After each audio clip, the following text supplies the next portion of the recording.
And hello, howdy do, and welcome, ladies and gentlemen. It is August the 29th, 2025. Hello! It's time for Tales. We're here with Tails and Kerbo, and I'm here. In case you didn't know who I am, hi, it's me. Hello and welcome. Teeter, SK Voight, Jay, Gaming Yoshi Fanatic, Bladed Fox 14. Hi, hello, let me pop my chat out of the window. I was just talking to my mom about this, how, like, it's bizarre. I know I say this, like, every month to be like, whoa, it's already the end of August. It's already the end of the month. Where did it go? It went by so fast. Blah, blah, blah, blah, blah, right? But, like, it's so weird with, like, August, how, like, the first stream of the month was Sonic R, right? And, like, that feels like it was so long ago already. Like, it feels like it was, like, I remember it like it was yesterday. You know, like, fondly looking back and fondly remembering it. It feels like it was so long ago. Oh, no, I'm sorry. It wasn't Sonic R. It was Blitz. That's right. Blitz was the first stream of the month. And, like, that feels like it was, like, forever ago. But that was just, like, 3 weeks ago. It's crazy. And yet, here we are at the end of August. It was a busy month. August was one of those months that, like, it went by fast, but it feels like it was, like, it went by fast, but it feels like it went on slow, which is so strange. Time is one of those bizarre and strange constructs and matters of perception that is hard to grasp with our feeble human minds. But yeah, I hope you guys are doing well. I certainly had a busy week. One of my coworkers was on vacation this week. Which meant I had to pull a couple extra shifts. I was only supposed to pull one extra shift, but then Barry guy, he got some new chickens, right? He got this new, he has chickens, right? He has chickens, he raises chickens, he gets fresh eggs. He has his bees, his berries, and his chickens. And he got some new chickens, and he wanted to introduce the new chicks to the old chickens to kind of get them all happy and comfortable together. So I wound up pulling an extra shift so that he could have a day to do that. So it was a busy week this week. It was a lot to do. All work and no play makes Gideon tired. But yeah, let's see. Time is a mysterious power we cannot comprehend with our tiny human brains. Time is a tool you can hang on the wall or wear upon your wrist. The past is far behind you. The future does not exist. Don't mind me as I still partly remember the lyrics to Don't Hug Me, I'm Scared Time. But yeah, I hope you guys are all doing well. We are back tonight for more Tales Adventure. I think we'll wind up wrapping up the game tonight. I had a funny thought showing this art. I decided I was going to show this art. This was Inktober 2023 map, where I thought it'd be fun to make like a little world map for like a hypothetical Sherwood game if one ever existed, right?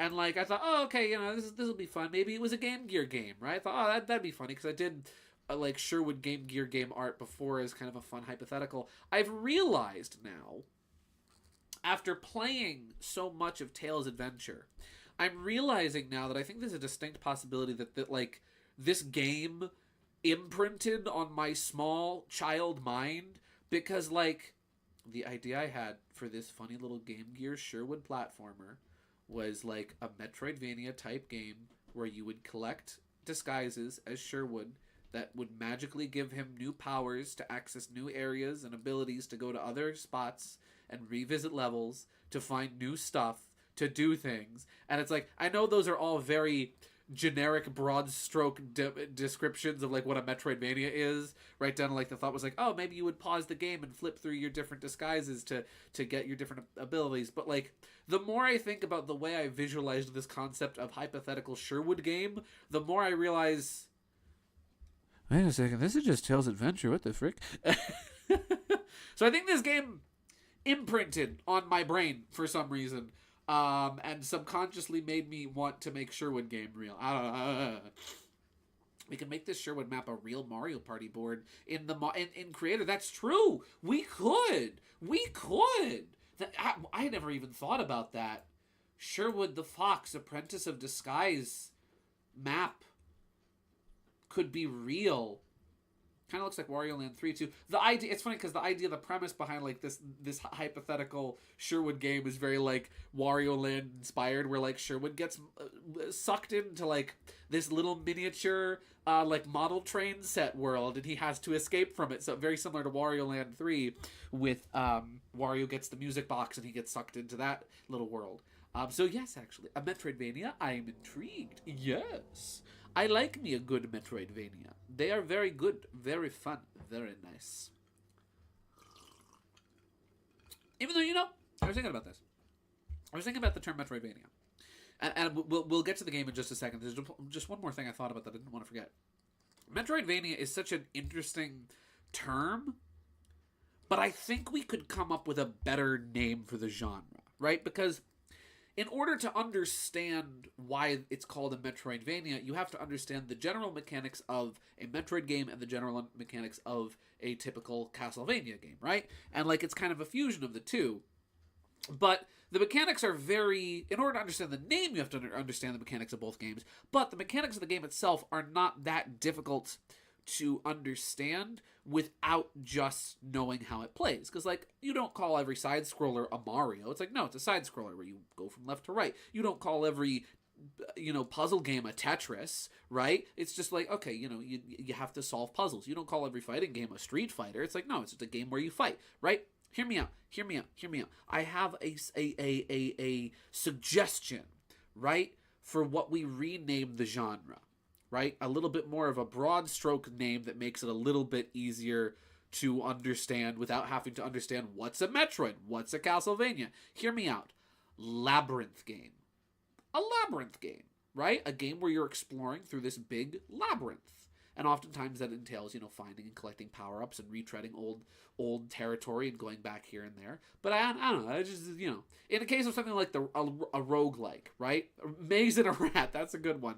In the case of something like a roguelike, that makes sense to describe, other games based off of, the Rogue, and to be oh yeah, it's like the Rogue, right? It's roguelike. That makes sense. However, when you think about with Metroid and Castlevania, other games have existed before then, and even before the term Metroidvania was coined, that bear resemblance. A great example, by that extension, E.T. for Atari 2600 is a Metroidvania. Adventure for the Atari 2600 as well is like a Metroidvania. But it's we don't call those Metroidvanias because they're maze games. They're labyrinth games. Oh, labyrinth games. That's just my suggestion. No shade on people who use the term. I just was thinking to myself about them. You know what? That could use a less gamer name. I don't. Some people call Metroidvania games exploratory side-scrollers. That's also true. I think exploratory side-scroller works fine, honestly. That works really well, too. No, I definitely agree. And then there's RPGs, JRPGs, strategy RPGs, lots of different RPGs, the TTRPGs. Some say Zelda games are RPGs. Zelda games are, in a sense, RPG. I mean, technically, if you want to be really technical, if you want to be really elegant, technically, every video game that has you assuming a character's role is an RPG. You could say that Super Mario Brothers is an RPG because you are playing the role of Super Mario. You could say that I don't know. What's a really absurd answer? You could say that the Stanley Parable. You could say that the Stanley Parable is an RPG because you are assuming the role of Stanley. Technically, anything could be an RPG if you think hard enough. If you're really elegant, you walk. By the way, my guy, I got some art for the fridge. I am always down to see that art, my guy. You get that art, you put it on the fridge. And as I asked Teeter so politely for before the stream started, we have Mirror Kirby. I chose the one from Superstar Ultra because I like him and I think he's funny. And I think it's funny that they made him the same color as Mark's. Yeah, and he slightly blends into the background. That's fine. Don't worry about that. But yeah, let's play. Let's play! Hey everybody, and welcome back to my Let's Play. My name's not Markiplier. Lavender color Kirby, correct? He smells nice too, I'll bet. Shadow the Hedgehog would be a big fan of the way he smells. I almost forgot! I have exciting news. I have thrilling news to share. I have... It's a momentous occasion. I need to grab a picture. I have incredible news. I was at work. I think this was Monday. It was earlier in the week. I don't remember exactly when. But I was at work. And my mom texts me, and she calls me while I'm at work. She's like, listen, I normally wouldn't bug you while you're at work, but something just happened, and it's very exciting. It's very important. You need to know. I'm like, okay, what's going on? What happened? What happened? She's like, guess who's here? And I'm like, who? She's like, guess. I'm like, I don't know who. Guys, do you see? Do you see who that is? Do you see who that is? Do you see who that is? Oh, say can you see by the dawn's early light? It's Planet Networks! They're running cables! They're running cables on my road, and they're getting ready.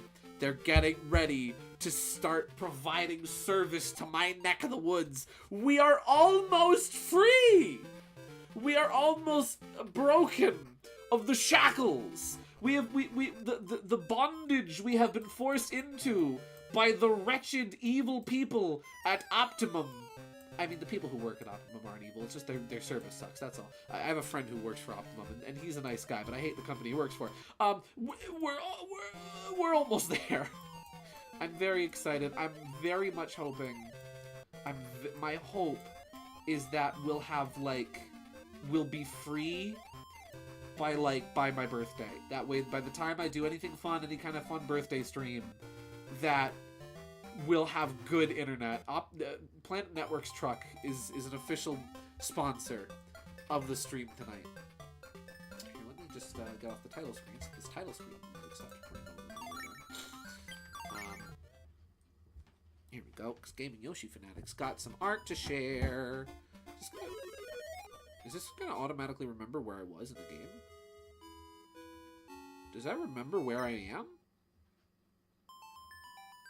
No, it does not remember where I was. Cool. Then let's just load up my super save. Because as we all know, the Sega Game Gear had super saves. There we go. As one does. SRB2 cart with good internet will be so good. It will. It will. And Mario and Luigi and Mario 64. Oh. Giving you Yoshi Fanatic with the good stuff, with the good art, as always. Firstly, little mock-up he's got going on for a little fighting game character select screen. Little project. The roster is complete. Let's have a little look-see at this here. Bada bing, look at this. Isn't this great? I love this. We were talking about this the other day, but I really do like this really cool stuff. How we have okay, this is arcade mode. Here's our character select screen. Who do we have? Let me move my microphone so it doesn't sound like I'm a mile away. We have on our roster, we've got Bill, of course. You can't not.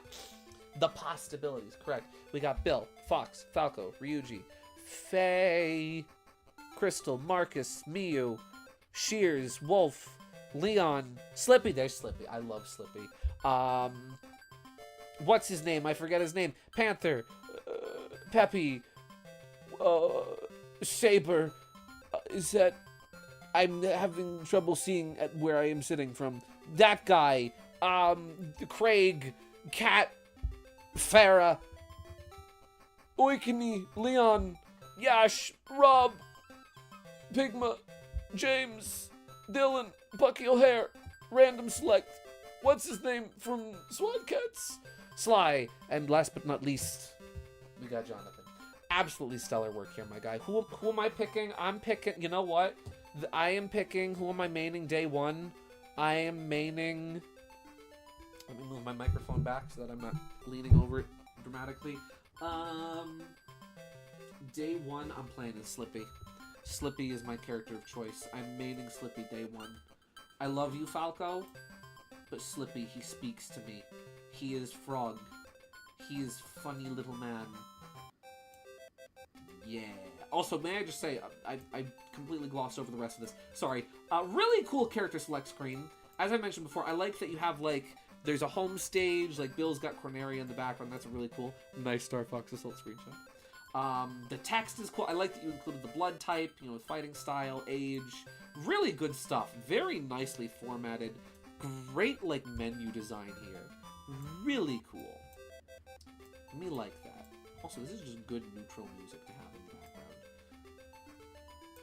background. I'm maining Slippy, day 1. My boy. Then, additional art that we have. You liar, you were still picking Falco. Okay, Falco is my secondary, alright? Listen, you caught me. Falco is my secondary. Slippy's the character I play mostly, but then I also play Falco, you know. Falco's the character I play as to keep that competitive edge. The coding is probably going to take a while, but it's going to be fun to show off when I'm done. Awesome! I can't wait to see it. And then we also have... What could possibly go wrong? Oh, look, it's him. I genuinely love how you drew Bubsy here. I especially like the fur on the legs. Like, I like that, how the legs don't look scrawny. Because in some of the new art for Bubsy, like, his legs are weirdly scrawny and it looks weird. But this looks great. I love the pose. I like the sort of upside down pointing, or, like, palm facing up pointing hand. This is good. Bubsy looks great in your style. I love the smarmy look on him down here.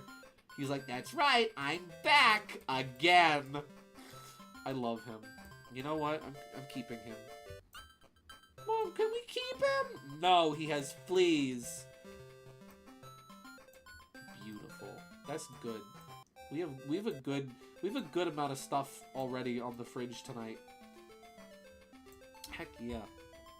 It's a me. Hello, Mario Simpson. Welcome to the stream. Howdy do. Okay. They turned Bubsy into a millennial uncle, and I love it. I can't be mad, because that's just me. That's just me. I am millennial uncle man who makes dumb, self-aware jokes, outdated pop culture references, wears ties and thinks he's cool. All I need to do is learn how to schmoove as a mascot platformer, and bada bing, I'm set. Okay. So Tails Adventure, we're back. I love this game.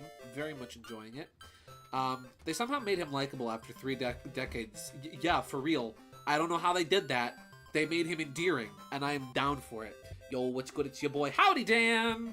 Guys, I got a secret. About Dan. About this man here. Firstly, my chair is stuck. Dan has a secret. His birthday is on Sunday. But you didn't hear that from me. How you doing, Dan? Character development. Yeah, it only took 30 years. So, where we are as of now, we've got, like, all of the collectibles, I believe, from all of the main stages. I think the only thing that I'm missing, which I'm gonna hope we find later on, I think the only thing... Whoops, wrong button. At least you didn't tell them my other secret. Oh? Ah, yes, the other secret, which I'm definitely aware of. Let's see. You're on your own on Battle Fortress. I kept getting lost in it. Okay. Oh, boy. Here I was thinking, hey, wow, we're at the end of the game. I wonder maybe I'll do some art tonight as well. Oh, with that kind of, with that kind, I'm nervous. Yeah, we're just missing the yellow Chaos Emerald. I think we've yet to access the stage with that, though. The one about who I share a birthday with. Oh, of course! Dan's true identity. Alright, I'll keep the secret on that one, I guess. Tails Adventure, yellow emerald location. I looked this up last week, and I've already forgotten where it is, but I just want to double check. Okay, that's also in Battle Fortress. Okay, so then we're good. We're set to go. We can carry on.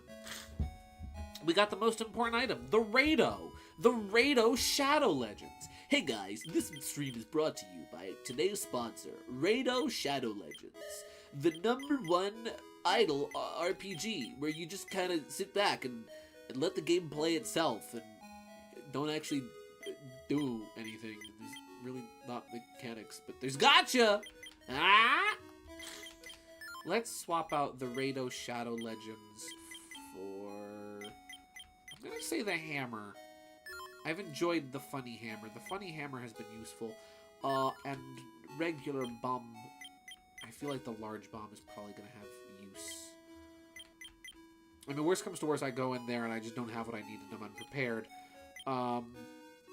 Napalm bomb has been useful on foliage. I don't think there's going to be foliage on the island. Let's see. I want to pop in before I do some roleplay again. Just want to say hi and wish you guys a good stream. Well, thank you very much, Dan. Thank you very much for popping in. It's very nice to see you. I hope you have a great night. Enjoy the RP shenanigans. Have fun. Yeah. Remote bomb. Remote bomb is good. I think we'll stick with that one for now. Let's see. No joke. Just as you were looking up the location of the emerald, so was I. Nice. Nice. Thank you, Teeter. Thank you for having my back.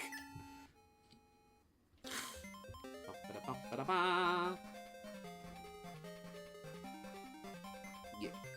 I just read and clicked the link as you were saying out loud. Nice. Okay, so we're going to... Oh, I don't need to go there by boat because I unlocked it already. That's right. I forgore. Don't mind me. My Game Gear only has about 3 hours of battery life before I have to pop 4 more double A's into it. Oh, so you know what we were talking about that last week? How were we talking about the... Yes, the Fang badge! Hello, Florigato scripts! Let me show you the Fang. Let me show you how magnificent it is. Exit. And then equip. See, I was right there the whole time. And they said I wasn't in any of these other games. Listen, I don't gotta be playable to be in the game. There I am, right there. Fang. Badge. Got him. See, by the way, Gideon, I know I've said it before because, but since Halloween isn't 2 months, you could play Super Castlevania 4 on stream for that time. I could. We're definitely gonna do pasta night this year. Especially because October 31st, Halloween just so happens to land on a Friday night this year. So, pasta night won't be leftovers. Pasta night's gonna be fresh. Heck yeah. Alright. Just a little smudge in my glasses I gotta clean off. It's getting warm in here all of a sudden. It's chilly all day, and now it's warm, probably because I'm streaming. The blood is pumping and flowing, so I'm gonna open up the window, because I am uncomfortable. But yeah, so I looked it up after the stream last week, right? Because I was curious. I was like, wait a second. Game Boy, how long was Game Boy's battery life? Turns out, Game Boy, right? So, one of the big advertisements for Game Gear and why you should get it over Game Boy was because it had a colored screen. I forget if it was a backlit screen or not. I don't think it was backlit, but it had a colored screen. That was like the big to-do, right? 4 batteries at a time. 4 AA's versus Game Boy's 6. Here's the key difference. Game Boy had a battery life of 30 hours. 30 hours. That's a lot longer than the 3 you would get out of Game Gear. It did indeed have a backlit screen there. That makes sense. Yeah. I'm gonna guess this floor is going to break. Yep. Button. Oh. I'm curious if there's anything to... I feel like there's something down there. Aha! Oh, ha! Spikes. I would need super speed for... Oh, wait. There we go. 30 hours! I looked it up. Like, let me double check. Let me double check that. Game Boy battery life. Okay, 10. I'm sorry. My mistake. Oh, that's color. Let's see. Game Boy Color with premium AA batteries, at least 62. This is from Reddit. At least 62 hours of battery life. Granted, that's from 4 months ago. How long does Game Boy battery last? Power consumption. Play type up to 30 hours. Yeah, Game Boy Classic up to 30 hours. Like, whoa. Game Boy Color was only about 10, but that only used 2 batteries. So, like, that was kind of more understandable. But considering original OG Game Boy used 6, It's like, oh. Well, it is a huge brick. This is true. Oh! How do I... Ah!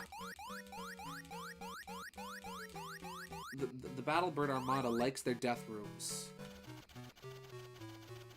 Okay, I need to get through there somehow. Teapup is probably needed. Ooh! Oh! He's got a gun! Listen, Tails, buddy. Remember what I told you? That you need to give the dog a gun? You need to give Teapup a gun? Yeah, you see it now, right? You see now why I told you need to... They're packing heat, Tails. They're packing heat. You need to keep up. There we go. Let's see. I can see why Game Boy outlived everything. Yeah, no, for real. Game Boy outlived everything. There we go. That console had like an 8-year lifespan, if I'm not mistaken. System. Is it a console or a system? It's regional dialect. Upstate New York. A huge brick to fit all those batteries is gonna drain in 5 minutes. Yeah. Let's see. Not to mention, Game Boy is the only console who has survived a whole war. Correct! There's the Desert Storm Game Boy. You know, you've probably all seen this before, but I find this funny. Project Desert Storm Game Boy. Here we have... Oh, the Gulf War. I don't know if... I'm poorly educated on history. Yeah, this is a Game Boy.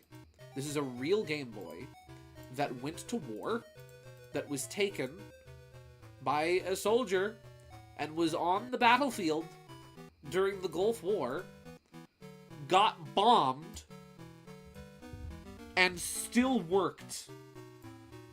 Listen, say what you will about Nintendo consoles. Say what you will about them. But they survived. Look at this thing. It's like gnarled and burnt and melted. But it worked!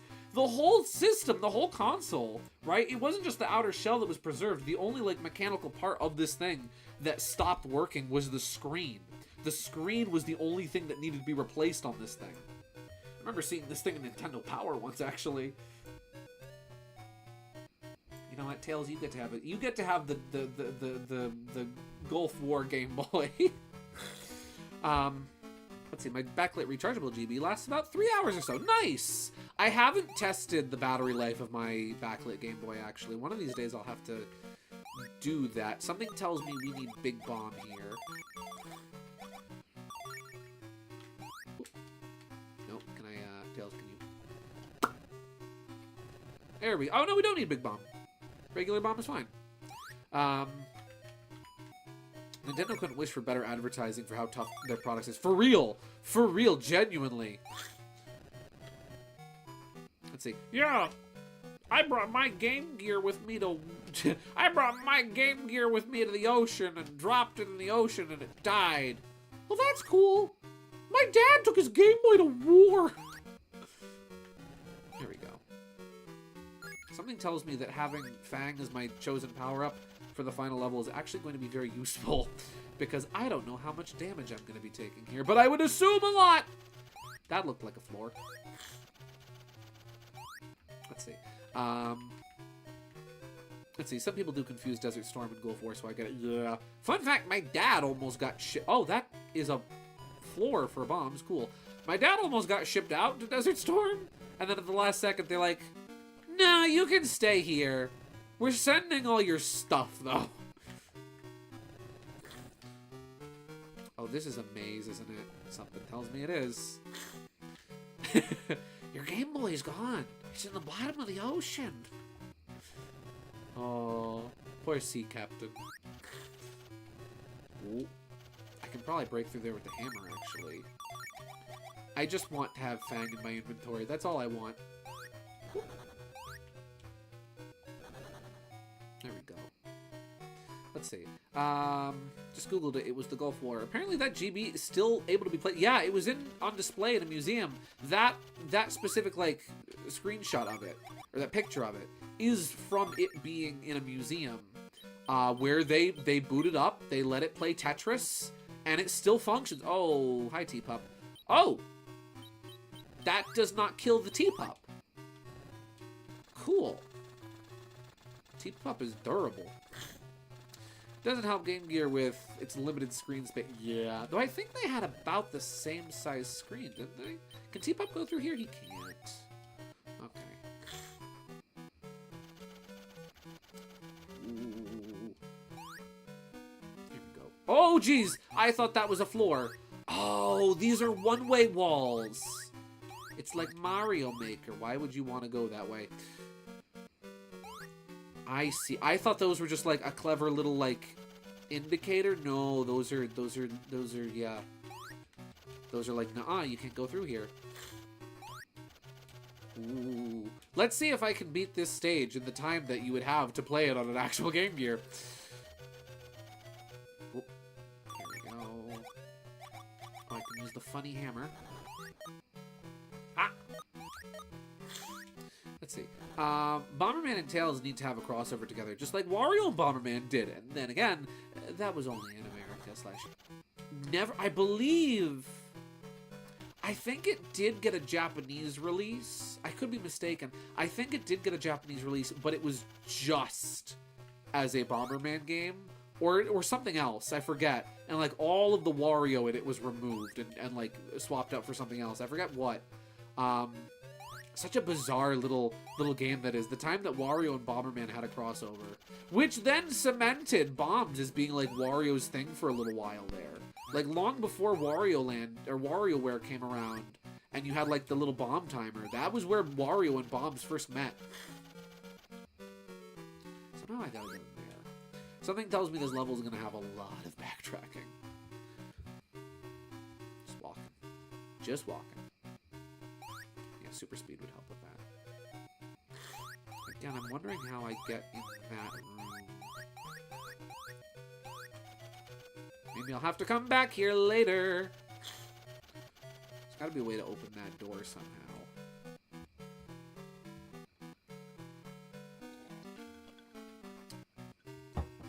Let's see. Oh, beginning. Actually, I just remembered Desert Storm was actually an aerial battle that occurred during Gulf War, so confusing them isn't wrong, actually. Oh, cool! So then, I'm not completely uneducated. I'm just partly uneducated. Sorry for the misinfo. Oh, no, you're good. You're good. Trust me, you're better aware of this history than I am, which is embarrassing because I'm the American here. I should know more about the history that my own country was involved, the history of a war my country was involved in, and I don't. But I can tell you all about the history of Nintendo. Oh, that makes me smart. Oh, world history was not my strong suit. Yee. There we go.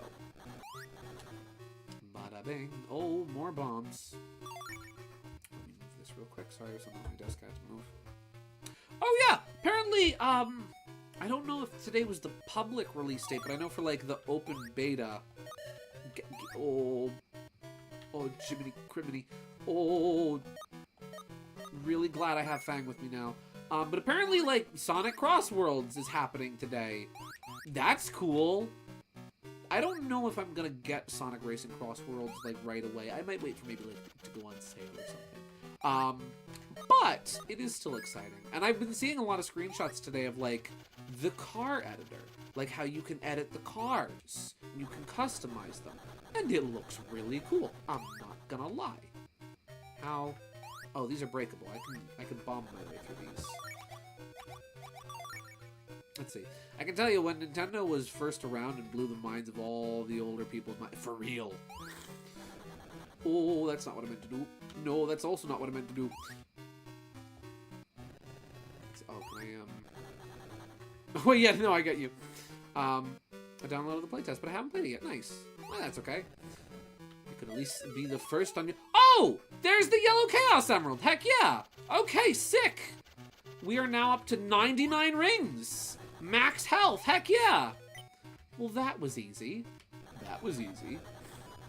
Let's see. Operation Desert Storm was the one Dad was going to deploy in, but had his accident in September. That's right! Yeah, my dad was in a car accident in September 1999. Not 1999, 1990. Which prevented him from being deployed. Again, though, his stuff got deployed.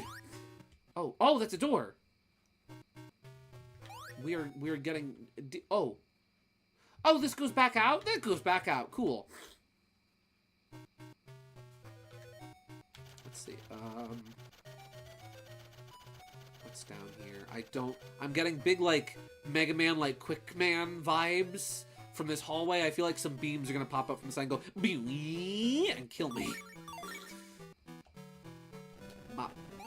Let's see. What playing Call of Duty and Battlefield during teenage years it did to me was give me an interest in military history. Heck yeah, my guy. That's awesome. It's always cool when, like, when one hobby winds up leading into something else or even an interest. See? And they said video games were bad for you. And here you are, getting an interest in learning history. Because video games. Oh, what's down here? Hey-oh. Teleport device. No clue what that does. I'm guessing that lets you leave any stage, which is nice. Let's see, he was Special Forces, Green Beret, Airborne. Correct! My dad did over 100 jumps. Ooh. Oh, jeez Louise.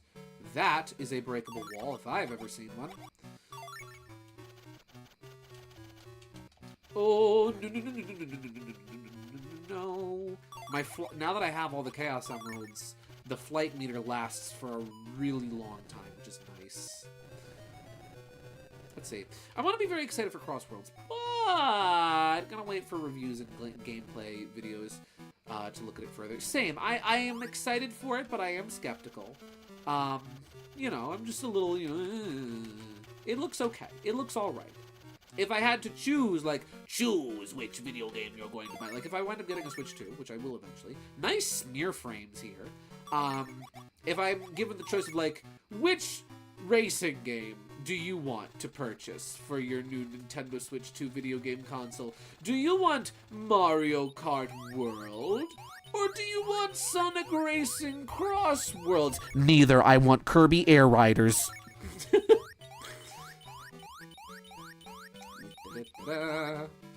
I've had fun on the beta. Nice! Again, I really like the vehicle customization from what I've seen of it. I am very excited to take Amy's car and immediately make a punch buggy out of it. That kills the T-Pop. Let's see. And today I'm trying to put lore into SF and today I try to put that lore into SF and my own verses. It's fun, you know? Absolutely. No, heck yeah, it adds a little bit of it adds some believability to the world and to the lore you've already got established, or that is already established, because you have something real to base it off of. I like doing the same thing, like with like a lot of my Pokemon OCs with the railway and whatnot, taking real life bases as an inspiration, because you can sort of make it a little bit grounded in reality, make it very believable. I took Amy's car and put the Marvelous Queen colors on it. Yes! Bladed, you're doing God's work.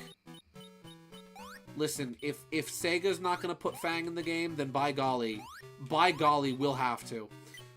Oh, did I make it? Am I in the right place? I think I am. Go, my son! Oh. Don't shoot! He's only a boy!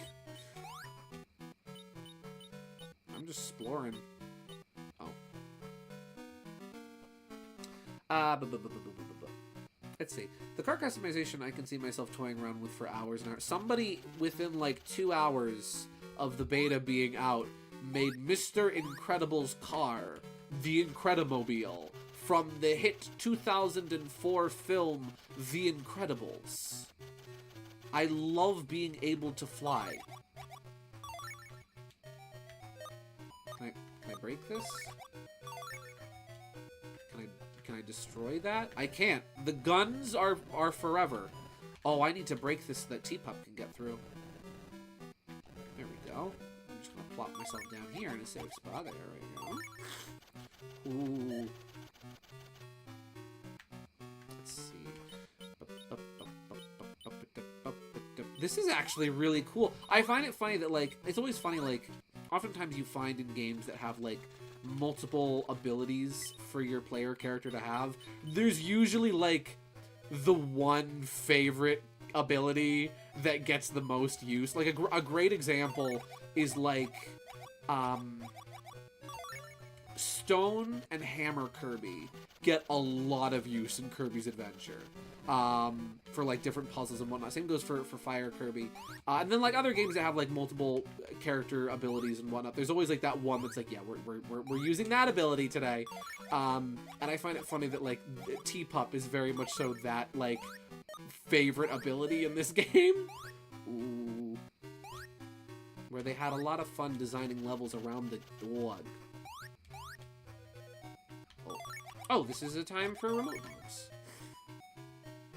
I saw someone make the Mach 5 from Speed Racer. Yeah! That was really cool and looked really good, too.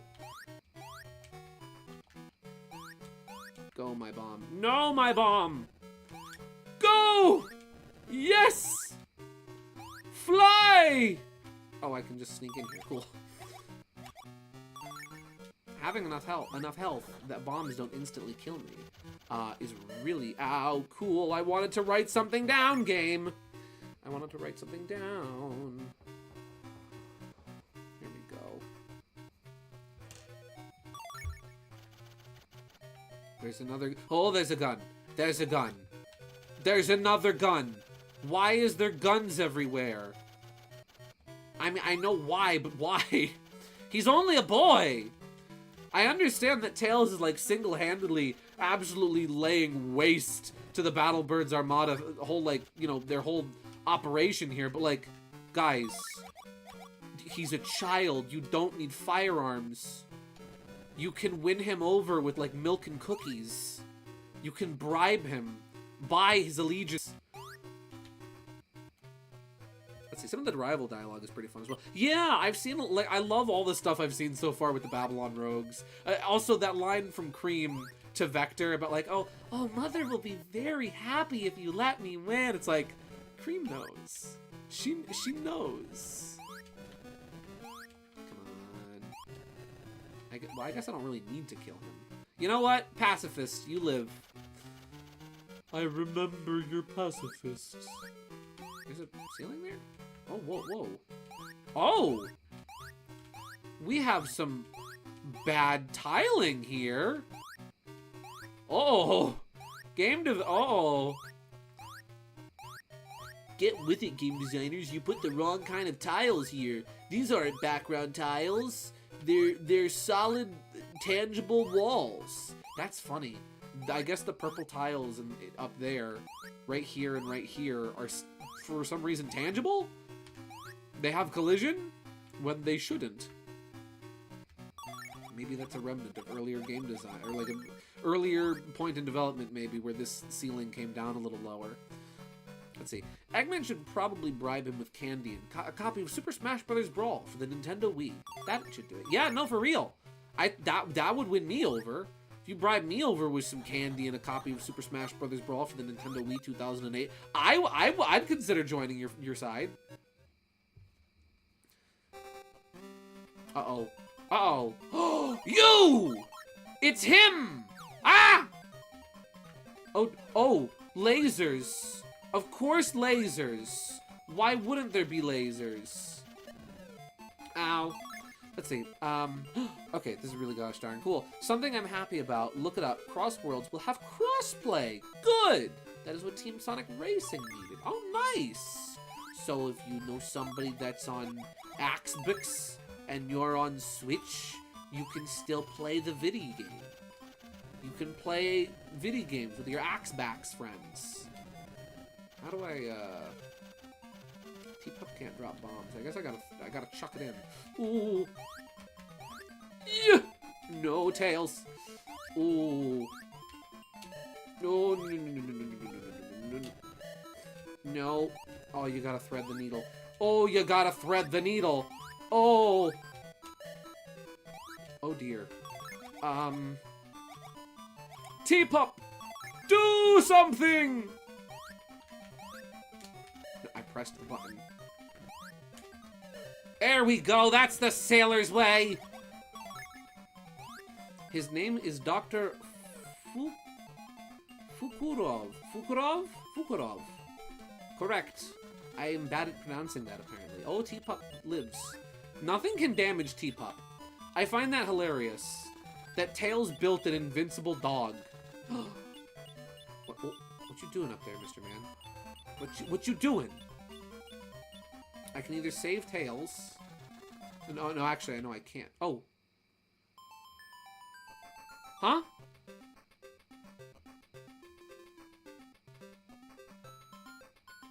Huh? What? Huh? What happened? What happened? Excuse? Huh? I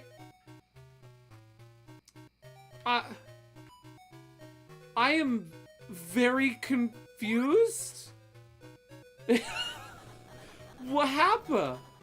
I was just operating Teapup, and I pressed up and B to fly, and huh?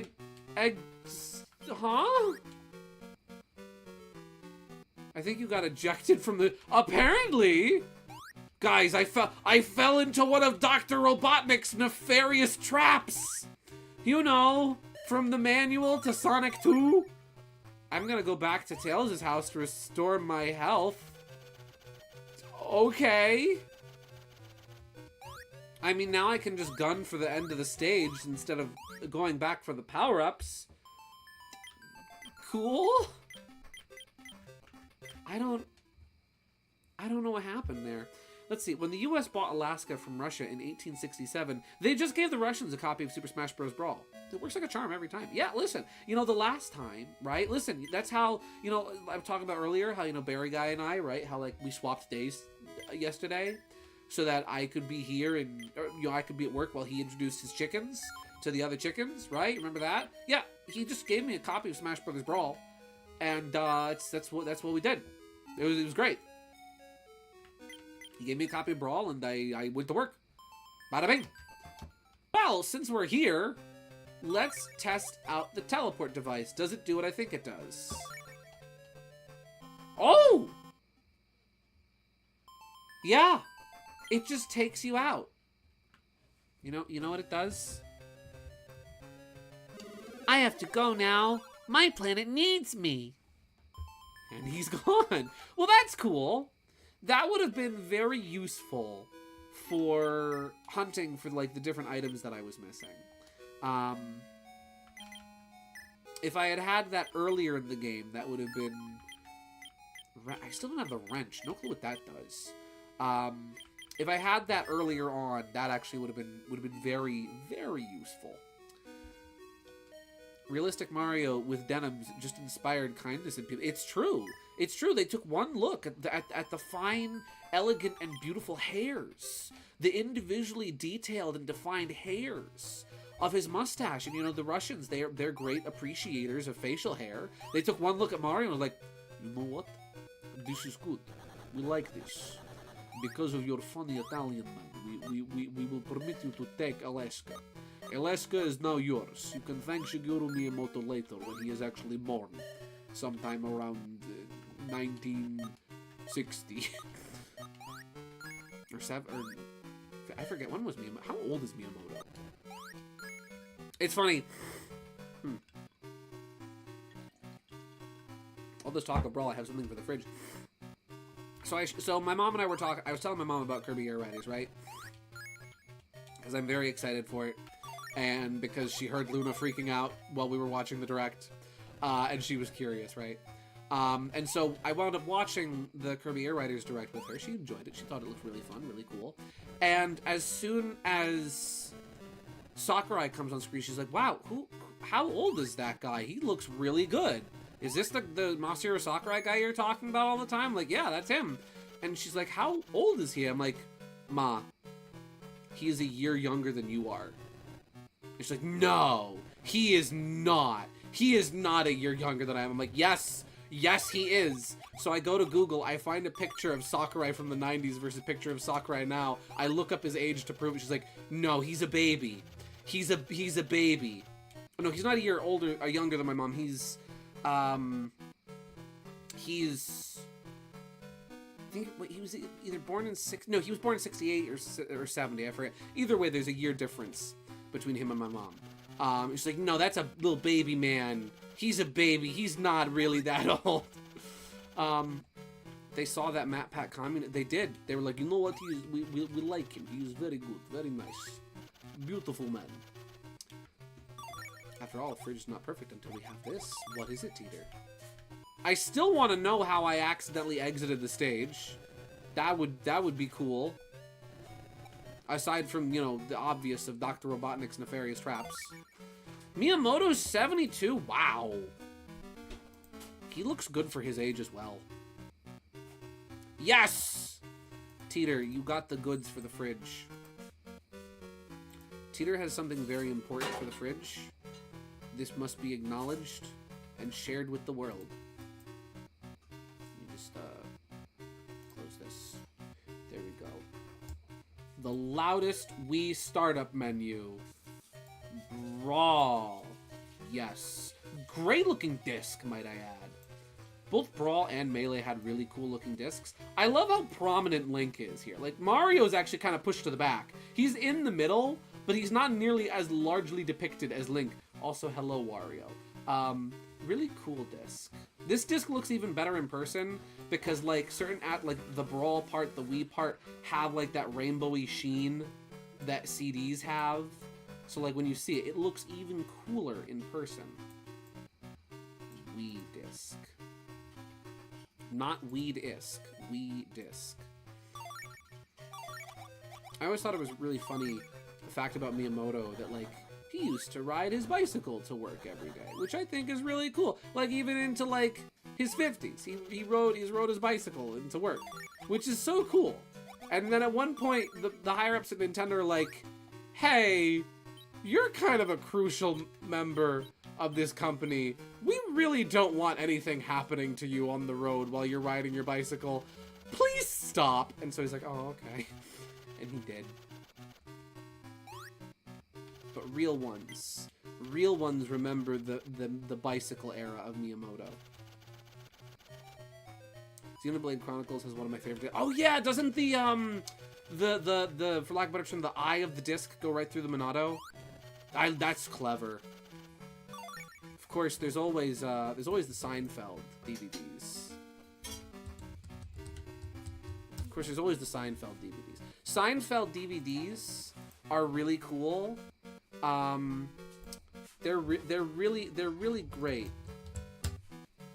The Seinfeld DVDs are really cool.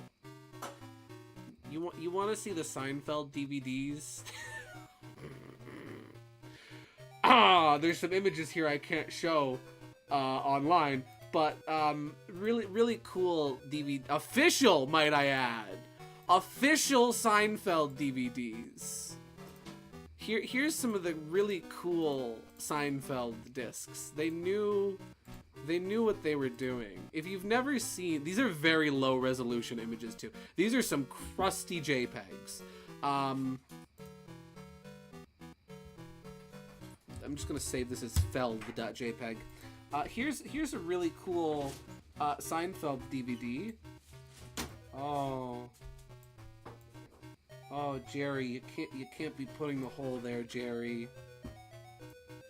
Kramer, no. Kramer, no, there are children watching. George is having a great time. George loves this. George is very happy about this placement. you know, we're keeping George Costanza. We're keeping him. It's especially great when you put this disc either on a disc peg or stick your finger through then it really gets the full effect. Oh. Seinfeld has really good DVDs. We're gonna put that there by the Gulf War Game Boy. They must have known. They did. Oh, I am fully aware that they did. Yeah.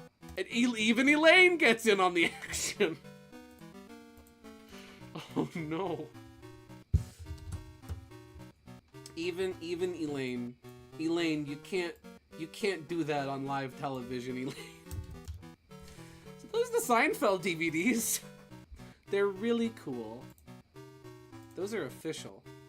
Yeah, oh dude, look at this. See, now that's clever. I love good disc art. GameCube and Wii had such good discs. Look at this! That's clever! That's really clever! That's well designed! We're appreciating physical media tonight. Let's see. Let's see. They could have just hired a couple bodyguards biking along him, maybe? My man deserves to bike if he wants to. For real! Let him bike! What's the deal with that? Jerry, did you see these DVDs, Jerry? They're crazy. No, Kramer, I didn't see the DVDs. What's going on with them? Jerry, the holes on the DVDs where they get inserted into the slot of the DVD player. Yeah, what about them? Jerry, they're on your crotch, Jerry. Jerry, you seeing this? Have you looked at this DVD? I mean, it's generous, I'll give it that. I'll give it that, it's generous. I could certainly use it. That was the worst George Costanza impression anybody's ever done. I should be ashamed of myself. How is it that I, of all people, can do a better Kramer than I can George? If I had practice, I could probably get it. Oop. There we go. And now we drop down here. We need to watch out for Dr. Robotnik's, correction. We have to watch out for Dr. Fukurov's devious traps. Here we go. Bomberman Jetter's background music. Fun fact about Bomberman Jetters, my beloved, the fun little Bomberman anime. There's a character in Bomberman Jetters, Mujo, who at the time was pretty much kind of a staple Bomberman character. I think he first showed up in the Sega Saturn game, because fun fact, there was a Bomberman game on Sega Saturn. Ooh! And like his theme song that plays whenever there is a dedicated Mujo scene, it's just the Seinfeld theme. Like one for one, taken right from the show. You know what? I have it. I won't play the whole thing. Because obviously I'll get copyright claimed. But here's a sample of Mujo's theme from Bomberman Jetters. You ready? Here's just a short snippet of it.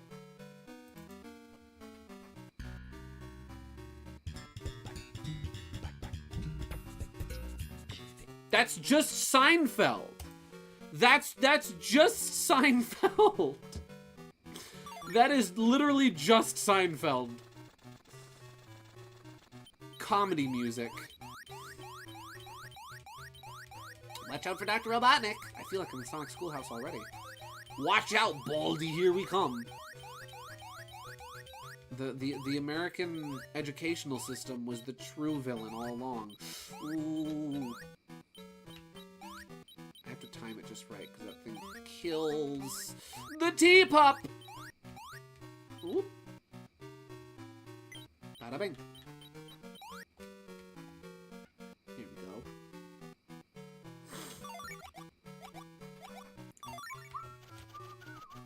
This game has very short... You know, something I do appreciate about this game is that the music loops are admittedly not very long. They're all fairly short.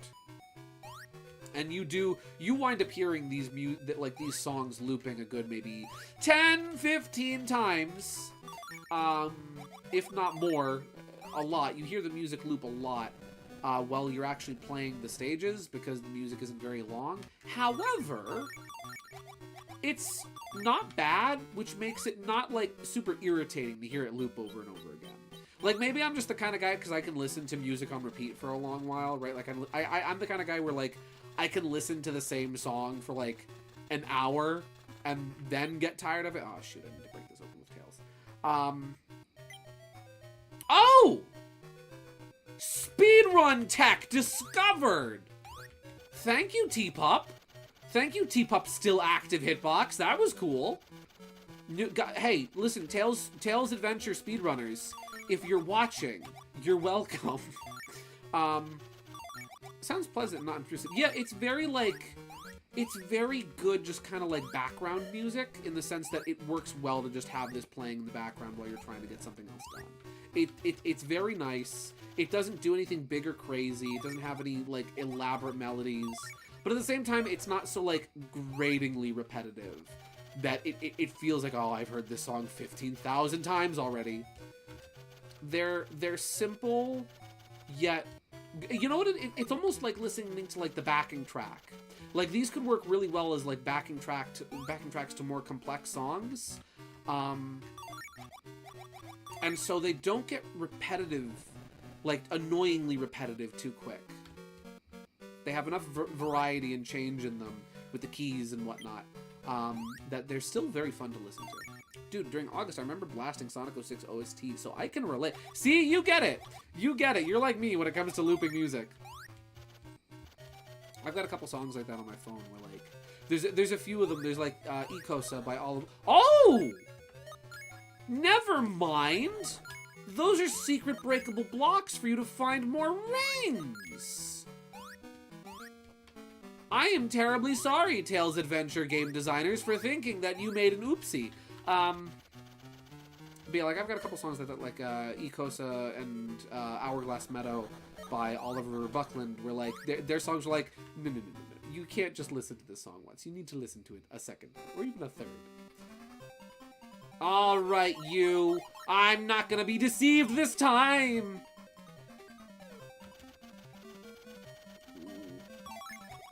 It's a Friday night.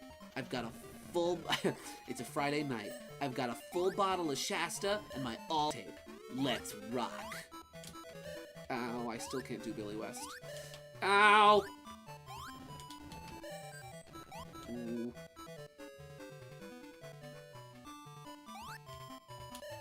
No! No! Oh, you gotta thread that needle. You gotta take sewing class and learn the threading of the needle. Needle Kirby. Oh, you gotta be kidding me with that. Yeah, oh, I got it on and then I detonated it too soon. The hard part of this boss is just not dying. As the hard part of most boss fights are. There we go. Fun fact, his name is being mispronounced. Wait, what? Huh? Maybe make a save state here. Yeah, I probably should have. It's fine. I got the wall open now at least. And I still have half of my health left. Oh, I should really have live chat on instead of top chat. Oops. But I wasn't good at sewing class. Well, you're gonna get good now, mister. Let's see. Fun fact, his name being mispronounced was a running gag in Archie. Who? Whomst? Dr. Furukov? I mean, in case you get booted again. That's true. If you know what? I will make a save state here, just in case we get trapped by one of Dr. Furukov's dastardly traps. I'm just going to save this as dastardly traps. There we go. Although one music habit I noticed I have is that during 1 month or two, I'll hyperfixate on a specific series music. For example, during this month, I hyperfixate on Sonic music. Another month, I might focus on Castlevania. I used to do, like, the same thing. Where, like, for some reason, like, Star Fox 1 and 2 would be, like, my default I'm cleaning my room music. And then I'd be like, no, I'm in the mood for Mario RPG. Or this, that, or the other thing, right? Where it was like, it was always Super Nintendo soundtracks. So go month by month, we're like, if I'm tidying up, I need this soundtrack. Let's see, I haven't used a sewing machine since middle school. We got to make our own pajama pants. Nice! It's funny, I'm going to the Renaissance Fair. A friend of mine invited me to the local Renaissance Fair, because apparently there is one. I didn't know there was a local Renaissance Fair. Hi, what'd you think of T-Pop? It's pretty cool, right? This is a very interesting dog you have here. I've never seen the likes of it. I personally would call it a kit instead of a pup, since it makes a bit more sense and is a bit more fox-related, but it is still very interesting design you have. I'll give it a pet. Pet the dog. There we go. Okay, good boy. On your way. I got invited to go. Oh, yes! Hit him with the rock! Yes! He's dead! Oh. Oh, he's dead. Oh, we killed him. He's dead. How do I get Tails out of there now? Tails, how do we get out? Oh, the door here is open. Cool. No mercy. Oh! It is an underwater adventure. That's exciting. But yeah, I really gotta get to our Minnesota Renaissance Fair. Yeah! Oh! What's happening? Where is that go? Oh! That was not an island, that's a ship! That's a whole darn ship! And it's in the sky! How do I get here? Come on, there we go. Gone like wild, for real. We sewed up puppets in junior high, made a Kirby one, and it literally fell apart when I picked it up. Oh, that's okay. You tried, and that's what's important. Even if it didn't hold together, it still matters that you gave it your best. But yeah, I got invited to the Renaissance Fair with some friends next weekend. And I was like, oh, this is great. I would love to go. I need to make a costume and everything. I'm thinking to myself, okay, I don't have time to make a new costume. So like, what can I do? What older costume do I have that I can like cobble together to try and like make new? I'm like, well, I do still have remnants of an old Fang costume. That could work. So I have to. So this week, what I'm gonna do is I'm gonna sew myself up a pair of spats. To put over my boots and the bottom of my pants, and hopefully it'll go well. Fingers crossed. It's been a while since I've done a big sewing project like that, but thankfully it's a fairly easy and simple pattern. Very flat. Doesn't need a lot of like measuring around like arms or anything. Just gotta measure the width of my pants, and that'll make it easier. I remember I made a little Kirby. I tried to make a Kirby plush in high school when I first started learning to sew. He had very square eyes because I wasn't good at cutting small circles out yet. But still, I still have him. I stuffed him with cotton balls. I'm assuming since it put us in the, aside from just like the escape, maybe we have to get in to the Sea Fox.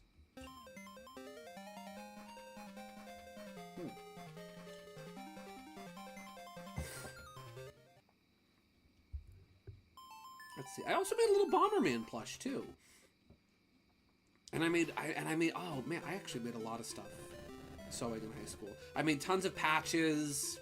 I made a little plush of Heart from Mad Rat Dead that I used for a Mad Rat costume,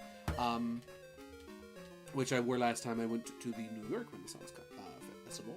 I figured, hey, I'm going to the Renaissance Fair. It's fitting to be a rat, like a plague rat, haha. Here we go.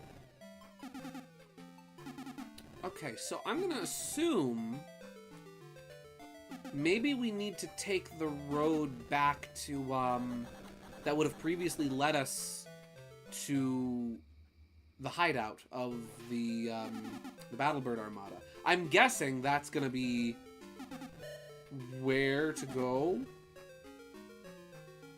One thing I did a lot of, it's funny, Mad Rat, when I did the Mad Rat costume, that was one of my most elaborate costumes when it comes to sewing, because I made a plush of Heart, which I attached to my chest. I bought a pair of gray coveralls, which I wound up cutting a big hole out of the front of to make like the incision, the big opening in Mad Rat's chest, and also in the back too.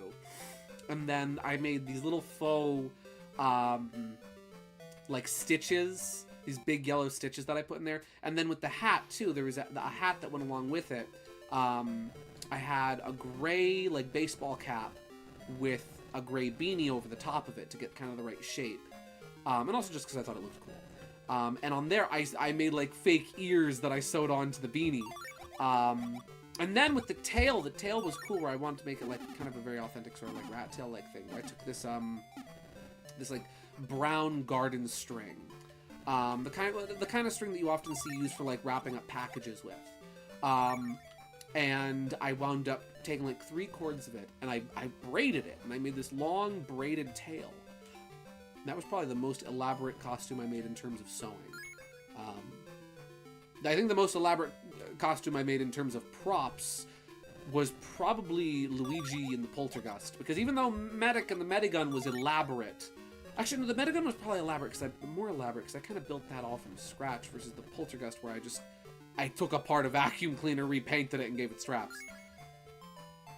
Man, I need to do more costumes. And now that I know there's a local Renaissance fair in my area, that kind of gives me an excuse to make annual costumes again.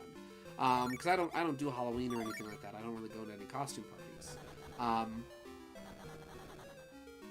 Yeah. Something I want to do though next year.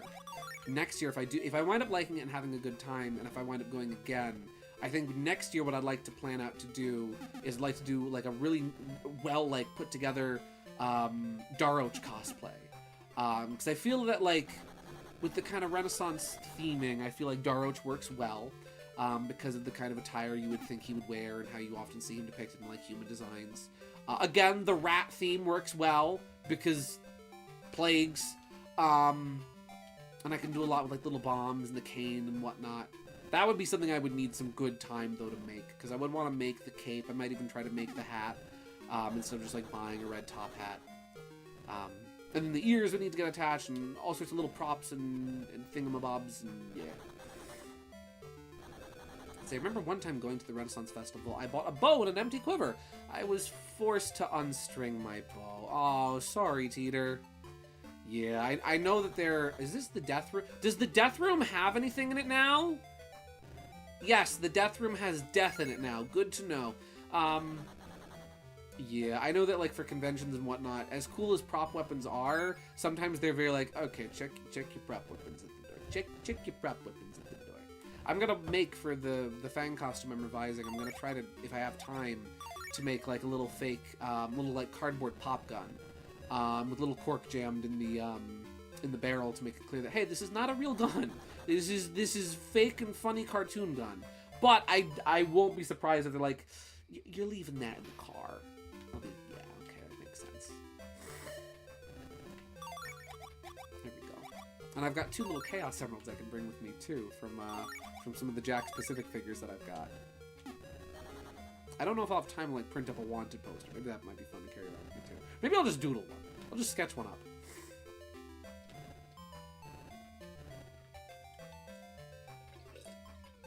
I remember the last time I went to the New York Renaissance Fair though. I remember it was expensive. Thankfully my admission was paid for by my friends. Okay. How am I supposed... What am I supposed to do if some big meat Mother Hubbard tears me a superfluous new behind? How do I get up there? Do I have to fly? Do I have to go from Volcanic Tunnel? Maybe. Maybe I have to access that from Volcanic Tunnel. Maybe. Let's see. Just as confused as you. Nice! We're in it together. We're in this together. We're independent together. Okay. We need... This is what we need Fang for. But yeah, the last time I went to the Renaissance Fair, very nice. There's some beautiful things there. Amazing things, artisan crafts and whatnot for sale. Very expensive, though. I remember there was this one vendor that was selling handmade tapestries, and they were remarkable. They were absolutely beautiful hand-woven tapestries. And they had one that particularly caught my eye. It was of a fox. And so I'm looking at it, I'm admiring it. I look at the little sticker on the back. $120. Oh. Definitely worth it for the craftsmanship, but not in my budget at the time.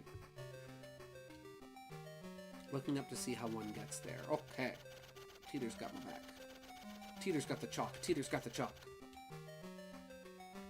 Ow. Oh, and thankfully I have all the power-ups I need to get through this stage. I have the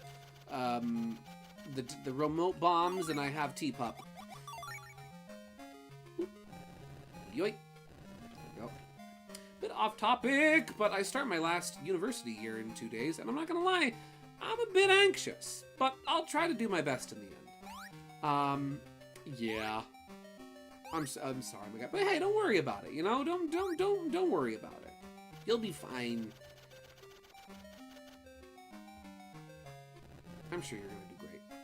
I know that it can be very anxious, the uncertainty, not knowing what's coming next, and where you're going to do, and what you're going to, what's gonna happen next. But there is a saying.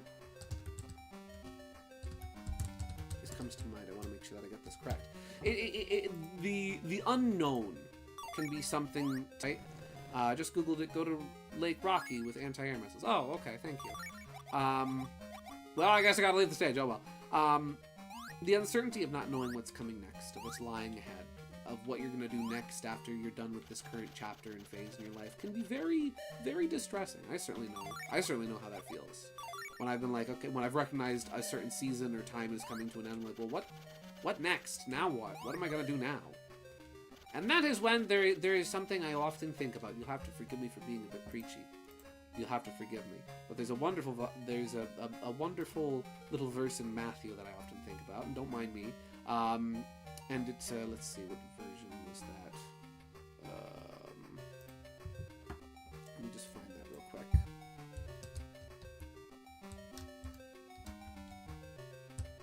Here we go. And it says, "Therefore do not worry about tomorrow, for tomorrow will worry about its own things. Sufficient for the day is its own troubles." Yes, Matthew 6:34 is from the New King James Version. Okay, I'll stop preaching now. But genuinely, the sentiment is very true, and I think about that a lot, where it's like, worrying about tomorrow isn't going to do me any good today, and tomorrow will worry about its own troubles. Not to say that you shouldn't plan ahead, or be careful, or be smart, and try not to get yourself in trouble. You know, always good to plan ahead, but don't worry about tomorrow. Tomorrow has its own troubles, and will worry for itself. Ooh.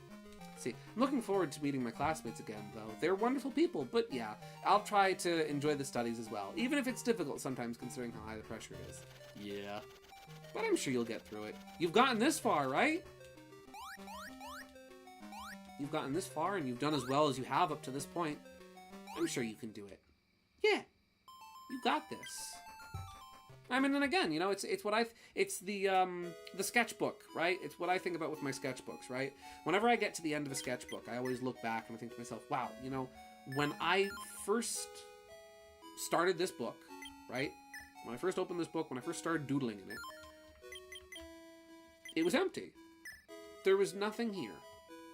Gosh, I keep leaving the menu by pressing A button. There was nothing in this book when I first opened it, and it was completely empty. But now I look back on it, and it's full, and it's complete, and I can take pride and pleasure in knowing that, hey, look at what I did. That feels so accomplished. To be like, man, I did that. I filled this book. I got this far. So take pride in your accomplishments. Be proud of the work you've done, and look back on where you are and think to yourself, man, I did that. I got this far. I can do this. I can keep going. I can fill another sketchbook. I can finish another year in university. I can keep going. I can continue to do great things. Never lose confidence in yourself. You've got to fly high so that you can reach the highest of heavens, like Tails. Yeah. I accidentally closed Discord. Let me reopen that for a second. I've gotta fly high so I can reach the highest of all the heavens. Somebody will be waiting for me, so I've got to fly higher. Let's see what Teeter sent me. Ah, that's right. Okay. So we need to go to the dock and equip the anti-air missiles. Extra armor, extra speed I'm gonna need. Mine I'm not gonna... Wrong button. Mine. What's mine is mine, and what's yours is mine. Here we go. Anti-air missiles! Rockets! Okay. Here we go.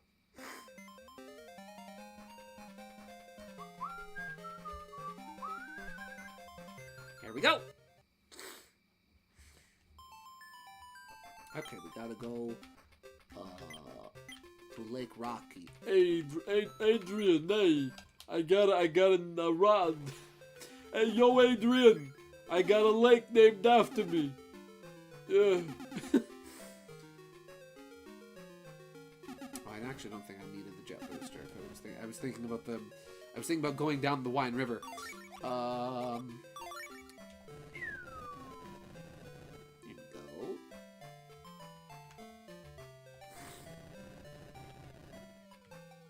Let's see. Whoop. Hopping up and down above the water's edge. The water's surface.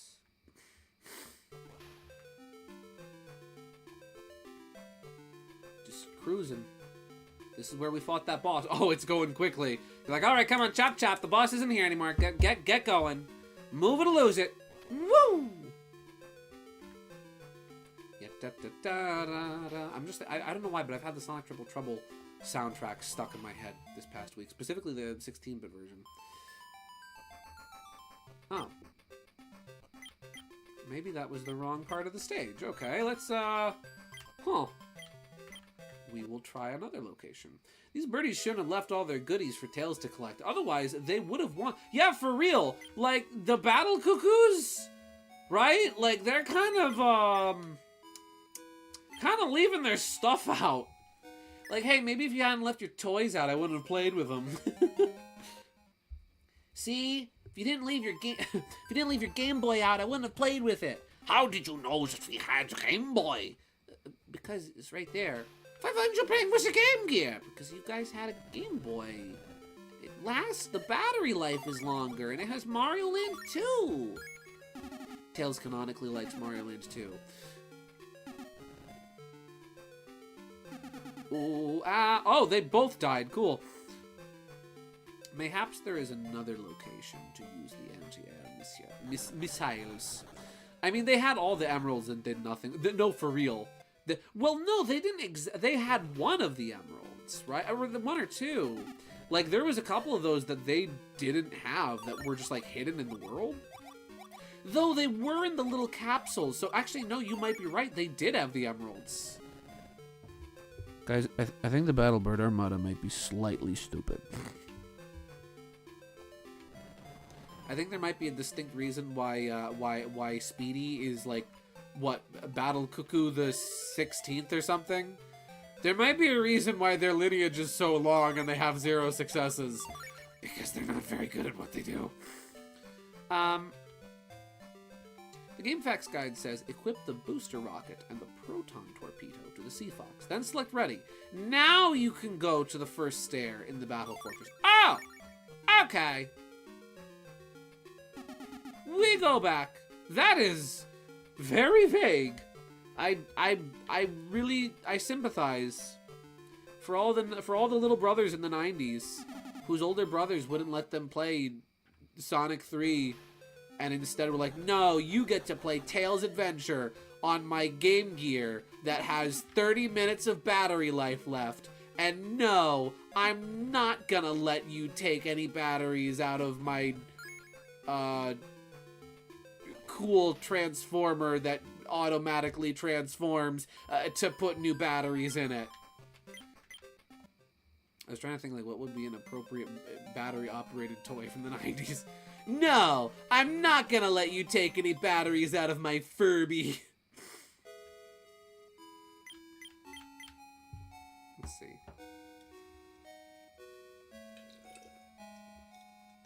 Okay, so we need to equip the rocket booster, and the proton torpedo. Well, we have extreme speed. We don't need that. Oh. Let's equip the rocket booster, a proton torpedo, and the rocket booster. Rocket booter! Guys, it's time. It is time for the rocket booter.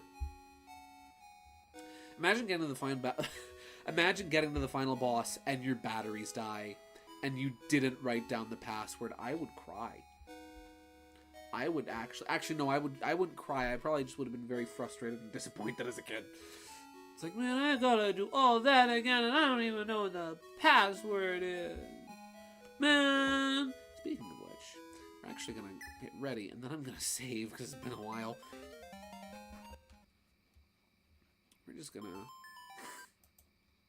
We're gonna save, this save file is going to be called, no, we're going to save this manually. Save state as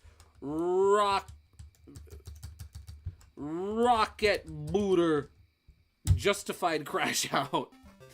I remember I actually cried, right? I genuinely, when my brother told me, hey, oh, it's a shoot 'em up stage? What? The Sea Fox can fly?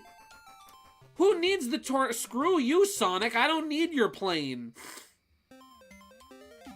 Heck yeah, ow. This thing can fly. Of course it can fly. Of course it can. Ow. Oh, I need to bot up. Oh, this doesn't work on this stage. They knew it was too good. Okay, never mind. When my brother told me, hey, just so you know, eventually, like, the Game Boy games I have that I let you play, like Pokemon, aren't gonna work anymore. The batteries are gonna die in them, and the games are gonna be, like, they're not gonna work properly anymore. I cried. Because I was like, no, the video game will not play? No! That can't be. I cried. And I prayed that night. I was like, God, please don't let Pokemon Gold's battery die. Genuinely, I did that. That's the power of the booter. Now you're playing with power. Booter power. Who needs the tornado when you've got the rocket booter? It makes... Oh. It makes submarines fly. I mean, they'll still play, but you won't be able to save forever. Correct. Listen, I was like 3, or no, 4. I didn't know any better. No, my Pokemons will die. If you die in the game, you die in for real. Ooh. See, now... The Battle Cuckoo, or rather the Battle Birds, they're actually amping up the heat. This dude is literally just Sniper Joe. This is just Sniper Joe, but he's a duck. They're stepping up their game. They're firing on all cylinders. They're really putting it in their all. Excuse me, sir. You have to bait him. You have to juke him. Can I have a ring, please? Thank you. So I back up my saves on my computer with a device I plug in my games to. Yeah. Ooh. I've been meaning to get. I need to look into getting a memory card for my GameCube that I can pop into a USB of some kind. That would be nice. I have an idea for a fun... Teeter, you? A funny? Amazing. Ow. Just gotta... Ow. Please don't... Oh, he shoots up. Oh, he throws down. Just go. Tails, just go. Tails, just go. The game suddenly got really hard out of nowhere. I like how the game developers were like, okay, we want to make an aerial stage. We want to make an aerial combat stage, right? How do we do that? And like, Johnson in the back was like, wow, we've got the underwater stages. We could just, you know, we could just put a, you know, different coat of paint on it and make it look like he's in the air. Johnson, you're a genius. You get a raise. And also credit on Tails' adventure. So when you play this game, you look in the credits and you see Johnson. That's who it is. Oh, I'm dead. There's a Wii homebrew app, Memory Card Manager, that lets you swap data between GC cards and SD cards. Oh, I'll have to look into that. If Sega were to release an army set of cuckoos like Cobra or G.I. Joe, they can take my money. For real, we're getting a Bean plush. We are getting an official Bean plush from Jack's Pacific. Not Jack's Pacific, from Great Eastern. I believe in October. Yes, I have pre-ordered it. So listen, if you know, if they're gonna do Bean plush, I'm just saying, Jack's Pacific, there's opportunity here. Give us the Battle Bird Armada action figures. You know, I'm just saying, there's some opportunities here. You know, you guys are really into the deep cuts nowadays. You know, I'm just saying you could bring back the Battle Birds. It'd be cool. All right, Battle Fortress, take 2.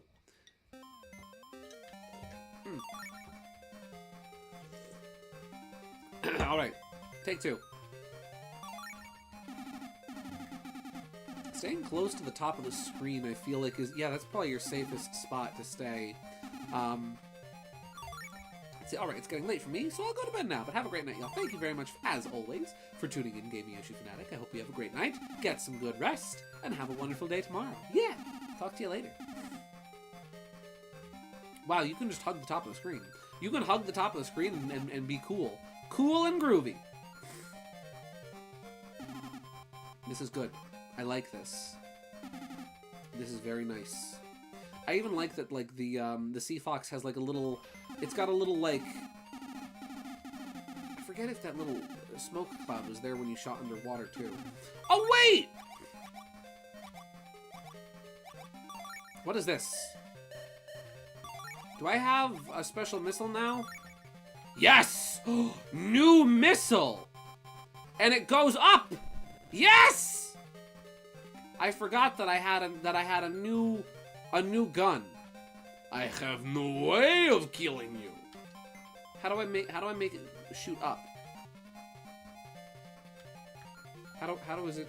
There we go. That's the sailor's way.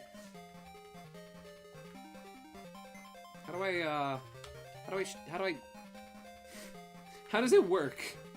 How does it do? Does it like lock on? Oh, I think it locks on. Yeah, there we go. Okay. A new toy, exactly. Tails got a new toy, guys. Look at Tails' new toy. Man, Tails, you got such cool toys. Ooh. Guys, I want to go over to Tails' house. Oh, we always go over to Tails' house. Yeah, because Tails has the coolest toys. Ow. There we go. There we go. Just gotta play it safe. Ring. One ring. Just one. That's all you need. I mean, that's all you really need in an average Sonic game anyway. Ow. There we go. Making my way downtown. Flying fast. Bombs pass and I'm homebound. Deedly deedly dee. Dee deedly deedly dee. Can you not? Can you not? No.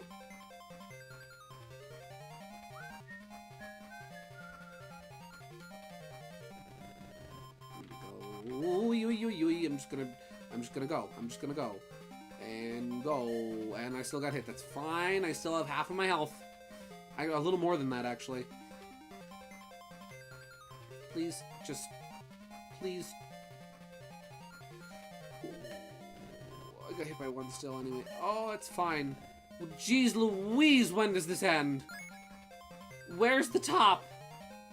Luigi is the top! Where's Luigi?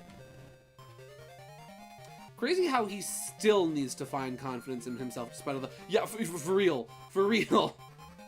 He needs to find confidence in himself. Yet he, like, as of, like, Sonic 2 and then Sonic Adventure 1, Tails needs to find self-confidence. And yet he did all this. He did all of this. go. I can kind of understand the perspective. One often does not realize the skills and abilities they have. Great example, right? The Cowardly Lion, where the Cowardly Lion was afraid and he was scared, when in actuality the courage that he needed, that he was looking for, was in him all along.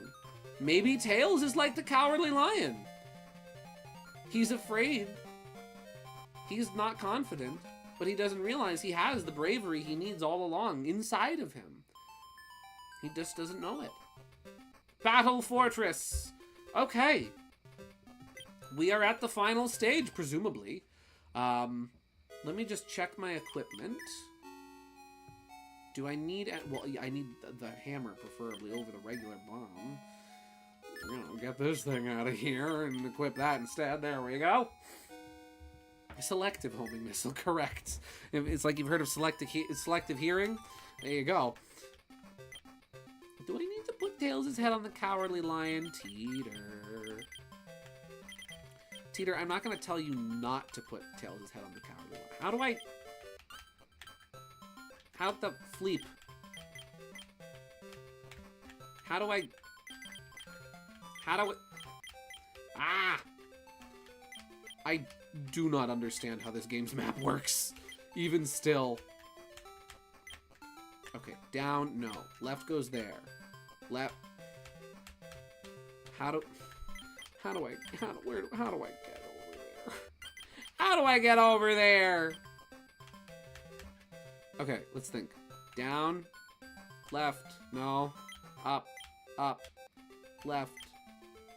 Or that's right, down, no, down, right, no, up, no.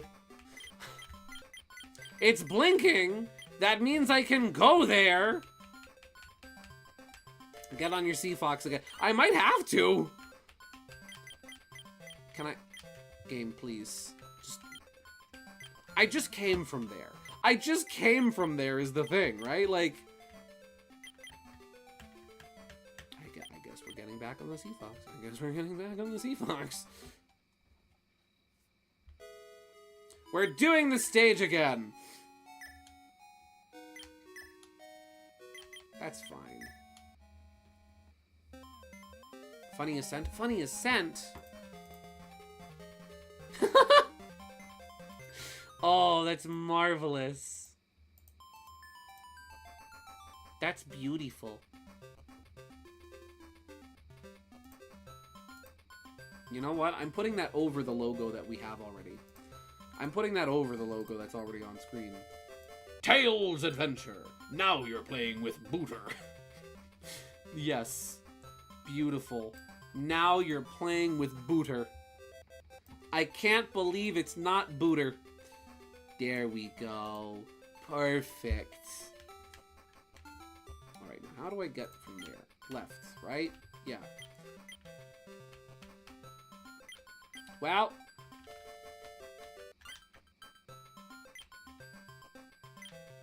I think I know where you need to... Yes! See, Teeter, you know.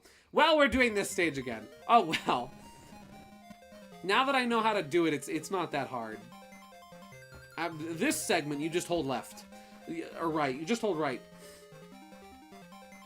This is a very easy shmup. I like the sunset sky, though. That's really cool.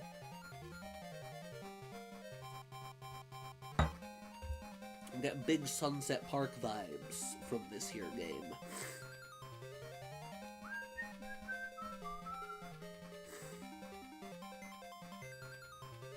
Something I'm looking forward to. We haven't heard any news about it yet. But I imagine within the next few days we'll likely hear something about it because it's always every September. Oh, terribly sorry. My allergies are acting up out of nowhere. Just pull this tissue out of my pocket. Something I'm very much looking forward to, and hopefully we'll hear some news about because it might be next week's stream. There we go. Is Sage. Sage, I think, will be coming up soon, hopefully. Actually, let me turn up the game volume in OBS. Look, it seems a little quiet. There we go. Sage should start next week, I believe, because it's usually... I forget if it's usually the first week of September or the second week. It's one or the other. I forget which. So all depending on when that is, that'll wind up being in our lineup for September. But I'm very much looking forward to seeing what's gonna be up. What fan games and what original games are gonna be available to check out and play, and what demos will be available. Very much looking forward to that. I hope we got a new demo of Sonic Galactic, because that's been a while. I know that got a demo earlier this year, I think. If the Sonic Galactic demo is part of Sage, I might check it out even though I've already played it, just to show it on stream, because it's freaking rad! And Fang is playable! I'm hoping we'll see something new, possibly from Kyle and Lucy Wonderworld. Because I haven't heard much about that game in a while. And the spin-off game, Sandro Gomez, I haven't heard much in regards to that either. I know the team making both games is still working on them. So hopefully we'll hear something about that soon. Ow. Let's see, there's also Rayman Alive, Nintendo Direct style presentation for Rayman fan projects. Oh, cool! Yeah, there was also F3, I think last month, which was in a very similar Nintendo Direct style of just like Nintendo and Mario fan games and stuff. That like tons of demos and whatnot available for that. That probably would have been something fun to check out on stream too. I can probably still find all those demos and fan games and whatnot, so maybe we'll check that out at some point as too. Wow, good sentence structure there, Gideon.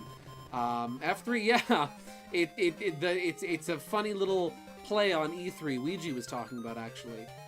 There was a Dr. Mario fan game that came out of it that he was telling me I need to check out that I've still been meaning to check out. F3, not to be mistaken with the third function key on your keyboard. Alright, let's just gently nudge up here. Pew. Now, if I die in the last stage, at least I'll have the opportunity to restart the stage with full health from Tails' house, preferably. Okay, let's make a save state on Battle Fortress. Fortress. There we go. Now, I'm just out of curiosity, which stage? Yeah, that just takes you back to Tails' house, and then you're just stuck. Huh. They're like, no, you're going to leave the final stage. If you goof, you're not coming back. Fortress, which I misspelled Fortress. Okay, here we go. Ooh, I am digging the color scheme.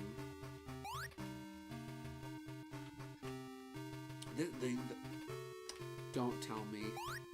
Oh wait, I don't need the frog suit. I was gonna say, oh frick, I need the super speed. I don't need super speed when I can fly. I defy you. Oh, I defy you, game. See, I like that. That's a sign of a good Metroidvania, when like you can kind of fudge your own sort of progression. When there's multiple ways to get through a situation or area, it just depends on what tools you have and what kind of brain you have. You need to be perfect. I need to be perfect? Teeter. This is perfect. He has a little bow on his head. Oh. That's marvelous. That's cool. I love that. I don't remember like most of the Cowardly Lions lines. If I did, I would say one, but that's great. Thank you, Teeter. This reminds me of the SMB1 airship theme from Mario. It does kind of have that general sound to it.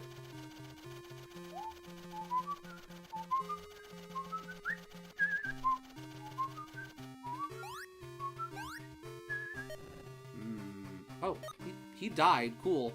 You know what this reminds me a lot of? This reminds me a lot of Wart's Castle in Mario 2 with like the conveyor belts. Ooh. Nope. Here we go. Oh, okay. Ooh, oh, geez, Louise. That's fine. This place has big Warts Castle energy. Ooh. I hope you know why I added something on it. I bet you will know why. Yeah, because the Cowardly Lion has a little ribbon on his head after they go to the Emerald City. Ooh. I hope my strength holds out. I hope your tail holds out. I love the Cowardly Lion. The Tin Man has always been my favorite, but I've really grown to appreciate the Cowardly Lion over the years. He's such a great character. Ooh, ow. No. Ooh. I'm also getting Rystar vibes for some reason. No, you know, I can see that too. You know what? It reminds me of Rystar with, like, how Rystar's final level is, but it also gives me, like, the way the platforms are designed and the color scheme in specific. It is giving off, like, vibes of, whatchamacallit, of Stardust Speedway in Sonic CD.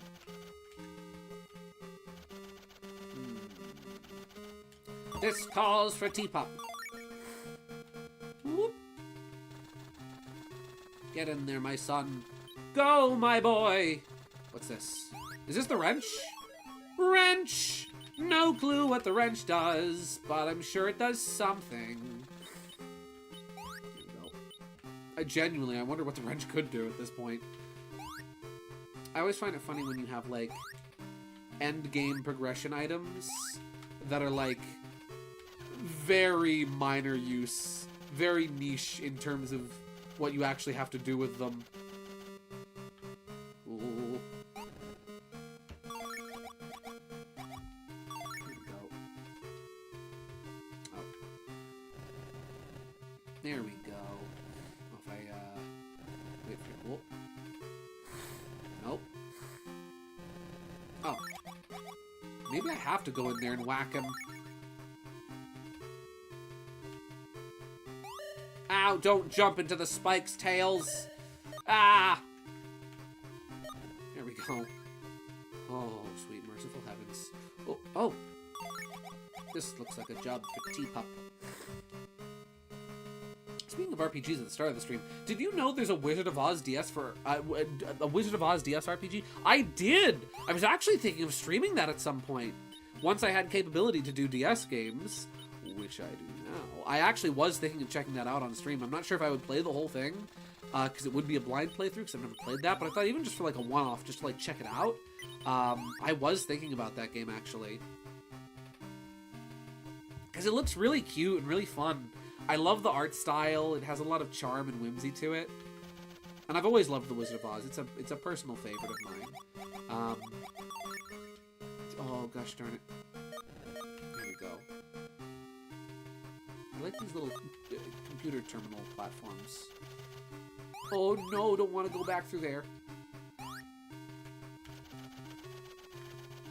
Ooh, there we go. Again, like, you could use the super speed for this, but there's also Tails' flight. I really like that, how, like, there's two solutions to that puzzle. You either use the ability, like, right, like, you have an ability to make that, specifically for making that easier, or you use an ability that you've had since the very beginning of the game that you have had to learn how to use in a very precise way. I like that. That's cool. Let's see. I really want to try it out, too. There's a review of it I could show you. Okay. I don't want to spoil too much for me, though. I wanted to know who's the wizard? Who's the Wizard of Oz? I wonder if Dorothy will ever get home. Oh, golly. Spoilers for the Wizard of Oz? It's more likely than you think. Ooh.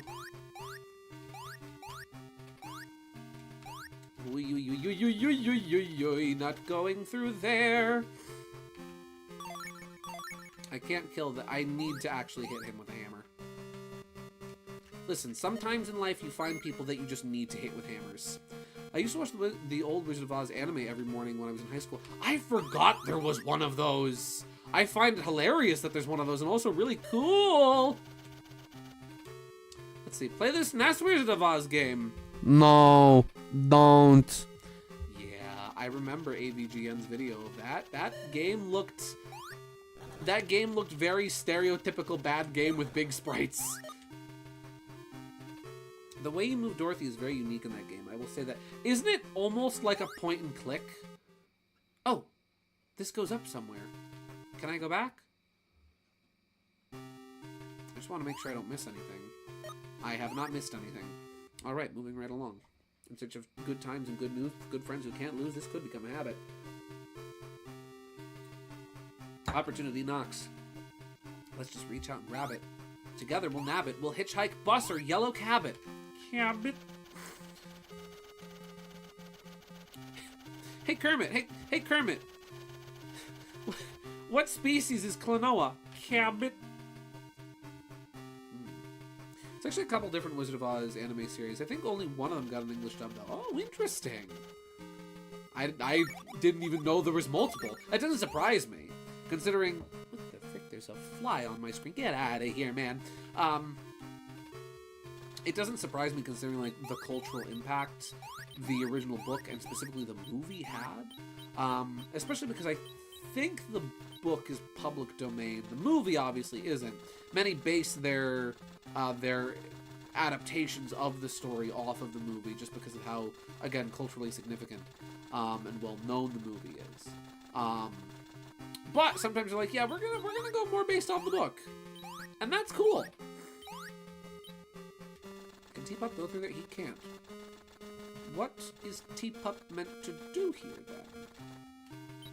Is this even an... Did I accidentally skip what Teapup was supposed to do? Oh, he has to hit the switch. Stop. Wow. Good job, Gideon. It's like a trackball you see in those golf arcade games. You gotta roll the quote-unquote ball to move Dorothy where you want to go. Oh. Ladies and gentlemen, it's Dorothy Gale on ice, as seen at the Icecapades. Let's see. Fun fact. In World Championship Wrestling, they did a Wizard of Oz gimmick. It was terrible. Please, Bladen. I am very curious. What did that entail? Did they send everyone to Oz? Was there did 4 of the wrestlers have to like team up and ease on down the road? I am very curious as to what that entailed. I believe the show I watched covered the original story / movie and also the sequel too. Oh, cool! Yeah, the books. It's interesting because like the books span like there's a ton of Oz books. There was only ever 2 movies, even though technically one, I believe, Return to Oz was done by Disney, and technically was more so based on the books than MGM's movie adaptation. The one with oh golly.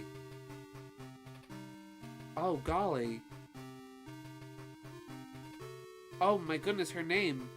I've never forgotten her name before in my entire life, and suddenly it's gone. Oh geez Louise. I'm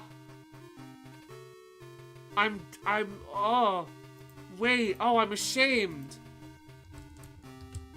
Oh golly, how could I forget her name? Wait, ignore Google. She played, oh golly. Judy Garland. Wow, I had to think, I looked it up, I was like, who played Dorothy? I'm like, no, I will disgrace my entire family if I rely on Google for this. Judy Garland, jeez Louise, how could I forget her name? Wow, fake fan over here.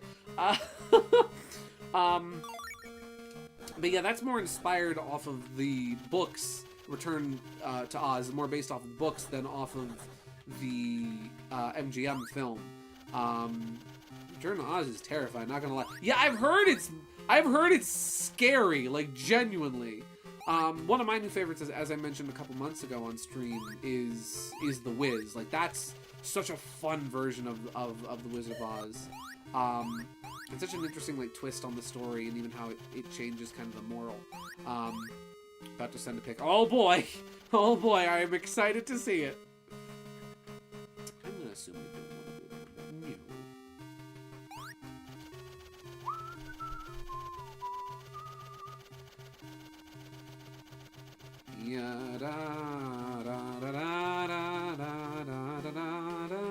I like this. This song is actually really good. It does have that big airship theme. Bum, bum, bum, bum, bum, bum, bum, bum, bum, bum, bum, bum, bum, bum, bum, bum, bum. Yeah, that feels like an airship theme. Yeah, wasn't the sequel movie kind of creepy? Yeah, very much. It had some serious nightmare fuel type stuff. Ooh, what's this? Again, a different studio, different basis, but it is commonly like considered like, oh yeah, this is the creepy Wizard of Oz. Did you watch Mojo? Did you know that the Wizard of Oz has a disturbing and creepy sequel? We're gonna ignore the fact that it wasn't by the same studio or really the same people that made the original, but it was scary, guys. This is the second stream. This is the second Tales Adventure stream in a row that I have mentioned WatchMojo.com. Go, T-Pop, go! Go, my son. You kind of have to be rhythmic with your jumps to get, like, the most distance out of it. Here we go.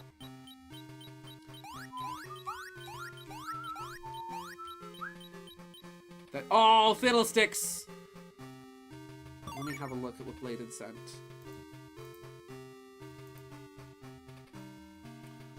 Oh my goodness.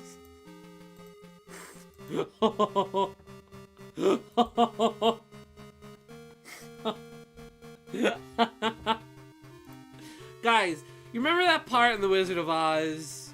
You remember that part in The Wizard of Oz where Gandalf showed up and was like, "You shall not pass!" That was my favorite.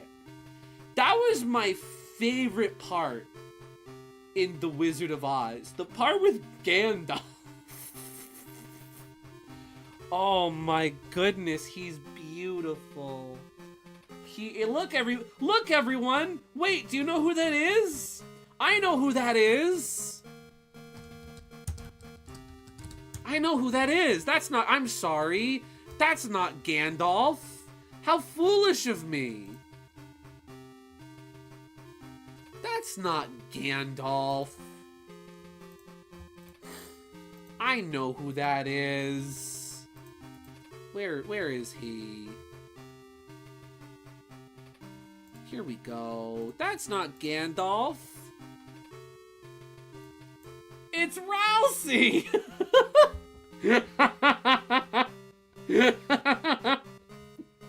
He drove here in his Mercedes-Benz, of course.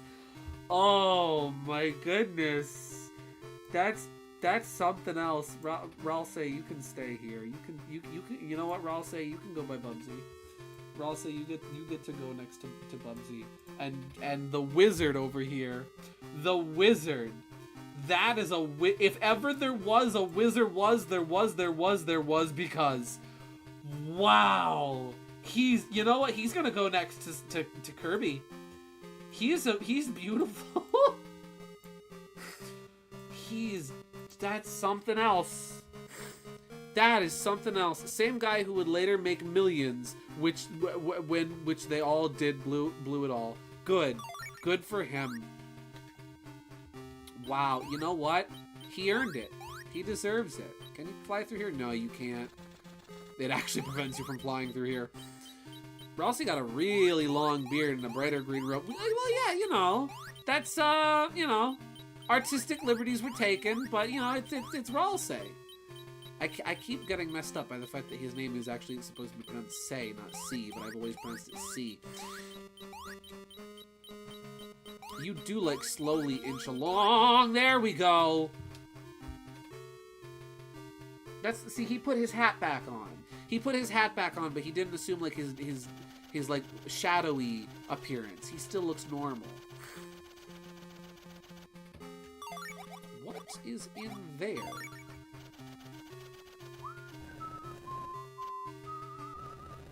Oh.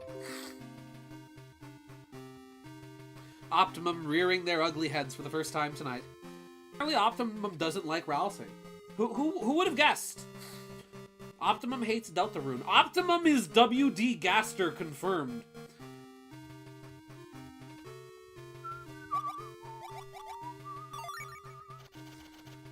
Oh, no, no, no. Ah, fiddlesticks.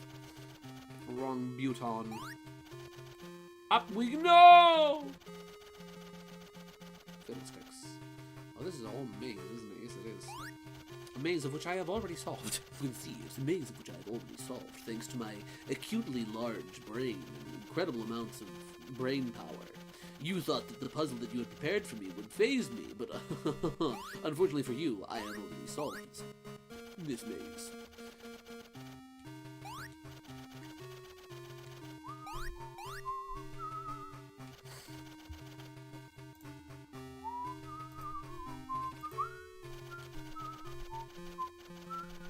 Oh, we have to go down.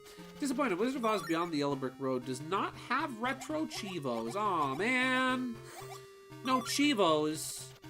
No Chivos in my Wizard of Oz RPG. That's a shame. I feel like the Wizard of Oz, though, like, that's honestly... Okay. Here's my question. Here's my question. Is the Wizard of Oz an isekai? Is the Wizard of Oz an isekai? Is Narnia an isekai? I feel like it counts. Yes. Yes. Teeter says yes. Yes. Yes. Yes. Wizard of Oz is an isekai, right? But see, in most isekais, right? How do we get to the fantasy world? By getting hit by a truck. Dorothy doesn't get hit by a truck, but she does get swept up in a tornado. I guess it has at least 2 animes. See? See, it's got anime. I'm just saying. Wizard of Oz is my favorite isekai. Oh yeah, you watch any anime? Oh yeah, I love anime. I love anime. Anime's great, isn't it? Yeah, anime's really cool. What's your favorite anime? The Wizard of Oz. Huh? That's not anime, that's a movie. Incorrect. It's an anime. It's an isekai. The manga was better. What are you talking about? The book. I think I've gone too far once again. Once again, I've gone too far with T-Pop. And also with my jokes. Where the fleep do I go?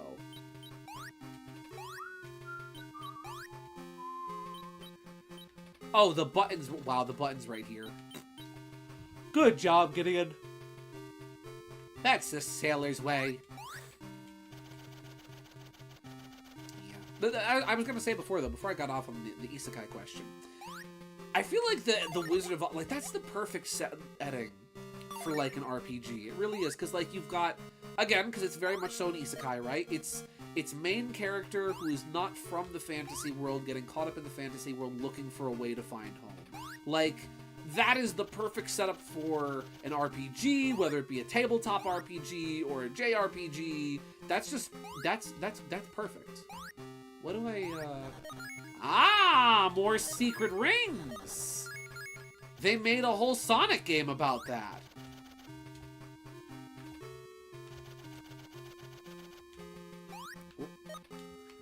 Oh, I can probably drop bombs on here. Can't I? Yes, I can. Yes, I can. Yeah, bombs! Heck yeah, extra rings. I'll take it. Not to mention, you've got, like, for either... Oh! Oh, Speedy! Ow! Sit up in your chair, Gideon. Speedy's back! And he's got his battle suit. Get him. Come back here, you. I got a hammer and it's got your name on it, Mr. Man. Where'd he go? Oh, I know what to do. I know what to do. I know what to do. I know what to do. I know what to do. Oh, he's got a beam attack! Yes! We just have to chase him around the arena and get his dummy self to hit my bombs. Oh, where'd he go? Where'd he go? Oh, look at him! Ow! Oh my gosh, look at him! He looks cool! He upgraded. He's got a gun now. See, Tails, what was I telling you, right? What was I telling you? I've got a gun. Speedy has a gun. Also, I just realized maybe we should just make a little, just gonna make a little,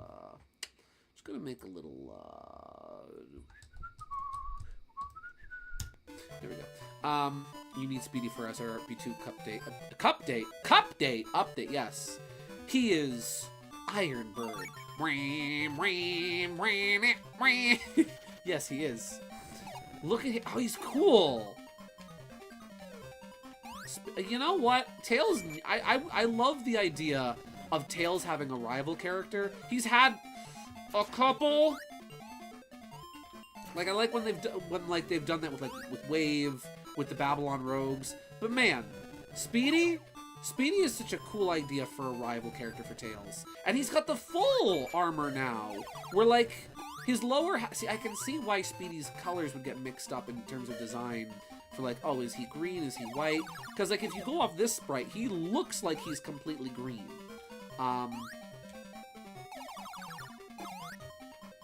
Listen, kid, I'm just saying. You should have brought your gun with you. You should have brought a gun. This guy's got one. You could take him out. 3 shots. It's all you need.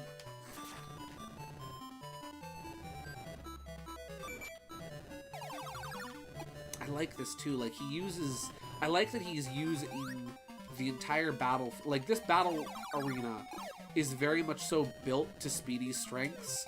Where, like, it's built to be versatile and easily navigated for somebody that's flying with a jetpack. And it naturally, for that reason, also puts somebody who doesn't fly, or at least shouldn't be able to fly, at a disadvantage.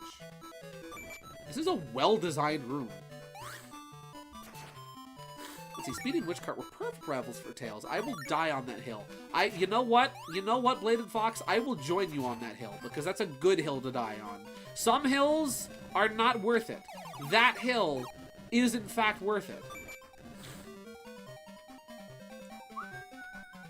Oh, there he is. Yeah! Yeah, ow! He realized that I realized his bullcrap. Is it Green Hill? No. No. No, it is not the Green Hill. It's Mushroom Hill! It's the hilltop zone to die on. I think you mean Sand Hill now. Correct. Green Hill's looking a lot more like Sand Hill now.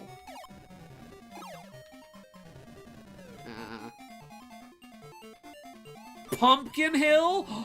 I got him. I beat him. We beat Speedy. He's dead. Oh! He's dead. He's gone. Guys, a moment of silence for Speedy.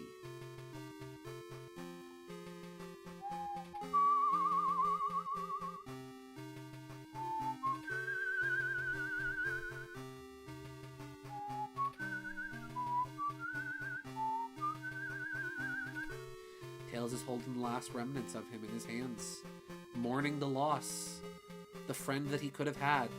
Even Tails is like, what have I done? Nah, I'll get over it.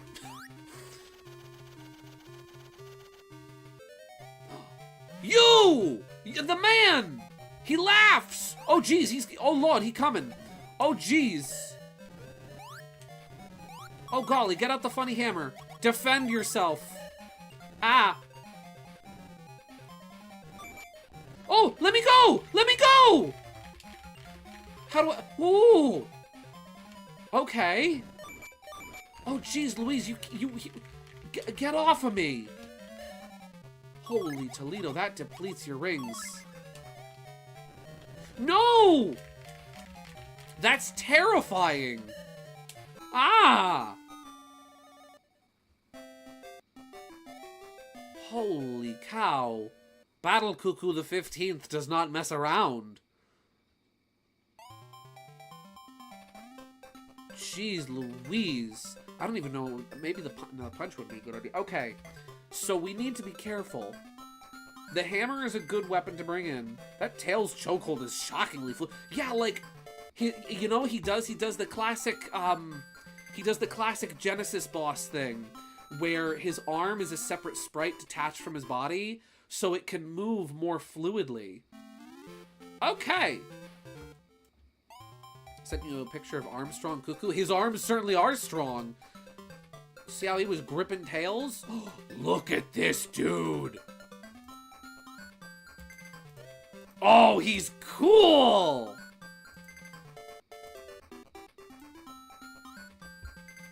And he comes in and he does the superhero landing.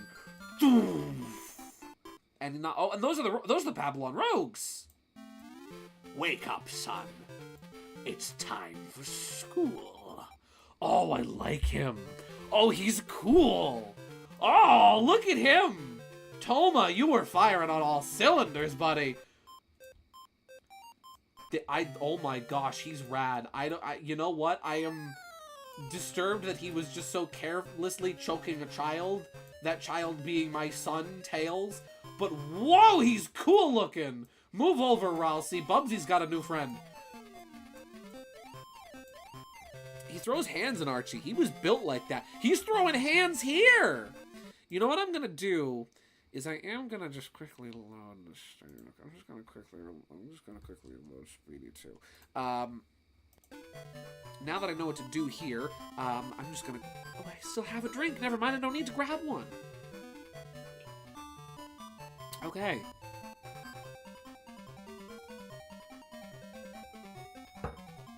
I have to be careful and not take damage.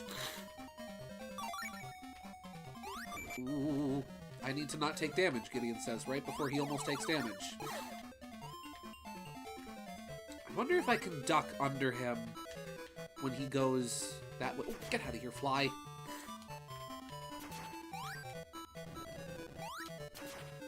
There we go, that's a hit. That's a hit. Oh, yo.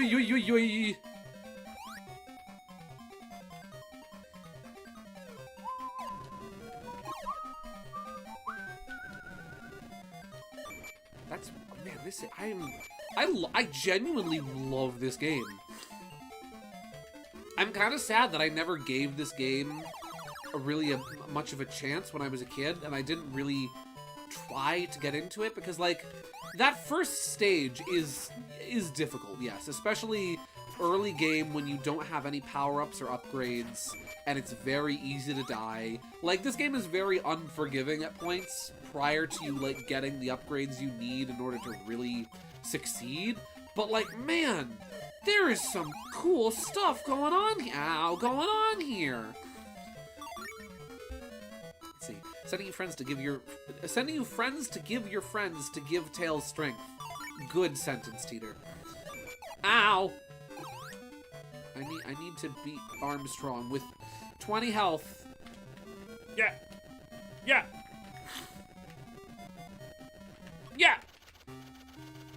No wonder this guy's pissed. I killed his son.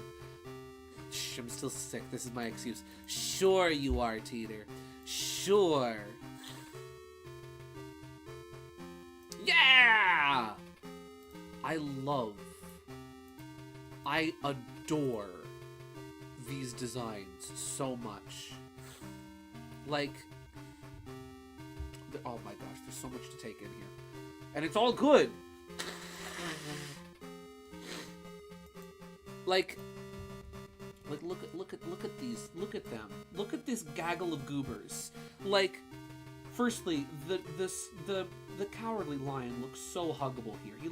He's so friend-shaped. And, like, the scarecrow's got a little corncob pipe, and the Tin Man who's like this walking, like, teapot. I love him. And they gave Dorothy boots! I love this. I need to play this game. Look at the, like... I need to play this game. You know what? After I stream... You know what? Maybe that's what I need to stream after Kirby Mass Attack. Look at this! I want this to be an anime. I want to watch this as an anime. I need to play this gosh darn game. Because this looks adorable! There's, like, little cats! I love this. I need this in my life. Tin Man has a huge axe. Yes! Yeah! Oh, I see it in the back! They gave my favorite character my favorite kind of weapon. This was made for me. This was made specifically for me. I love it.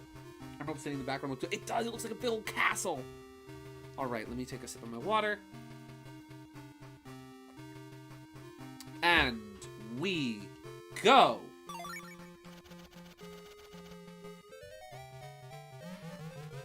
That laugh. He's mocking me. Okay. You know what his bomb patterns remind me of? They remind me of Werner Verman's cherry bombs in Cuphead.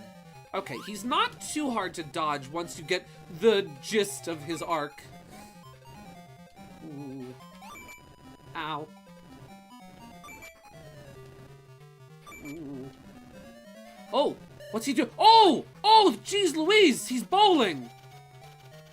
And now he's moving!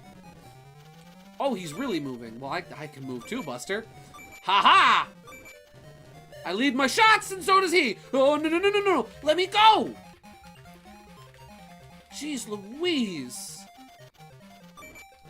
Alright. Oh, is he dead? Did I kill him? Oh! We beat him! Also, just realized he's got bombs, you've got bombs. That's kind of cool. Yeah! That's rad! The final boss has your weapon. That's so cool. Is that it? Did we do it? I think we did it. Yeah! Tails Adventures. It's got a little swing set. Wow, staff, this was... Nanomachines, Fox Boy. Producer, wow, we beat the game. Speedy can't summon bombs, but his father can. Another Speedy Owl, another Speedy Owl. Hi, Flicky. This game was absolutely delightful. I really... Flicky, now! Little scamp. The final boss was a little underwhelming, but it was intimidating at first, certainly. And fighting Speedy again was really cool. And again, having the final boss use the same weapon we've been using the whole game, that's also really cool. I really like that. There's some really cool stuff in this game. I was very, you know, oh, we're building a bigger version of T-Pup. Yeah. I remember playing this game and enjoying it a bit. He's taking a nap. I remember liking this game, but also not liking it as a kid and thinking it was very hard, and I couldn't really get the grasp of it. But you know what? That first stage is a little difficult, and it's a little challenging, and it's certainly rough around the edges.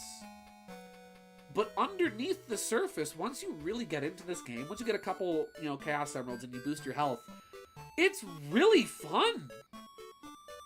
Like, genuinely, this game was really enjoyable with a couple little quality of life improvements. Being able to maybe, I don't know, maybe getting, like, the warp device earlier, being able to warp out of the stages quicker, maybe having some way of accessing your items outside of just going back and forth to the, to Tails' house. Just a couple little quality of life changes, but even then, I don't think that diminishes necessarily from the overall quality of this game. This manages to... Oh, geez, Tails, you blew up your head. Don't lose your head there, buddy. Even so, like, some of the hitches and problems that a lot of games on a system like Game Gear fall into, like Screen Crunch, for example, this game never really had a problem with because it moves at a fairly nice slow pace. Yeah, it's a hidden gem. Definitely. This is a big diamond in the rough game, if you ask me. Color me impressed. Presented by Sega. Look at this little spin. That's some fluid animation. Ah! What happened? Oh, they turned black and white because they exploded. Wow. Item detection ratio 100%. We did it. We 100% cleared the game. Wow. Tails Adventure. I'm curious. Teeter, do you still have that all power-ups cheat code, like the all power-ups continuation code, because I would love to just check out real quick what the wrench does. I'm very curious what the wrench is and what it does. Also, it's getting cold in here, so I'm going to close my window now. Wow! What a fun little game. Never underestimate a little game like this, because it might just surprise you. I genuinely... Ow, good chair noises. I genuinely... Chair, thank you for rubbing against a thing on the floor. I was not expecting much from this game. I was expecting this to be a one-and-done, single-stream, one-off game. When I first set up the stream for this game, I put it in the one-offs playlist, because I wasn't expecting it to make more than one stream. And yet here we are. We beat it after 3 streams. What a delightful game. This was fantastic. I really enjoyed this, and I'm a little sad to see it end. Nonetheless, it was short and sweet. It was really good. Code sent, as well as multiple ones. What other codes do we have, Teeter? This is definitely a game I might wind up just screwing around with on my own time. Let's see. Chaos Emeralds, all items and level select. Level passwords, entering the following password to fully complete the corresponding levels. Pole Forest. Various items and stage passwords. All items and only first stage beaten. Perfect password. All items, all stages, all bosses beat except final boss. Start new game with all chaos emeralds. Here we go. Perfect password. So let's see if I can't operate this here stage select. So let's see. All items with only first stage beaten. Perfect password. All items, all stages beaten. All bosses except final. Sub-final bosses. That's interesting. So this code then has Speedy automatically beaten. That's interesting. So we've got this boing sounds exactly like the sound. Not Beam Kirby, as in like Waddle Doo Beam, but Beam Kirby, Laser Kirby makes in Kirby's Adventure. So A2 Brute. A2E1. A2E1. AA2A. A auto repair. 2A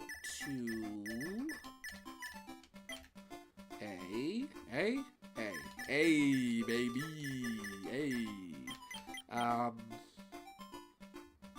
51A6. 51A. Oh. A. No, oh, I passed it. A6. And then 6D13. A2E1 sounds like a Star Wars droid name. It does. Look, everybody, it's A2E. I introduced a new character into the series, starting with The Force Awakens. It's a new droid character. Her name is A2E1. It's a funnier character than we've ever had before. He's a key to all this. George, isn't that what you said about Jar Jar Binks? Yes, but I mean it now. No, Lucas cannot make this droid. Oh, it's too late, Teeter. I might have gone a little too far in places. Huh? Oh, I started reading the wrong code at the last second. It's 6D13. Oh. Okay, yeah. 6D13.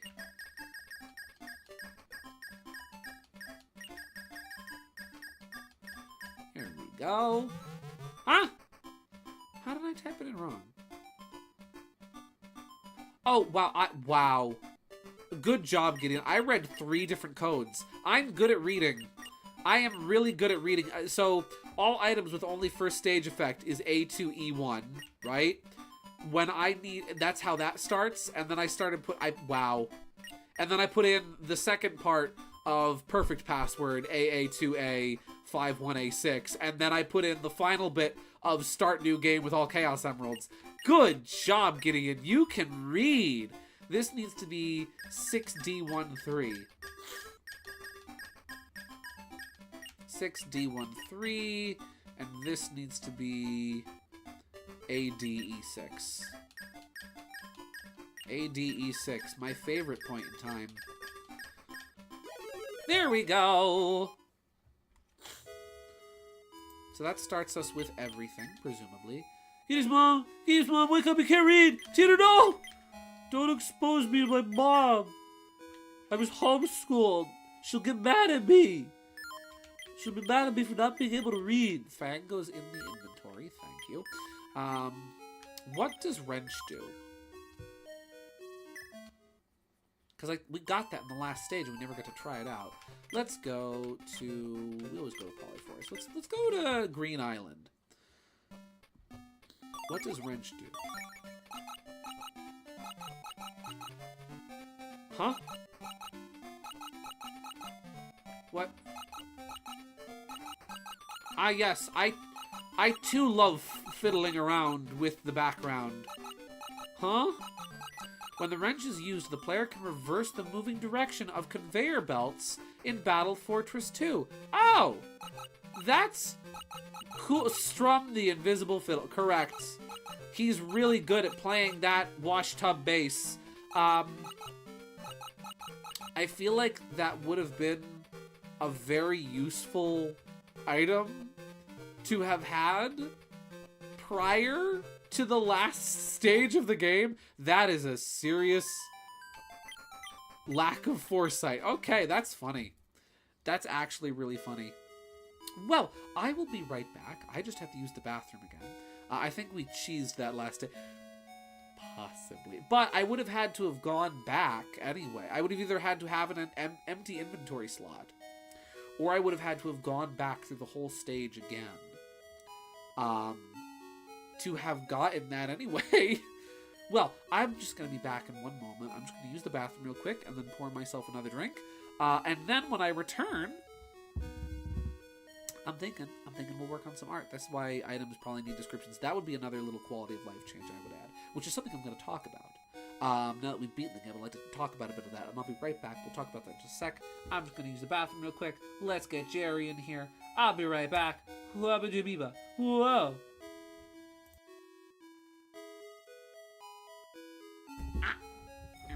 we go.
There we go.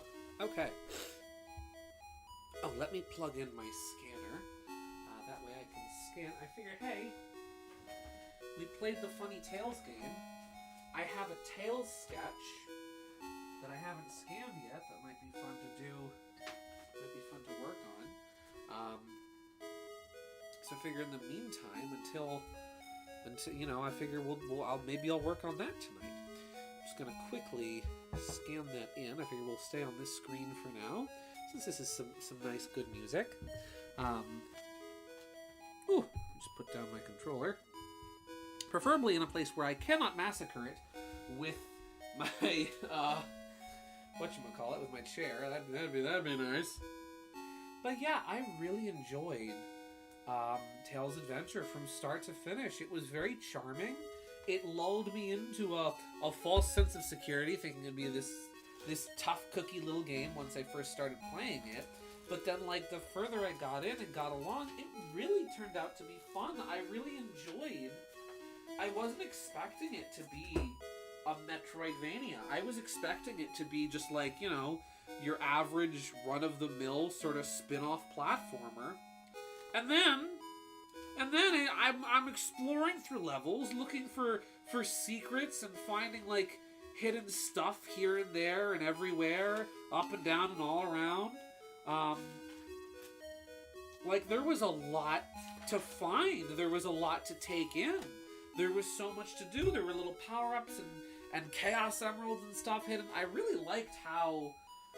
There we go. I really liked how the Chaos Emeralds were implemented as a power-up system, where they increase... Instead of just being like, okay, you collect all of these to become Super Sonic or Super Tails, I really liked how they were instead health upgrades, and also they upgrade your whatchamacallit, they upgrade your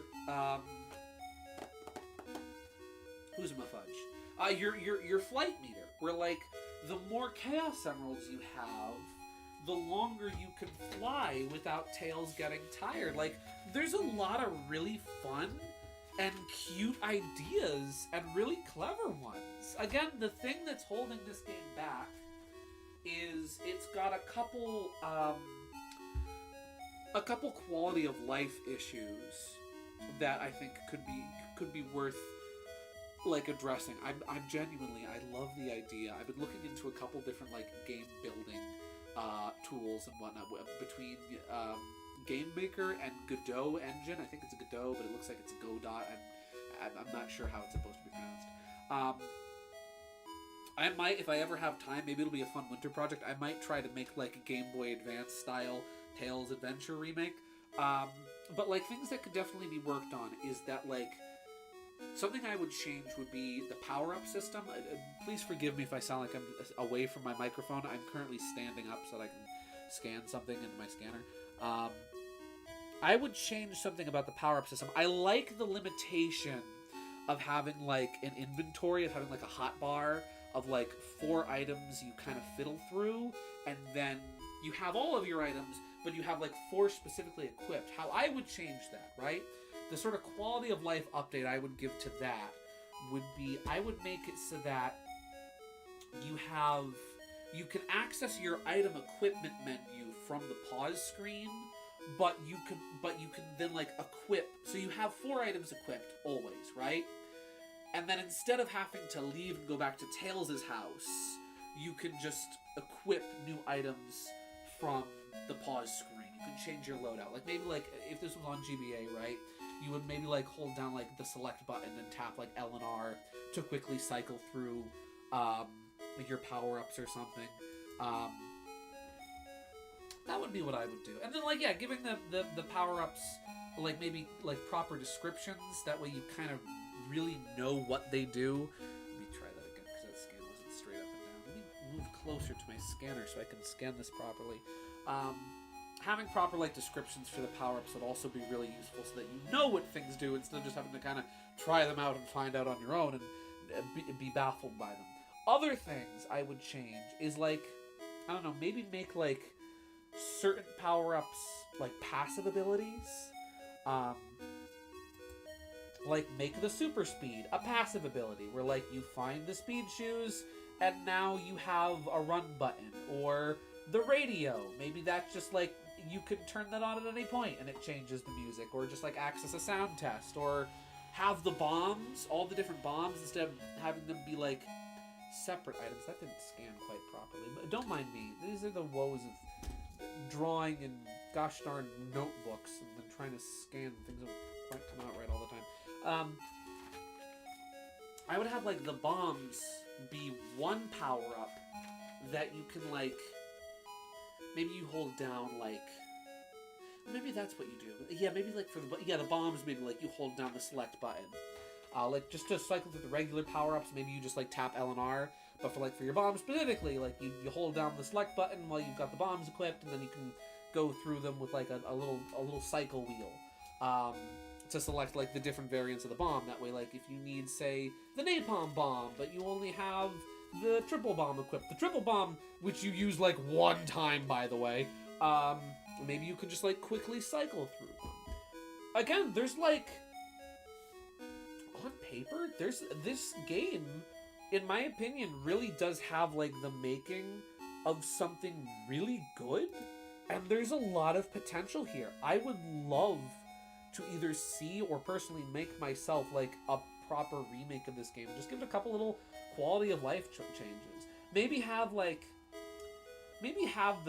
teleporter not be like an end game item, and instead do almost kind of like Kirby and the Amazing Mirror in terms of Metroidvania, where like after each level you find like a special, like maybe you find like a teleport machine for every level between the levels, between the lions.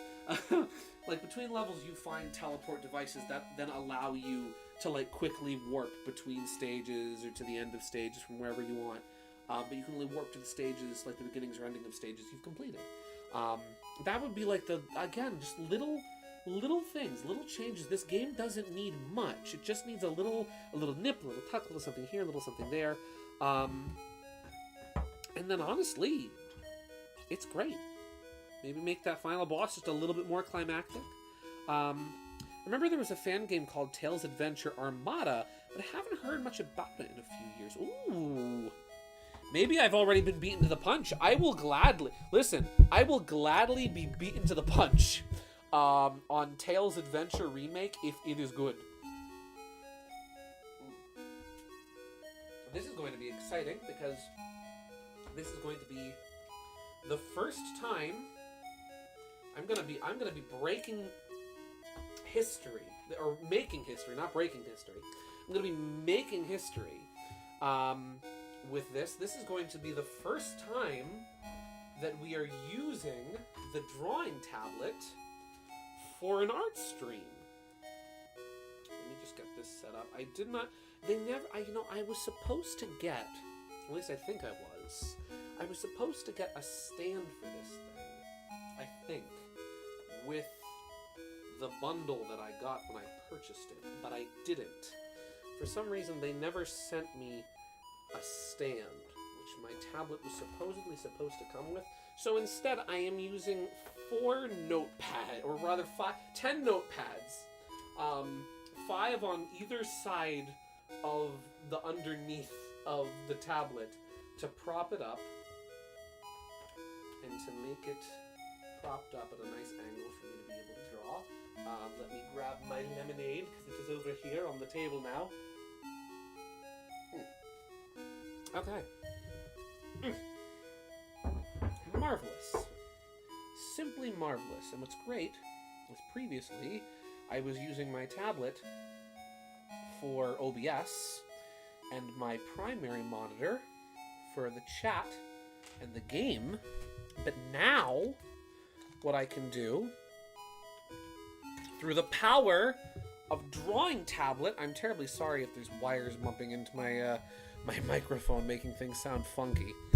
Now, through the power of drawing tablet, what I can do instead is I can have the chat and OBS on my main monitor while I have Fire Alpaca on the tablet. The wonders of technology. Will wonders ever cease? That is the question, ladies and gentlemen. Let me just get Fire Pack going. And we'll drop this lovely little sketch of Tails in there, and you guys can see me actually drawing on stream instead of just like tracing things over in with my mouse, tracing over my own sketches. I'm back. Sorry for the delay. Had to help Mom with her phone. No worries. I've just been ranting and raving for like the past 10 odd minutes about what I would do with a Tails Adventure remake. And what I would do for, like, quality of life changes. I have Coke Zero and ice cream drumstick. Teeter, you gonna share those? You gonna share that ice cream drumstick? You gonna share that, my guy? I'd like one. You got enough of those for the rest of the class? All right, we are breaking new ground. We are making history tonight, as this will be the first stream that officially uses, I think, if I'm not mistaken, I could be wrong, but I believe this will be the first stream that uses the drawing tablet for actually drawing and not just observing OBS. Crazy. Today is the 29th, so that'd be IMG 829, right? For the file that it saves as, no. 8292. Here we go.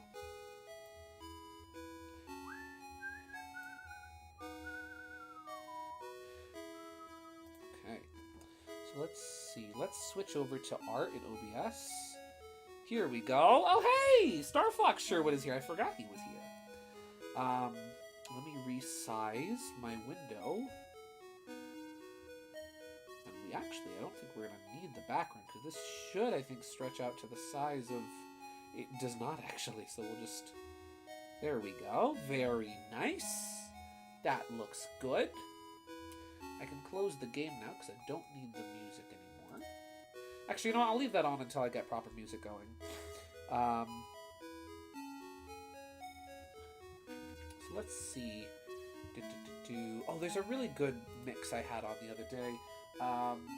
Sonic... Saturn... VHS mix. There we go. Hopefully this won't begin and end with an ad. I will cry. Yes, Teeter, you sent me a drumstick! Guys, Teeter's got drumsticks. Teeter's got drumsticks for the whole chat. He is sharing with the rest of the class. Teeter, you kind soul. Heck yeah, I haven't had one of these things in years.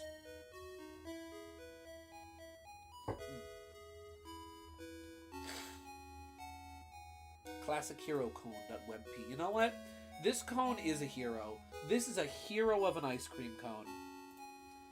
Let me put this down on the taskbar and this down on the taskbar, because now I'm just going to start saving to my... Here we go. I scream. You scream. We all scream. The cops come. It gets awkward. Let's see. They're my all-time favorite. Nice. You know what? I'm gonna give this to Sherwood. Sherwood gets an ice cream cone. There we go. There we go. He earned that. Good for you, Sherwood. Yeah. Yeah. All right. There we go. Let me just adjust my window size in OBS here. Here we go. That's nice. And is my music up yet? Here we go. Here we have Sega Saturn era relaxing music VHS tape. It's an hour long, so we're probably going to need more after this. But that's okay. And this starts with an ad, of course. An ad for Aquifer. Skincare is important, kiddos. That's right, everybody. It's me, your pal Sonic. Okay, wait. I need to okay. YouTube has blessed me with the opportunity to talk about something. I need to talk about this because it bothers me. Okay, this is an ad. I'm going to show this advertisement real quick because it bugs me. It disturbs me greatly. I was talking to Teeter about this the other night. But since YouTube has been generous enough to present me with it, I'm gonna take the opportunity. Window capture, and I want to capture my browser. Here we go. Okay. I don't normally show advertisements and commercials, but I feel like I need to. Also, hi Dylan Hollis. Good to see you, buddy. Okay. This is an ad for McDonald's. Right? This is a McDonald's ad. I don't know if you've ever seen this commercial before, but I have. It bothers me, and I have great reason why it bothers me. Right? Here's this great little McDonald's ad. Right? Let me just crop this properly. Let me show you this ad for McDonald's. So our scene, right? I'm gonna mute this because this audio is probably copyrighted. But we've got this guy running through New York City. Now you'll note that is not a shirt. The joke is that he's not wearing a shirt. That's the letter. He's painted green with a letter T. He's running in to McDonald's. And he's meeting up his friends at McDonald's. Oh, see, it's the Jets. It's the team, right? And they're here in McDonald's with their painted on Jets letters, right? And they're here to use some kind of coupon of some sort to buy something, right? And the cashier is cool with it. The cashier is cool with it. They're like, yeah, it's really great. Yeah, that's cool, right? I need you to remember, right? Very key, important part of that commercial. This is from just a channel called Low Poly, by the way. So very important to remember. Those 4 gentlemen that were in the McDonald's, they were not wearing shirts, right? They were not wearing shirts. If you go to McDonald's,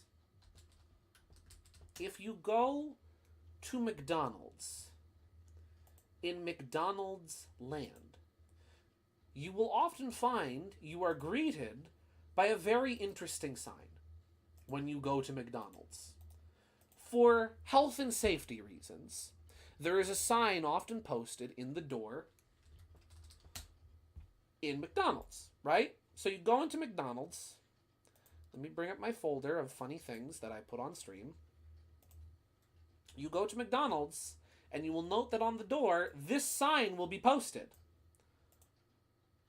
No shoes, no shirt, no service. No shoes, no shirt. Oh, no shirt. It's the first one. No shirt. No shoes, no no shirt, no service. This is for health and safety reasons that this is posted in all McDonald's stores. McDonald's, you are endorsing a health violation in your own commercial. Can't eat if you can't afford clothes. Yes, but still, this is a health violation. I'm just saying. Let's see. I work at Hardee's in the southern part. We're trashier, so this would probably fly. Nice.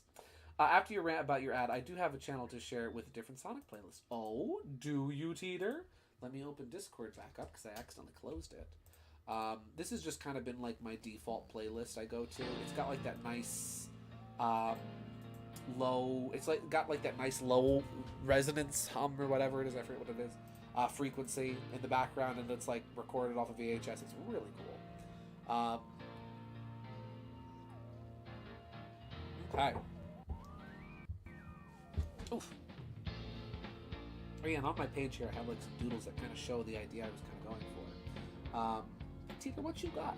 What you got for me, Teeter? A fascinating jukebox. Ooh.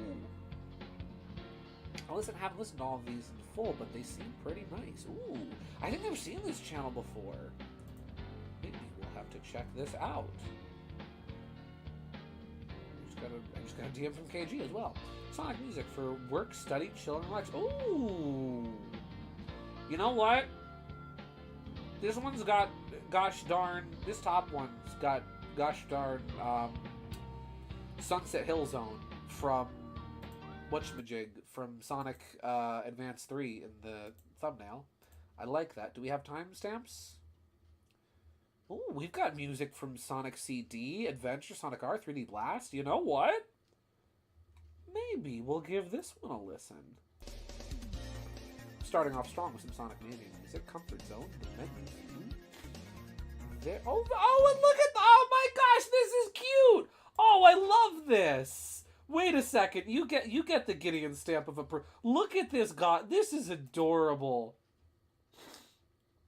Look at this, they put a little, look what they did. I quoted Matthew earlier. That's the wrong window. Very cool advert. I don't know why Google gives me these gosh darn weird ads. I really don't. But look at this in the corner. For I am the Lord your God, who takes hold of your right hand and says to you, do not fear. I will help you. Isaiah 41:13. Look at that. And it's a little animated... Oh, wait. Can you even see that on screen? You can. And it's like a little animated loop. Look at the sprites. The sprites from Sonic Advance 3. I love that. That's swell. God bless this YouTube channel. Literally. Oh my gosh, I found a new favorite thing. It's got the Tails you referenced to. Yeah! I unintentionally referenced that Tails part. That wasn't even my intention. Okay, so I can kind of show one of the ideas I had. I was thinking about this at work, actually. And I doodled it on this page alongside Tails and Speedy. Where, so like... hear me out. In the hypothetical Tails Adventure remake, right? So like down here, let me adjust my excellent word thing. Let me adjust my sides of the screen. Okay, so like here we go. Hello KG, howdy do. Oh, you did send me something. Let me check that real quick. You sent memes? You sent memes. Oh, I do love a good meme.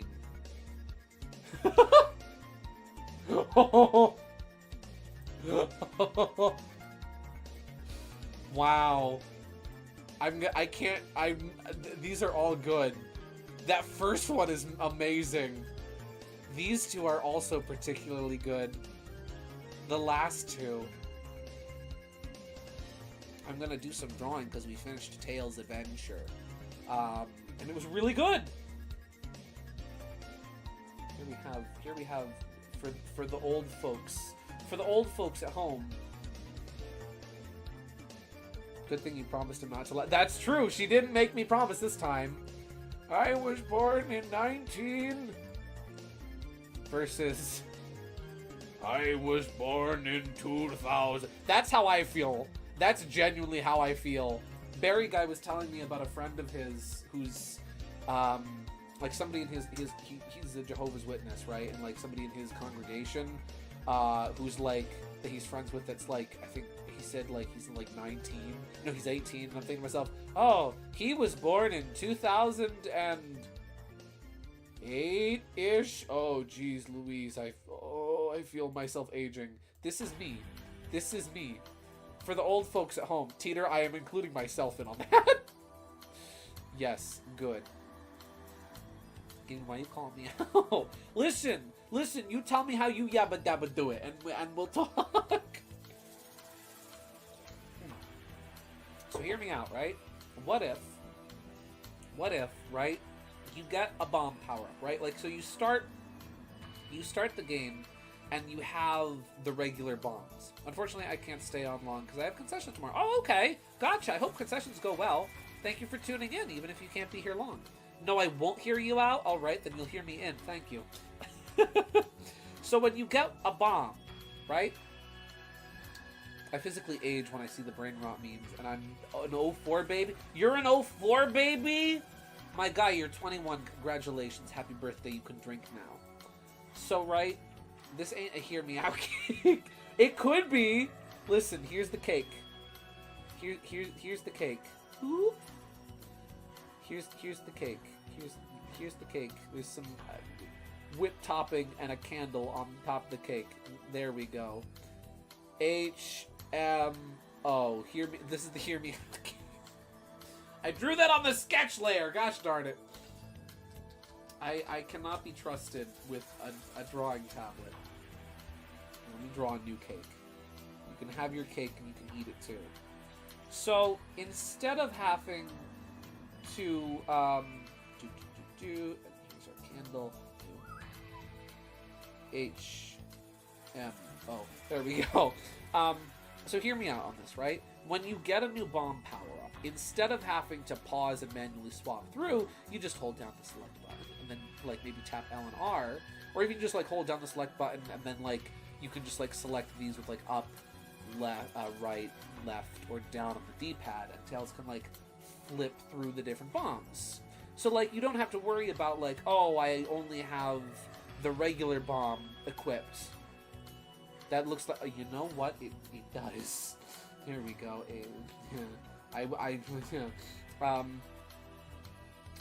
So like you have regular bomb, you don't have to worry about just being equipping having the regular bomb. You can also quickly swap to the napalm, or you can quickly swap to the remote bomb, or you can quickly swap to the power bomb.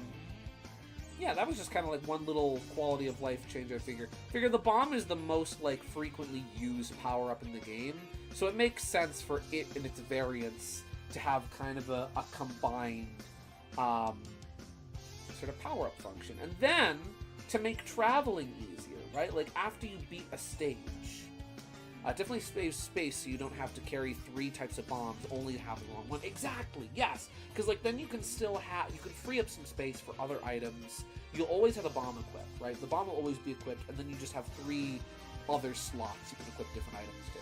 That way you don't have to worry about needing a specific bomb type when you go into a stage and then realizing, oh, I don't have the napalm bombs, I don't have the nukes, so I guess I gotta leave.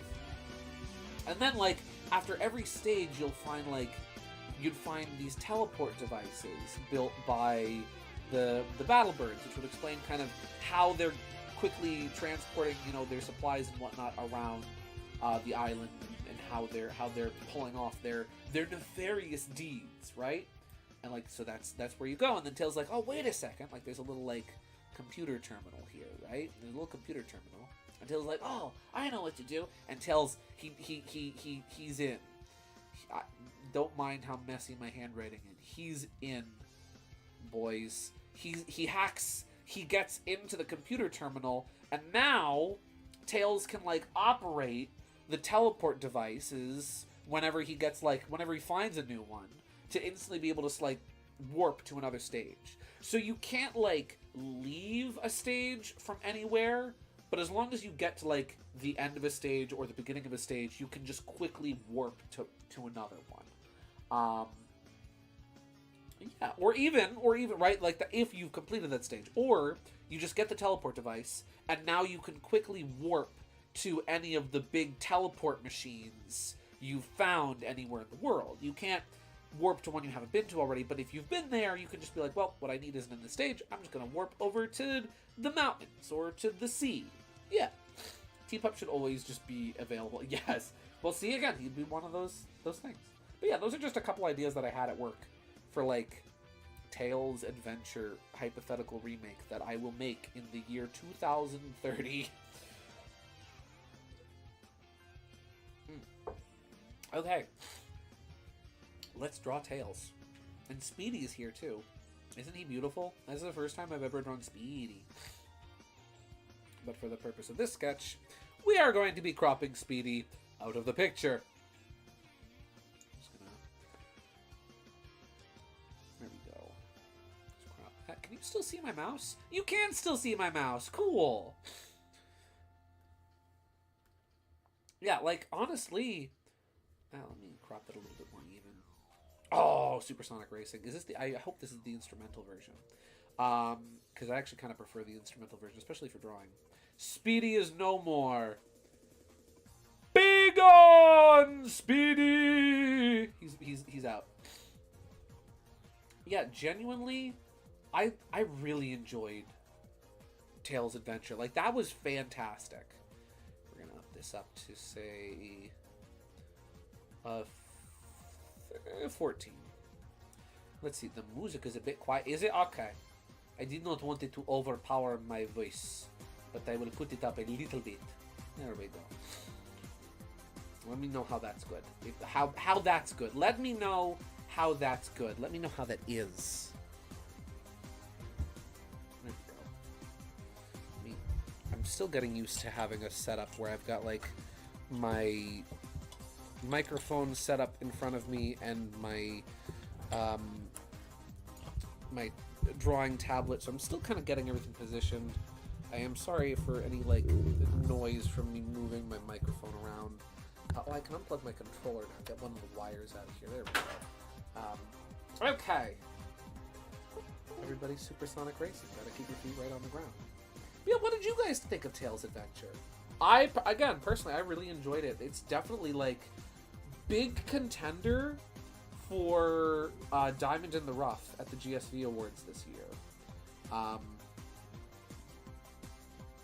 we go.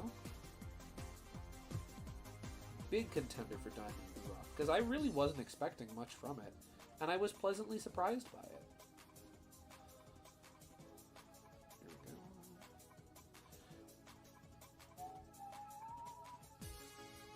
go. There. Oh, no, that's too far back. Don't mind my rampant perfectionism getting most of it. Neat little side game. Wish it was a bit more beginner friendly or easier to get into. Yeah, no, I do understand that, and I do kind of agree, because like that was the thing that put me off to it as a kid, was it was kind of hard, and as like little like 4-year-old, 5-year-old Gideon playing it for the first time on his GameCube, I was a little put off by how hard it was. I kind of wish though that I had given it a little bit more, had a little more patience with it as a kid, because like I would say even as soon as you get that first Chaos Emerald, it does very much so start getting a lot easier, because you get a couple more seconds of flight, and then you get more health, and it's a little easier to work with. Yeah, it has some issues here and there, but looking past those, it looks like a very fun time. It made me want to install Sonic Origins and try a game out for a bit. Yeah, I have it now on my Switch, because I have Sonic Origins. I can play Tails Adventure whenever I want to on my Switch. You know what? That would actually be a good road. That would be a good road trip game, especially on something with Switch where like you don't have to worry about the 3-hour battery life of the Game Gear. Whoop.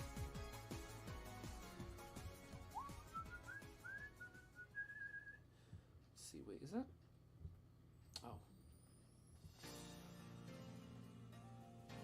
Oh, this is a good song. This is from Sonic 3D Blast, I think, on the Saturn version.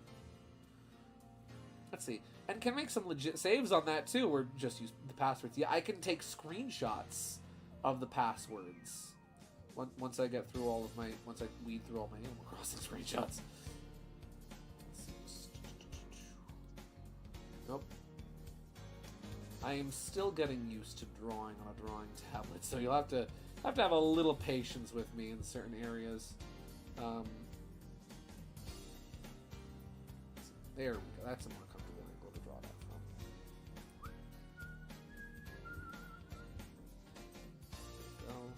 Yeah, honestly, it's a game that has a lot of potential. I would love to see them. I would love to see them do something with it. I don't know. Give me Tails Adventure 2. Tails Adventure 2 Battle. No. Give me like a fun little like sequel or something. Or even, again, give me a remake. Give me a little remake. Give it to like Retro Studios or something. I don't know. Have Sega be like, hey Retro, you want to make a Tails game? I'm like, well, we've made Metroid, so sure, you know.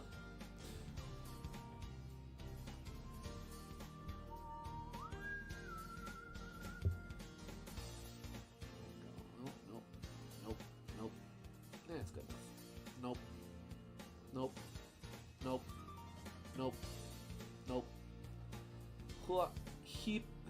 Hoop. That is good enough. I am still going to use my trusty point-to-point tool. Tails Adventure DX. There you go. That's the sailor's way. Tails Adventure DX. I like that. Tails Adventure DX Director's Cut. And it won't have involvement from the original director. at all, but we're gonna call it that because it's gonna sound cool and sell a tailzillion units. I really liked the Battle Birds. Like the battle. Oh, actually, wait. I wanna go a couple sizes bigger on my lines for the for his hand because I want it to be kind of big and in your face. I really liked the Battle Birds. I thought they were cool. I liked Speedy. I liked Dr. Fukurov. Sonic Adventure DS featuring Sonic X the Hedgehog. There you go. And then like Armstrong was like, he just kind of shows up at the end of the, but he's still really cool. Very like intimidating final boss. Yeah, the Battle Birds were cool. You know what I would do is like I would maybe like, I don't know, maybe add like add like 2 or 3 more unique, distinct Battle Birds to have like as mini bosses or something. Have like, I'd say, up the Speedy boss fight. Boss fights? What is this? A horror game? What is this? Five Nights at Freddy's? But like up the Speedy boss fights to maybe like 3. Have you fight Speedy 3 times. A first initial encounter, and then like have maybe an encounter before the flying boss, where it's like he and Tails kind of face off, and he finds out Tails can fly. And then on the next encounter, he sort of challenges Tails' ability to fly. And then, like maybe he's got some kind of upgrade or something. And then on that last encounter, then he's got like the super battle suit. And then maybe have like 1 or 2 other like kind of distinct designed Battle Birds. Maybe like operating like the mechs, like at the end of the first stage and in the cave, who are like, you know, just to add a little spice to the bosses. Witch Cart and Cuckoo, The Return, Revenge, Regenesis, The Movie, Revenge Deluxe Edition, featuring Dante from Devil May Cry, and Knuckles, with new funky mode, only on new Nintendo 3DS XL. E-reader support, with all new levels. You could download online.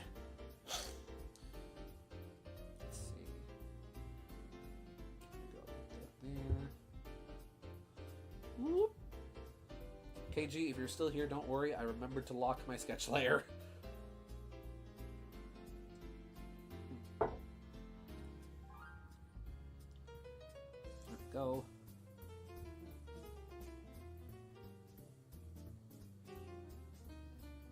Oh, almost.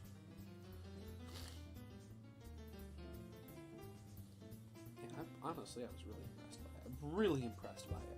I'm still talking about it, you know? I've been thinking about Tails Adventure all week since I played last week, because, like, that's just how much I've enjoyed this. It's been really good. Tails Adventure now lives in my brain. It was that good. Life-changing experience. Life-changing video game. Yep.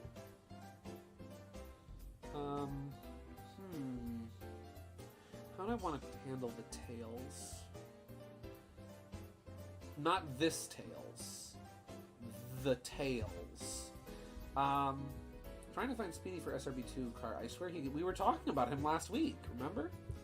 Maybe look through our messages from last Friday. There you'll find it.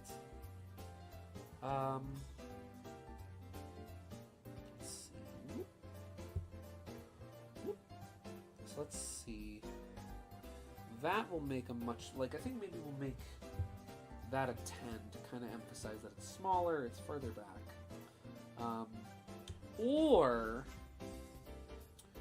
do we make the tails separately outlined to kind of emphasize the but no, I think I'll outline them properly like everything else. Some nice. You have to do the swishy sounds. You have to do the. If you're not doing the to go along with it, are you really doing it right? Can you really say yes? I am a real artist. If you're not doing the noise, you know. Let's actually get that a little further up a ways. Whoop, whoop, whoop, whoop. No. There we go. Don't mind me while I just start making mouth noises. And don't worry, I'm gonna clean up some of these edges. That'll look fine. That'll be fine. Sending you to have it too. Thank you, Teeter. We have to add Bubsy and Tenna. Bubsy and Tenna are getting added. And I'm saying and Tenna, not and Tenna. They're getting added to the mod pack. And now we're adding Speedy, too. A great artist. It's true. See? Oh, Sonic Advance. Is this Sonic Advance? Wait. Oh,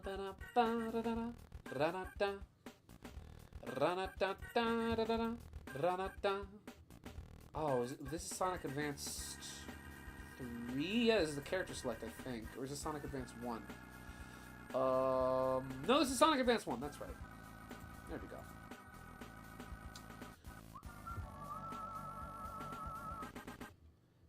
You know what? Wait, no. The curve on this is wrong. I did all my whooshing for nothing. Yeah, let's... It needs to curve down like... Oh, that's my opacity. Not... There we go. There we go. That's what we want. That's the sailor's way.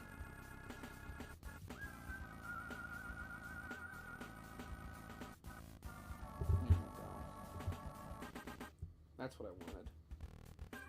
I would love, genuinely, I would love, like, I could so see it in, like, the style of, like, the Sonic Advance and the Game Boy Advance. You could even, like, because I think Tails reuses some of his sprites from, Sonic Triple Trouble. Possibly, I'll have to double check that. But they certainly look similar to his Sonic Triple Trouble sprites. You could very easily reuse sprites from the Sonic Advance games.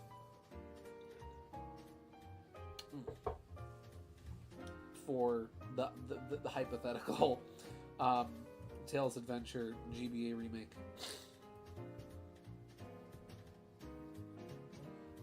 Which I am going to have to make at some point. I'm going to learn how to make a video game, and it's going to be for Tails Adventure. You know what I'm going to do?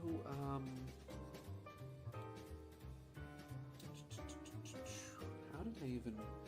How the fleep did I even... I'm going to try and do like a really bold, big line here.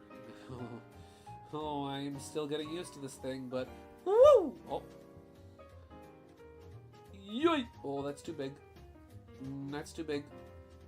Oh, that's perfect! Look at that! Oh, that's beautiful! Oh, that's perfect!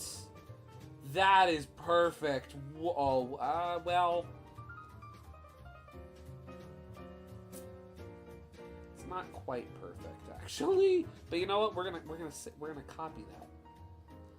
We're gonna copy that, and I might reuse it later if I can't get the stroke I want. Let's see, man. I really want them to add SA1 on NSOGB so we can have versus race. Yes, dude. Highly underrated and very fun. You know what I really want is I want them to add Sonic Advance 3 because Sonic Advance 3 had co-op. Sonic Advance 3 had co-op multiplayer. Yeah. Whoa. Nope. Whoa. Whoa. Zoosh. Yoy. The multiplayer in Sonic Advance 3 was really fun. Nope. I'll get it. I'll get it. Wait. Nope. You know what? Screw it. Screw it. Reusing this, it's gonna make life easier and simpler. Work smarter, not harder. Sad Sonic Adventure music.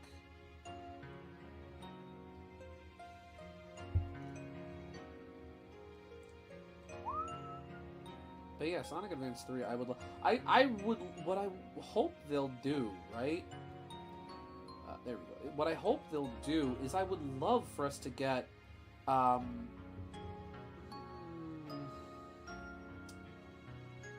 funky, that's not correct. I would love for them to do like a proper collection, sort of like Sonic Origins, of the Sonic Advance games. Like, give me a Sonic Advance trilogy collection that has Sonic Advance 1, 2, and 3. Maybe throw Sonic Battle in there and Sonic Pinball Party. Is it Sonic Pinball Party? It's something like that. For good measure, is like fun little bonuses. Have, you know, have online multiplayer maybe. I really hope they make another Origins-like game for the advanced games. It sucks they're kind of locked on DS. Yeah, they're locked on GBA and DS. It's like, you know, that's as far as you can get them. That's as far as they go. I don't like how this is turning out. You know what? I'm just going to go with this line. I'm going to go with this line because it looked so good and it turned out so well. We're just going to go with it. Even though it's not perfect to my sketch, I still like how it looks. It was the power of the woo! Yeah, that would be great. Especially if, like, because it's Sega, right? It's Sega. They have the source code, presumably. They can just knock on Dimps' door and be like, "Hey, Dimps! Hey, remember that time you made some games on the Game Boy Advance? Yeah, we need the source code, please." Give me Sonic Advance in widescreen. That would be really cool. I'm just saying. I don't know if that would work, but it would still be cool. Maybe even say screw it, and like if you're gonna really like have fun with it, give me like an extra playable character. Be weird and like, I don't know, throw Shadow in there or something. Give me playable Shadow in or like Rouge or Omega, you know, Vector, even Espio, in Sonic Advance. You know, you can do it, Sega. If you're going back to the source code, I'm sure you can do it. Hypothetical, of course. Hypothetical remake. Nothing confirmed. Nothing in the works, but it'd be cool nonetheless. But put you know what? Since they did, you know, since the same team that did friggin' Sonic at Rush, put Blaze in there. Put Blaze in there. Cool, like how they did with exactly like how they did with Amy in Sonic 1, 2, 3, and CD. Have playable Blaze and she controls like Sonic Rush. That'd be cool. It would make no sense. They'd have to either amend the story or just never address it in the game's plot. It'd just be a little fun bonus. Maybe even have, you know what? Go the whole 9 yards, right? Like if you're doing it like Sonic Origins, have little animated cutscenes. Have little animated cutscenes that kind of bridge the gap between each game. And like add a little extra context to things. That'd be cool. That would be rad. I would be 150% down for that. I would love that. What song is this? Is this from Sonic Unleashed? This is...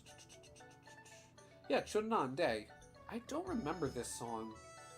Maybe it wasn't in the Wii version, or maybe I just forgot.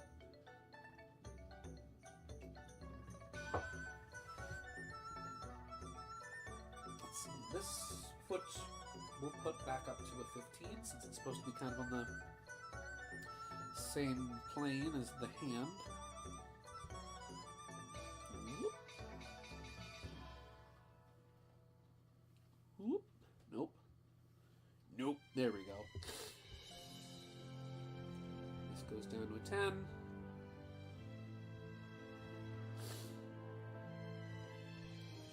Right? Yeah, there we go. Don't mind me as it's funny, I've learned how to do digital art by trying to mimic the Paper Mario art style, and there's so many things from like that really old tutorial I followed years ago on Deviantart that have lingered in my art style to this day, such as, but not limited to, doing your outside lines before your inside lines.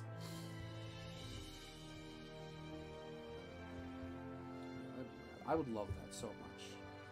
I'm getting hyped for something that doesn't exist. Sorry, Bladen. Sorry.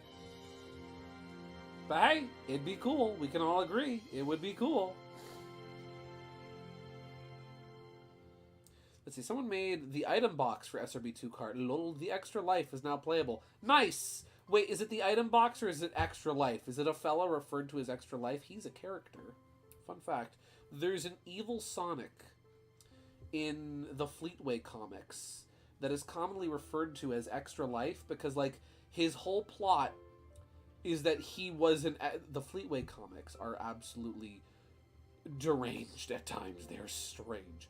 To say they're unhinged would be an understatement, right? Where, like... They, whatchamacallit, there's a plot line where one of, like, the extra lives in a one-up box escapes and becomes a real boy and wants to replace the real Sonic.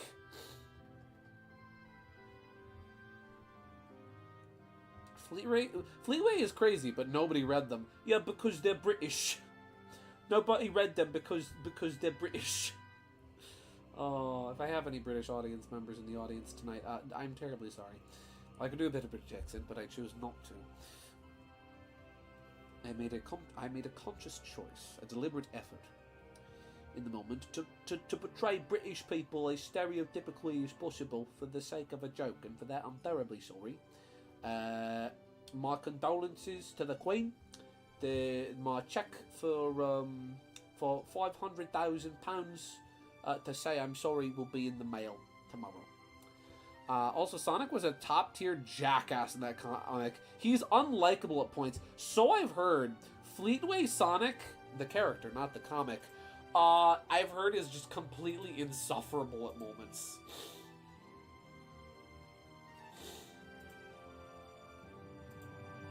He's sort of like your stereotypical, like, protagonist in a lot of British media, where, like, they're very just like, wow, you are a jerk, and yet I'm rooting for you. Oh my gosh, it really is an item box. Also, Pit, hello. Yeah, we're gonna need to add some stuff to the to the mod pack I'm seeing. Okay.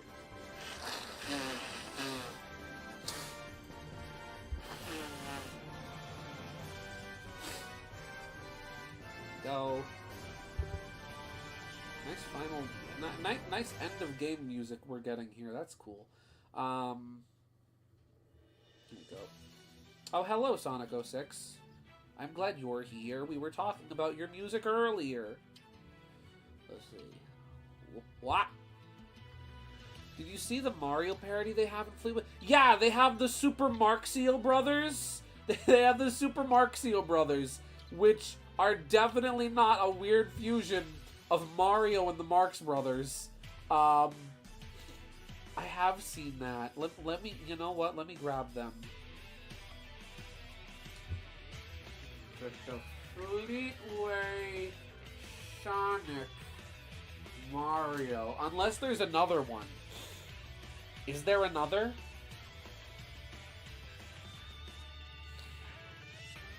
Fleetway Sonic. No, I'm not talking about Fleetway Super Sonic. There are other Fleetway Sonics than Super. Super Sonic is not the only thing from Fleetway, Google. Nope, that's them? I thought so. Where is it? Apparently there was there was a Fleetway Mario comic? I didn't know that. Fleetway comic Marxio Bros. Oh, I dropped my pen. Marxio Bros. Where'd my pen go? Yeah, here it is. Yeah, here we go. Here they are. Ladies and gentlemen, let's give it up. Oh, they're really good.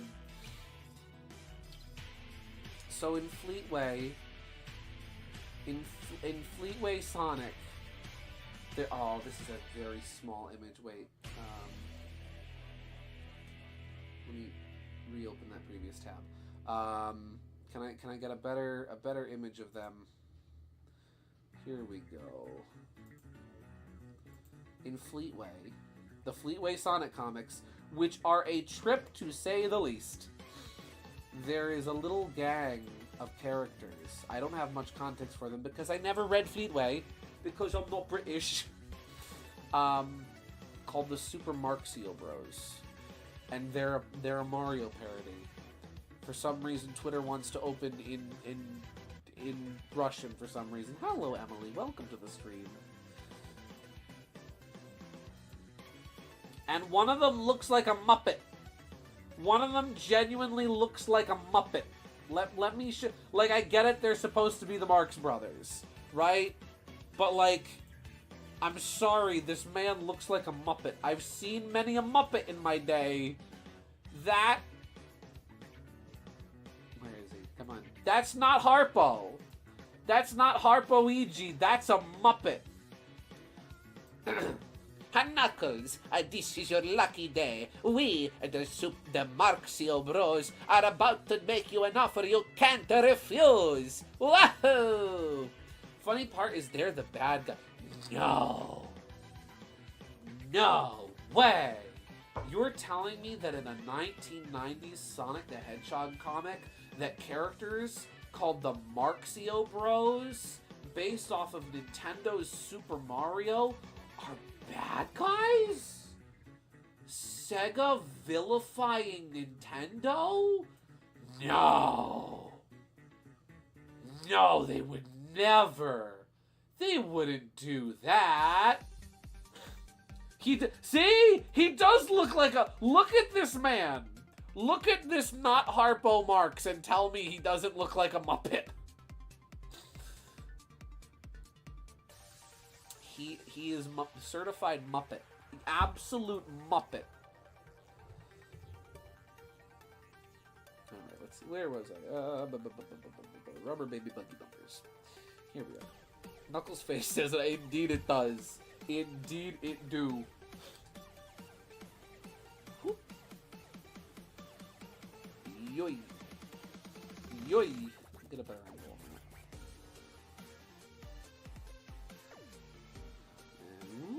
No. Oh, that was so close, but it was short-lived. You know what? I can. There we go. John Jane, this is all I have to jump scare you with. KG? Are you giving me more tragic ships that are gonna make me cry? That gosh darn song you sent me earlier was freaking good. Holy cow! I get home from work. I'm sitting on the couch waiting for pizza to arrive, and you give me that. I'm like, oh, it's good. It's peak.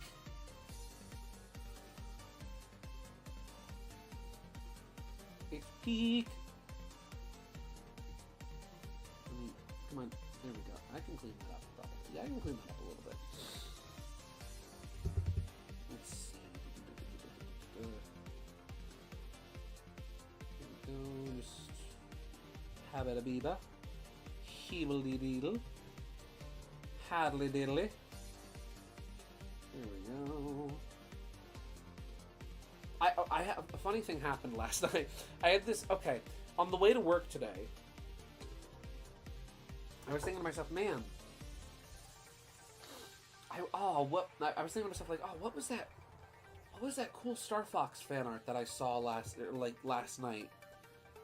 Oh, I wish I'd retweeted that or like bookmarked it or like sent it to my friends because it was really cool, right? Like it wasn't anything crazy. It was like a slice of life type animation, right? Where like you see like it's set in a kitchen at night and you see somebody open like the fridge door and oh, it's Fox. He's grabbing something to drink out of the fridge. And then like you see Crystal walk over and she grabs something out of the fridge and then Slippy grabs something and then Falco's there and then suddenly an alarm's going off and they all have to like run off to go take care of business. And I'm thinking to myself, man, why didn't I like send that to anybody? I'm gonna have to look for that again. And I'm thinking to myself, oh, wait, where did I see that again? I saw that on Twitter, right? I think I did. Who posted that? And then I remembered, oh wait, no one posted that. That was a dream I had. I dreamed up Star Fox fan art where the Star Fox team are grabbing midnight snacks and then suddenly the oh no alarm starts going off and they have to get into action.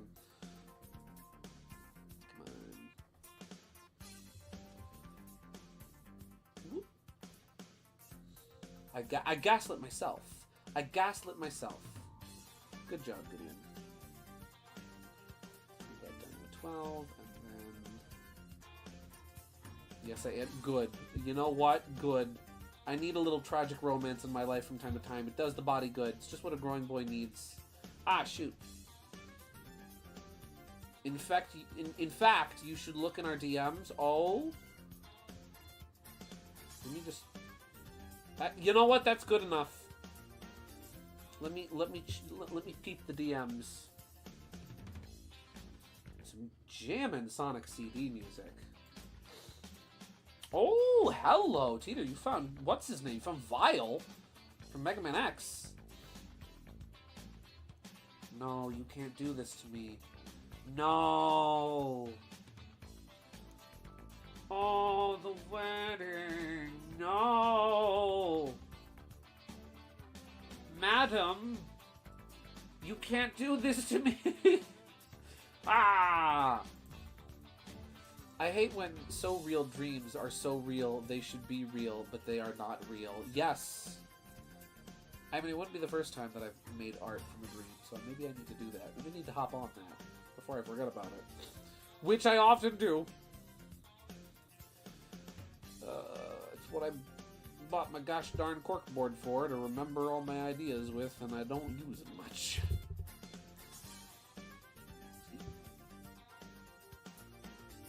They're canonically married. Yeah. I like canonically married. I'm a simpleton. I'm a simple man. I have simple taste. I like my canon ships. Don't mind me.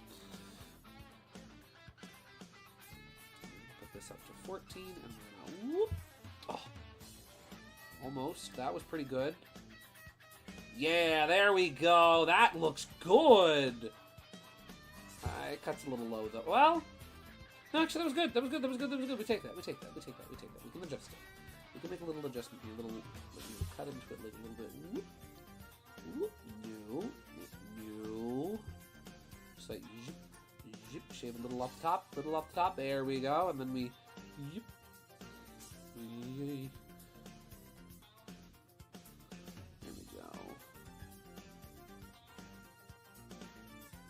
Here we go. Magnifique.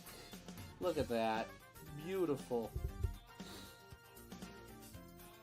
I also like my cannon ships. See? Tita, you like your cannon ships.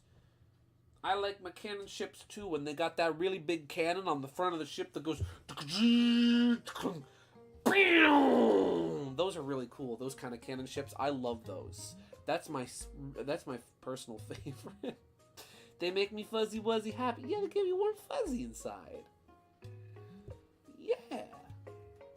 I like my I like my Marich. I like my Fox X Crystal. I like, who else? What's another good one? Listen, my tastes might be basic. That's fine, but I know what I like. And I like me those can of chips. I like that can of chips. Now, of course, a good crack ship is nice from time to time. Oh, the Famey train is a strange one, but it is one I will never get off of for how fun and weird it can be.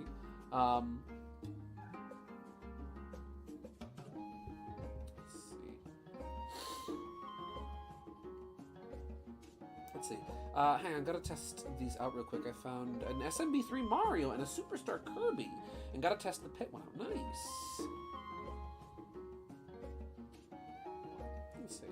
I really do ship stuff, can or not, but when I do, it has to strike like a personal chord with me. You know? No, that's fair. That's fair. Again, shipping's not for everybody.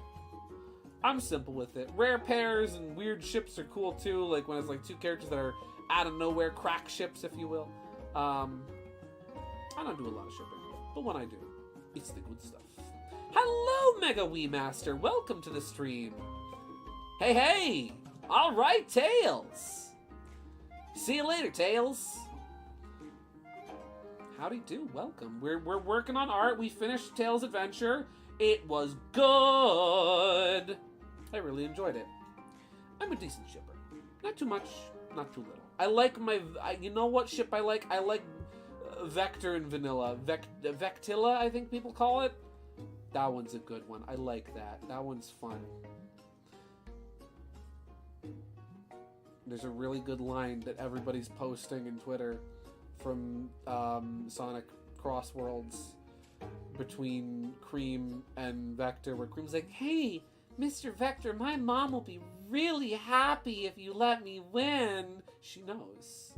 This child, Cream is doing the thing that every, what is she, like 6? The thing that every 6-year-old girl does when their divorced mother has a crush. She is matchmaking, and it's adorable. Sent a short comic. It's definitely not wedding symbolic.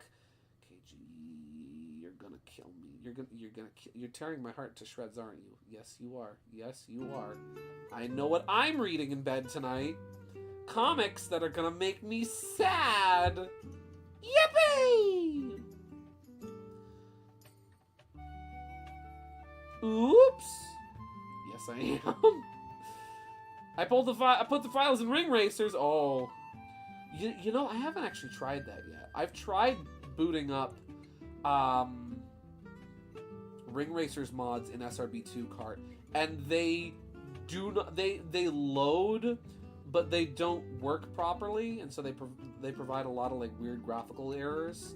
But I've never tried opening an SRB2 cart mod in ring racers. I wonder what that looks like, or if it even loads at all. I mean, at the end of the day, it's all running in Doom, right? You know, same engine but different formatting. I really got to get back to making SRB2 cart mods. I was still working on revising Sherwood, making an updated version of Sherwood. I'm not sure when that'll be done. And then I wanted to make some more of my OCs just for fun, mainly for me, you know, but just for fun. I had sprites sketched out for Jerry. And Jerry was going to be riding around in like a little mop bucket. Like, you know, one of those wheelie mop buckets. That's what Jerry was going to be. That was going to be Jerry's cart. Oh, shoot. This back area here is also the tail. Let me erase that. And then I thought it'd be fun to do Zeke and Ashes and have them riding around like little miniature versions, almost like the Romneheim and Dimchurch Railway. I forget how I'm pronouncing that right. Those little like miniature locomotives. Here we go. We're gonna move this size down to 10. For anyone tuning in late who didn't say it before, this is a bit of a groundbreaking stream for me, because this is the first art stream where we're using the drawing tablet. Jerry doing the mop bucket slingshot from Ned's Declassified is something I didn't know I needed. Wait, let me look. I never watched Ned's Declassified. Ned's Declassified mop bucket slingshot. Slingshot.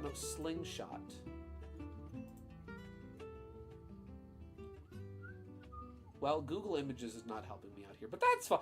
That's fine. I'll look it up later.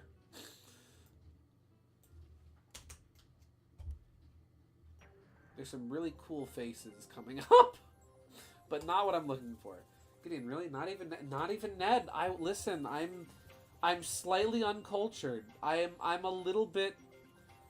It's a problem. I'm realizing. Pretty much what it sounds like. If it's like a dude sitting in a mop bucket just going to town, yep, that's you know what? Wait, I did a pencil test of it actually. I can show this off on screen. Let's see. Do I still have that saved? I should. Yeah, I do. This was a little pencil test I did of this. I'd probably go back and revise this now. But here we have like little turnaround animation. I didn't bother doing, I think, the back sprite because I was just going to use the same silhouette from the front sprite. But he is just wheeling around in a little mop bucket. That's what he's doing. That's how he's getting around. Yeah, this. You know what? I really need to start working on this. Yeah, that's basically it. Nice, very nice. The mop bucket was suggested by KG. She was like, hey, hear me out. Jerry in a mop bucket. And it works. It's perfect. You know what? He gets to stay. Jerry, congratulations. You're staying. Jerry Spin.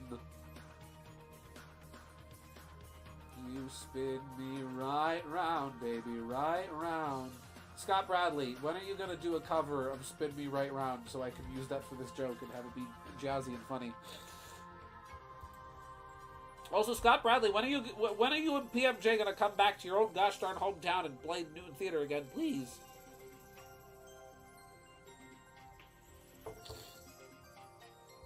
Let's see.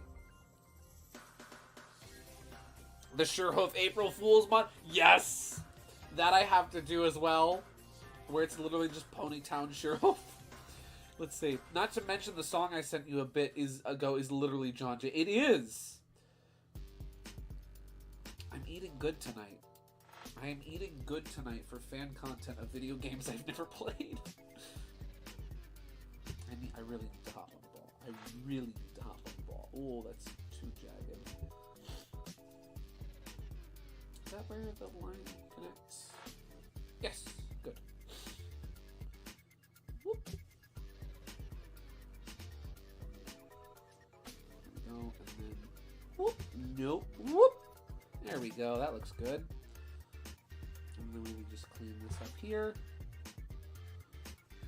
Oh, this is the Encore mode menu. Very fun theme from Sonic Mania. It doesn't get a lot of doesn't get played very often. There we go. Oh, that's wrong. There we go. And whoop. Nope. Whoop. There we go. That's the sailor's way.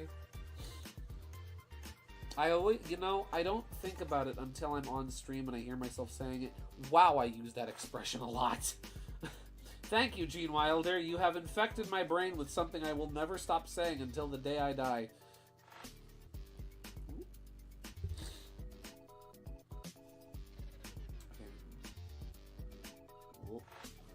Here we go.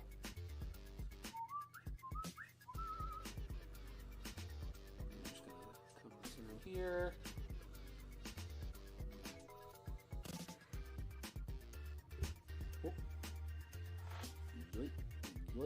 Enjoy. I'm not gonna lie though, I'm really happy because this is exactly what I wanted. I was dreaming and thinking and yearning of getting a drawing tablet for the longest time, and I was really hoping it would give me the ability to do something like this and to draw on stream and to draw on stream easily. And this has done exactly that. This is a snap. I would have barely been I would have barely been this far along if I was still doing this the old point and click method. I knew this was a good community when one of the first streams I attended turned into a Willy Wonka quote battle. See? That's how you knew you were in the right place. There we go. Wow, you know what? Even just a silhouette, that looks really good. That looks good. I somehow cooked. This was a work doodle. How did I cook at work? I don't even have a kitchen there. I work in a greenhouse. Well,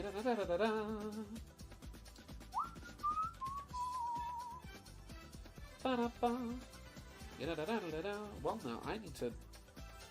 You know what? I need to start thinking about what am I going to stream next? Wizard of Oz game for DS is high on the list. That's definitely going to be one of the next games I stream. I still would like to do maybe I'll do that next week. Quick one-shot, one-off Mario Kart DS stream. I don't know why. I've just been in a big mood for Mario. Yeah, I know why. Because gosh darn Mario Kart Tour. That's why. Been in a big Mario Kart mood lately. And I've been wanting to go back to Mario Kart DS for a little bit. Yoy. Let's see. Also just found Kirby on Wheelie Bike. Nice! The Kirby mod I have in the mod pack now, I searched for a while, and it's really good. Because it has Kirby on the Warp Star, and it makes the Warp Star noise as he moves, instead of the regular engine sound. This is a DS Wizard of Oz game? I knew about the SNES one. Yeah, it's an RPG. Wow, me and Teeter are saying the exact same thing. Cool. Well, you know what Luna wants? I do. I know. Luna is dying for Kirby Mass Attack, and I will get to it. I just have a lot of Sherwoods I need to draw for that. Whoop. Get a load of it. Get a load of this. Wizard of Oz DS game, and these are what Dorothy and the gang looks like. Look at these goofballs. Look at them. Look at how good they look. Look at how cute the lion is. And Scarecrow's got a corncob pipe. And I think he's got like a lute or something. And they get look at the absolute unit that is the Tin Man. And he's got a freaking axe. He's got an axe. And they gave Dorothy boots. And Toto's here too. I love this. I need to play this video game. Here we go. Let me get this. There we go.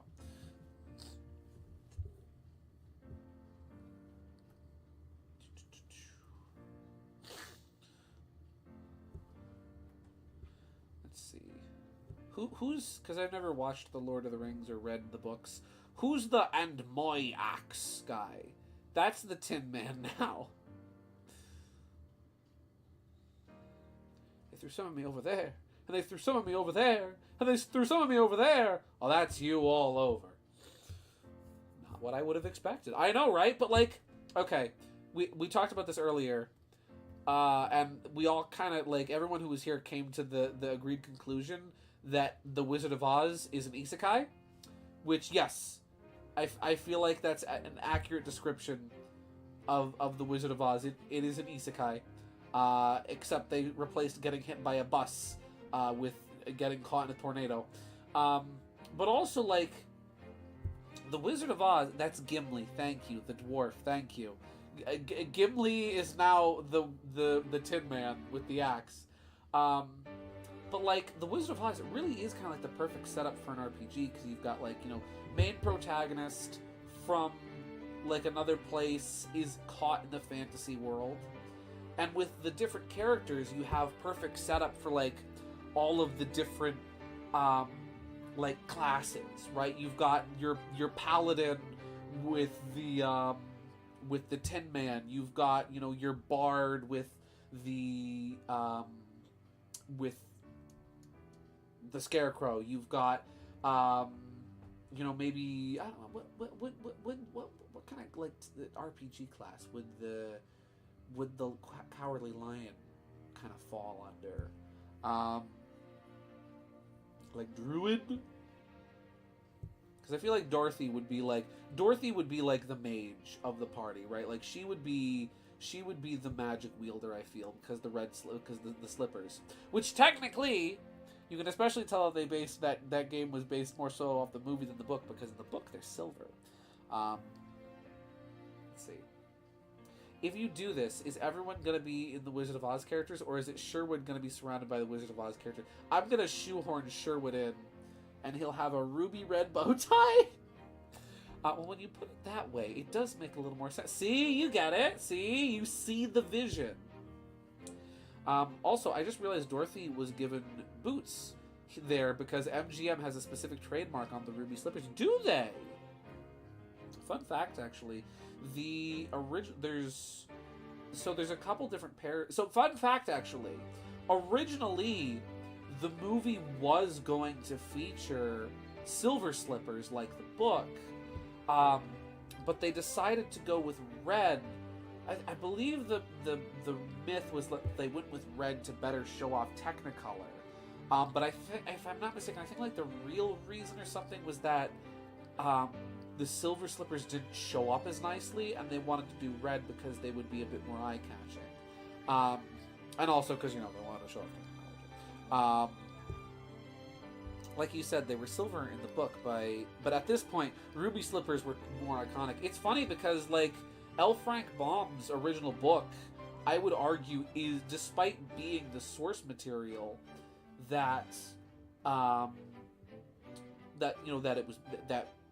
the movie was created, it's funny how, like, I would say, I feel like at least in modern times, the film has had a larger historical impact than the book has. Because I feel like more people have seen the book, I've seen the book than read the movie. More people have read the movie than have seen the book. Man,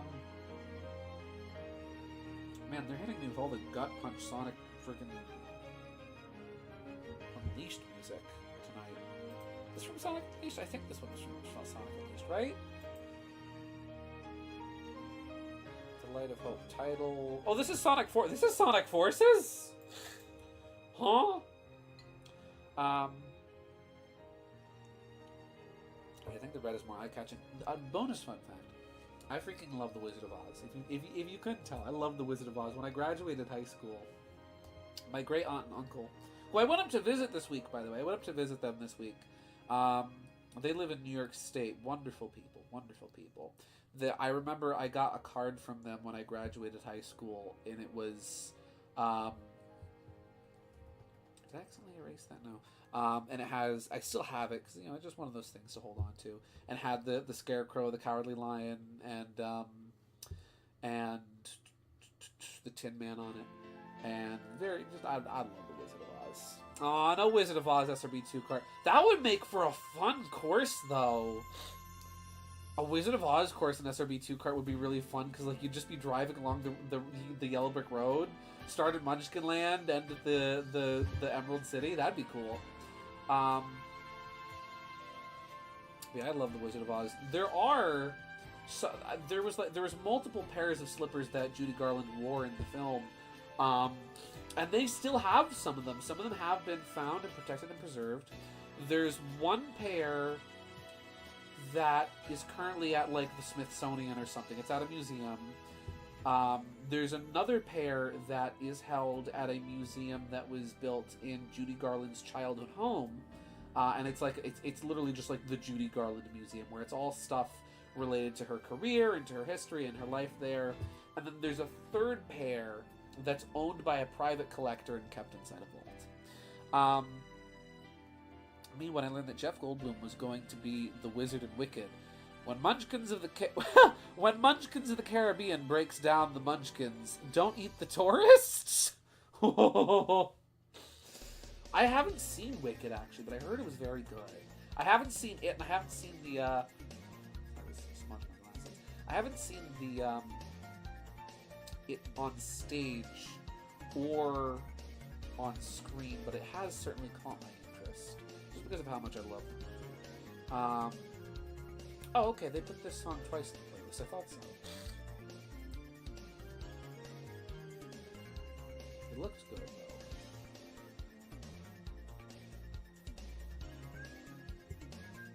Hey, listen, I'll take Jeff Goldblum over James Franco. At least Jeff Goldblum isn't a creep. He's just a little pretentious. See, well, Dorothy, what you need to understand is, you see, what you were looking for, what all of you came here for, whether it was, you know, the Tin Man, the Scarecrow, you know, Cowardly Lion, any of you guys, really, what you need to realize is that the things you were looking for, you had this entire time. It was always inside of you. You were just so clouded within your own expectations of the things you thought you wanted in life that you see, you didn't realize that what you were looking for was really, to be frank, you know, was always part of you, and well, it was always there.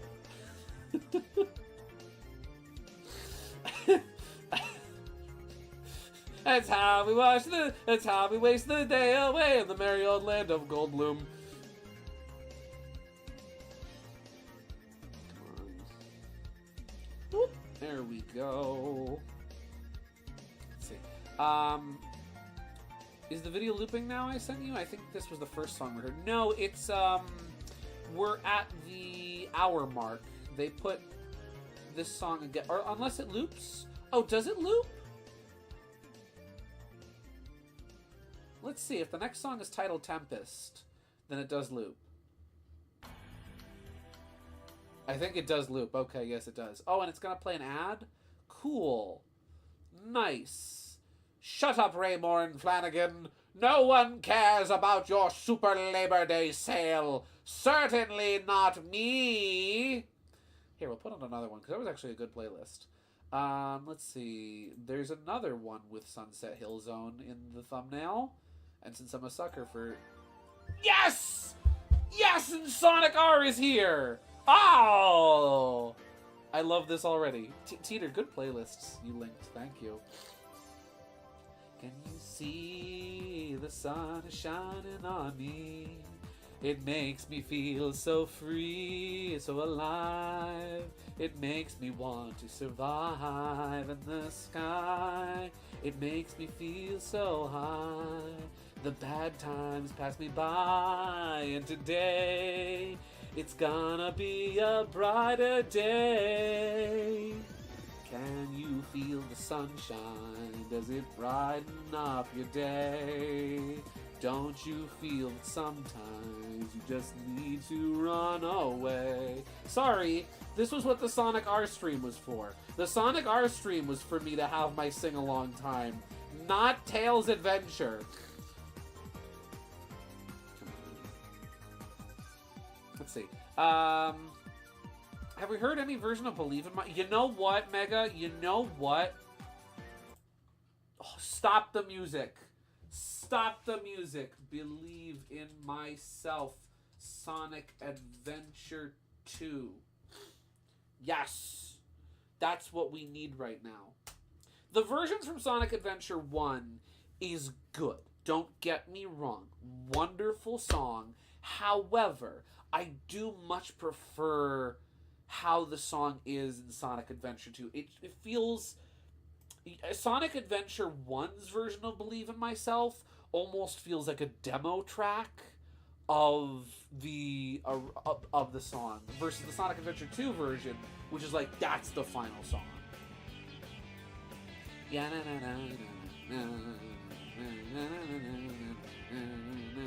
when all alone in my chair, I just go about wishing. I always forget how the first goes. Really wanna be trusted. When all alone in my bed, I just go about dream. Oh, I'm on the wrong verse. Wow, good job, Gideon.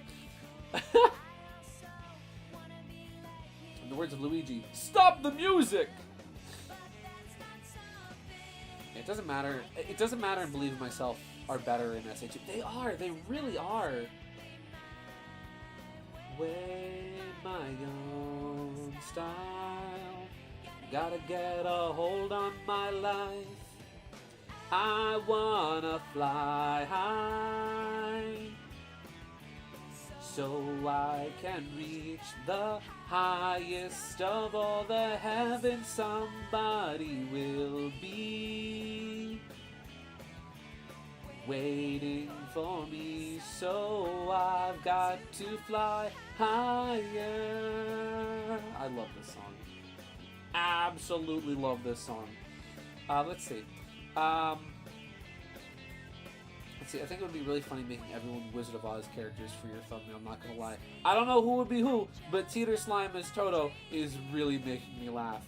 Teeter, you would be the Cowardly Lion, and that's not even to just be like, oh, you're a coward, but like genuinely like, because you kind of sometimes you can be a little shy, but then once you open up, you're the guy who's so friendly and nice to everybody, you know?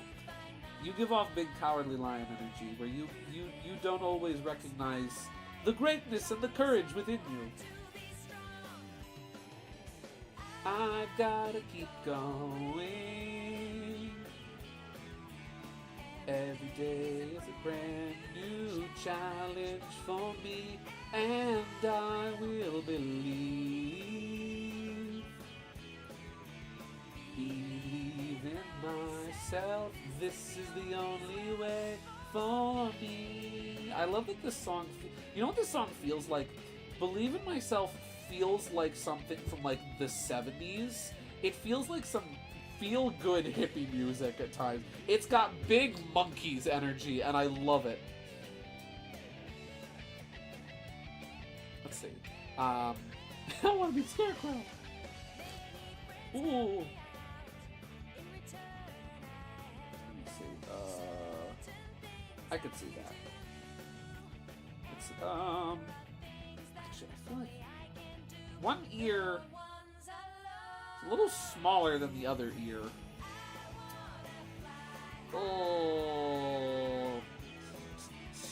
So I can reach the highest of all the heavens. I can do a really good impression of the Cowardly Lions crying. I've been told nice.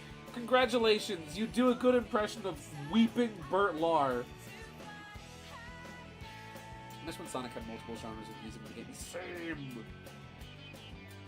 I miss, and like every genre of music that accompanied the characters suited their personalities.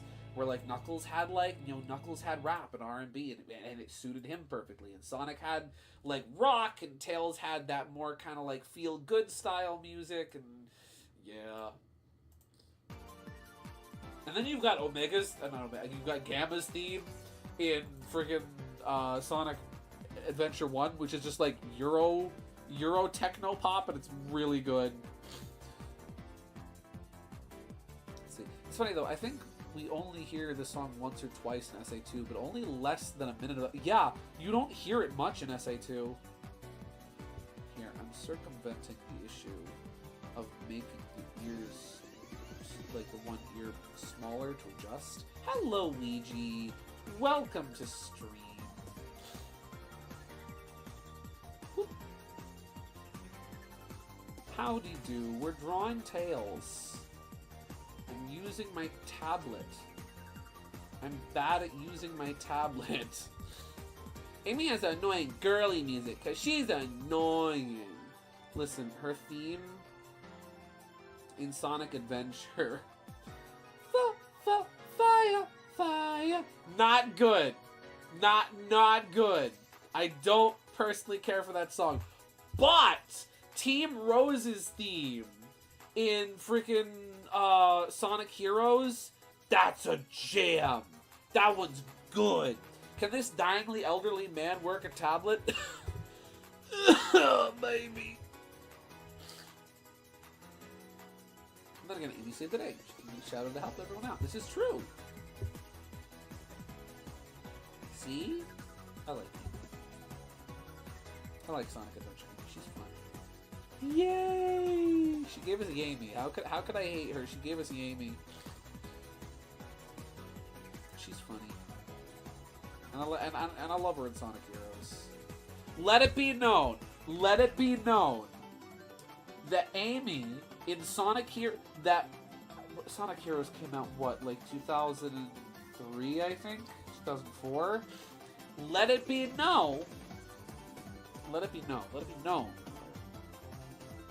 that before 2005's Shadow the Hedgehog, Amy was the first character to use any kind of profanity in a Sonic game. She uses the expression, "Oh my god," in Sonic Heroes. She says it. And she is not using it. She is using it blasphemously. She is not directly addressing God himself. She is using it in the worldly sense of the term. Rouge is a good theme. Yeah, dude, Rouge's theme and all of Rouge's music in Adventure 2 is so good. Oh my gosh. I have just put on Rouge's stage themes and just been like, yep, this is what I'm listening to.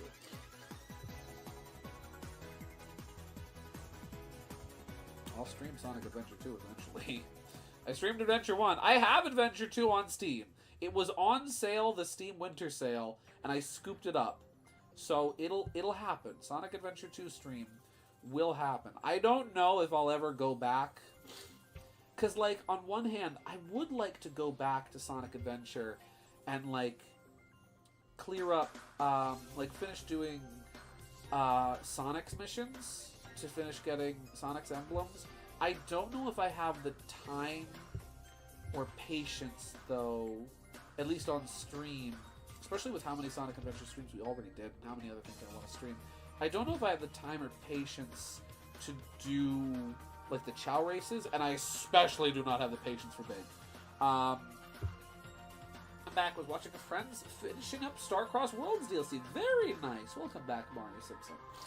So I still want to get Metal Sonic and Sonic Adventure, but I don't know if I ever will. Sonic SA2 stream when we all dub the cutscenes. Correct. Eventually, when we get around to doing real-time fun dump, which I would still love to do. And I'll find a way of injecting the cutscenes into the game somehow. I don't know. Or that'll be like the director's commentary. That'll be like, so in this cutscene, we were all getting together, and Tina was like, hey, wouldn't it be funny if I did this voice for Knuckles? A jewel containing the ultimate power. Whoa, he's fast! Wait a second. It's the Chaos Emerald that's making him that quick. However that line goes.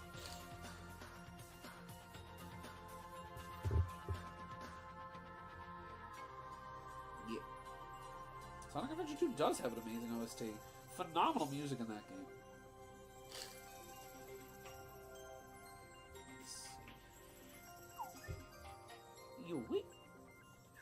There we go. Let's see. I brought it up and I brought it up in another stream, but I am amazed that they gave Big the various secret fishing spots, and they're pointless because you don't have to go to them to find the biggest fish. I know. Those I find hilarious. Big is like, here's the thing. I don't dislike Big's gameplay. As a matter of fact, I actually wound up like, not completely, right? It has its issues. It has some big issues. It has some big haha issues, right? But like, I did like parts of Big's gameplay. The fishing wasn't the worst. And it wasn't very long either. It was very short. The problem I had with Big is that when you're trying to get the gosh darn emblems as Big, it's a freaking chore. And yeah, they gave him the extra fishing spots, which don't do anything. Big is like, huh? Excuse me? Sega, Sonic Team, what are you doing? I appreciate you're trying to show off the capabilities of the Game Gear and like show off all the different kinds of games that gamers can enjoy on the Sega Game Gear, including but not limited to fishing simulators. But this was not the way to do that. I mean, Dreamcast, not Game Gear.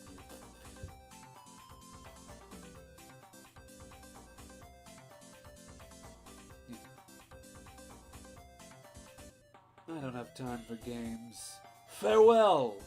That hedgehog. Who is he? Whoop! Aw, man.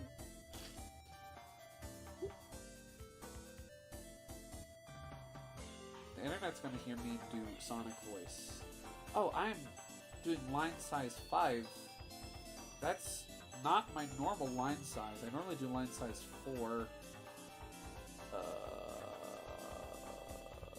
I don't know. Does that look good? It doesn't look bad. I don't like it. You know what? Well, no, because I did 4 for the hand. I don't want to need it. Yeah, we'll stick. It's a little too thick. Extra thick! You know what? I'll leave it for the top lip, though, because it's cute.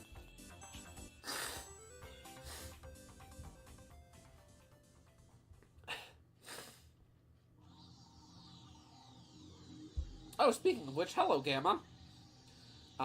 Big was there for the vibe. He was there for the vibes, exactly. He was there for the vibes. No thoughts, head empty. Froggy, where are you?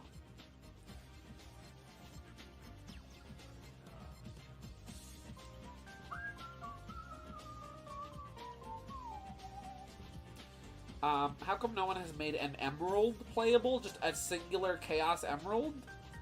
A singular Chaos Emerald. You know what? I would play as that. That'd be funny. Here for the fun. Here for the fun of it. He's just... It's the thing to do.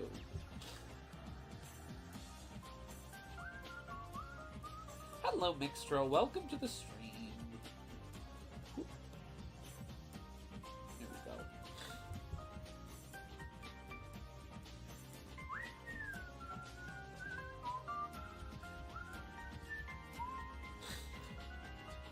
Gamma, our favorite minion of evil with a heart of gold. For real, he really was, though. I love him.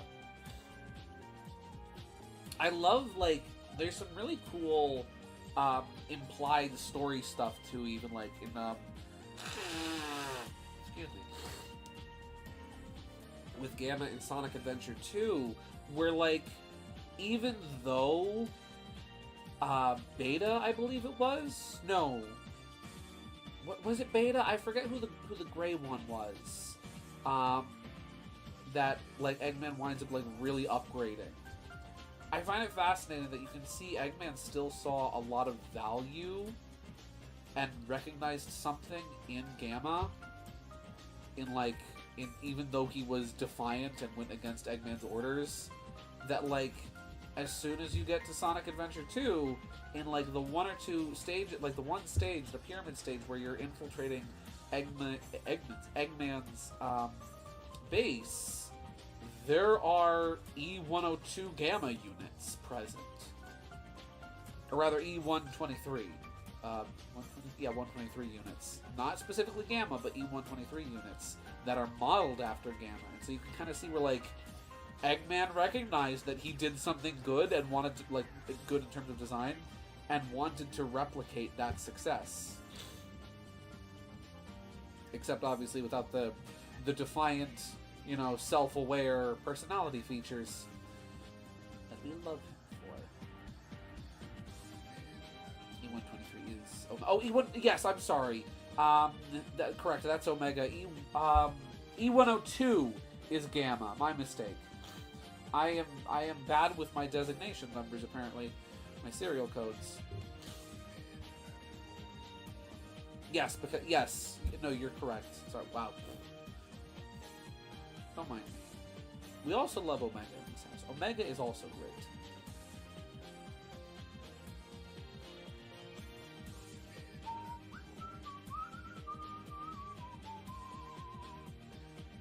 I'm gonna make something simple. I love that Tails has, like, egg-shaped eyes.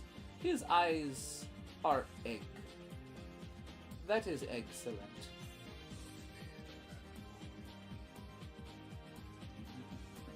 Here. Oh. And have a little cheek that comes up over the eye. Go. Just to show just how happy this little guy is. He's happy. He's gleeful. He's joyous.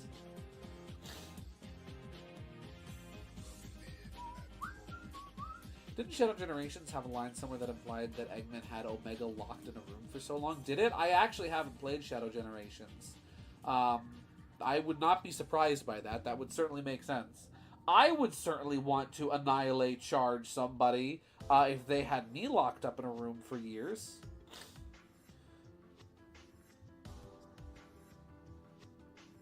No.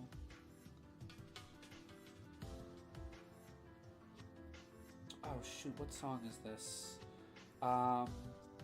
Is this from Sonic Colors? The remake? I think this is from the remake of Sonic Colors. Let me check.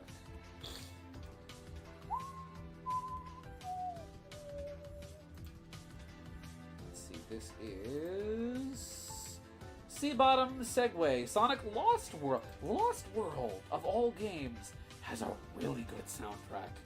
There's some jams to be found. How's that look? You know what? That's a little sharp here. Let's just erase this. And just do a little bit of Little soft shoe. Little wait. There we go. That looks a little better. Not ecstatically better, but a little better. I should finish Sonic Lost World someday. I played the first level and that was like it.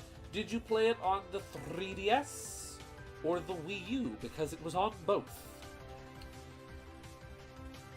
Scott the Waz's favorite Sonic game. Why? Because it's on the Wii U, baby.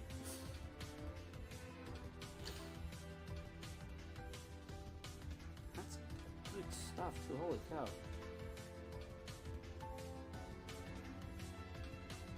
Whoop, oh, that was not a double tap. I am not completely confident with my abilities with the... I think I'll half... I think I'll like half through the game on Steam. Nice. Yeah, because it's on Steam now. I'm not completely confident with my abilities using the drawing tablet yet. So like there are a couple things like... Just because I don't have the experience or like kind of the muscle memory built up with drawing this sort of way yet. There's a couple things I'm still a little shaky on, like with creating like curves and lines and whatnot. That's a little... That looks bad. Let's try that again. Okay, let's start from here. There we go. We're almost at the end here now. But I do at least want to finish up Tails' eyes before we go.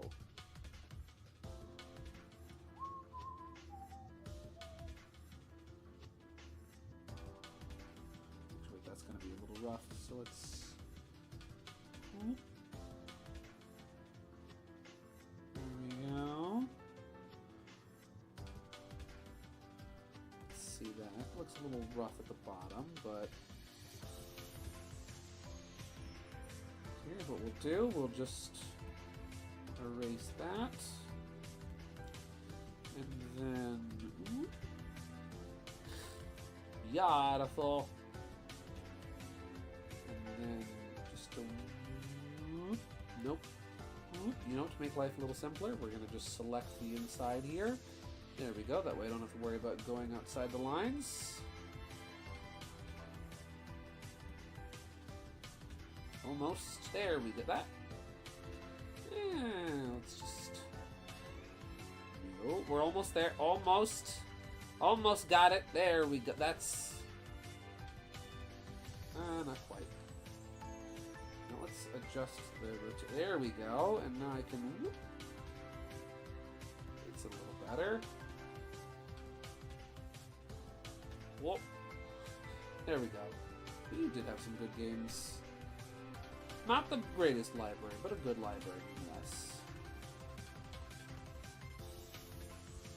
And what I'm going to do, to make life simple, to make life shrimple, even, is this, where we're just going to lasso this.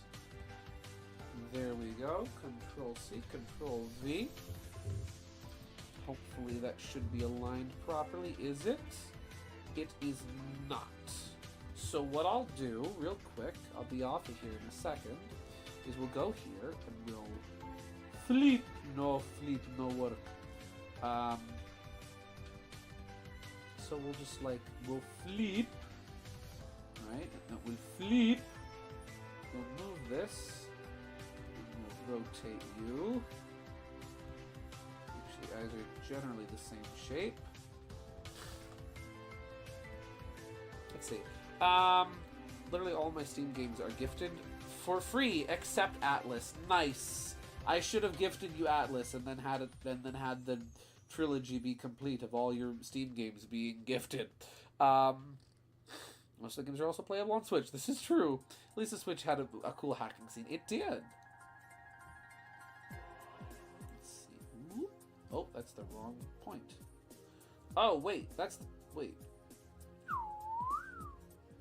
Here we go. No, gosh darn it. Did I do it again? I did. Here we go. Now, don't flip it again. Do a flip. Do a barrel roll. There we go. I just want to finish Tails' eyes, and then I'll be heading off for the night. So just give me a minute, real quick. Then we'll be good to go. How's that look? That looks good. So now let's just adjust this, because this is a little off. Let's see. I found the coolest Yoshi playable for SRB2 kart, Boshi, as well as everyone's favorite Mario Kart Wii character, Funky Kong. He's even on the bike, everyone. Oh, is he on the Flame Runner? They knew. They're like, you know what? If we're putting Funky Kong in the game, he's got to be using the Flame Runner, because that's the meta. There we go, up and around. Come on, come on. Come on, come on, come on. That's not quite it. There we go, that's the sailor's way. It's not even like, I'm not even trying to say it anymore, it just comes out of my mouth. The spirit of Gene Wilder takes over and just forces me to say it. There we go. How's that look from a zoom out? That looks good. All right. Well, yeah, that looks pretty good. A little, you know what? Maybe I'll adjust my eyes a little bit, like here-ish, real quick before we sign off for the night. Like we'll just, how's that look? Not quite. Don't mind me. You know, this is the... Learn to draw, they said. It'll be fun, they said. Become a perfectionist, they said. Oh no, they said. He's too far gone, they said. There's no hope for him now, they said. Oh, there we go. There we go. That looks a little smoother, a little nicer. How does that look from here? That looks good. Well, let me just adjust this. Trust me, we'll finish the eyes and I'll be done for the night. Everyone's a critic, they said. Everyone's a critic. Be your own critic, they said. Set the bar for yourself, they said. Never be satisfied with your own work, they said. You know what, let's, you can't rush art. If you're not constantly micromanaging it, are you really an artist? See? You get me. Does that look good? Just clean up the inside here where it overlaps a little. Yeah, it looks good. There we go. I'm happy with that. There we go. Okay. Well, he's not done. But for the amount of time that I had to work on him in, for like the hour and a half that we started working, that's not bad. That's good progress for the night. This is the first ever time I've done art on stream using my tablet. And you know what? It actually works out really well.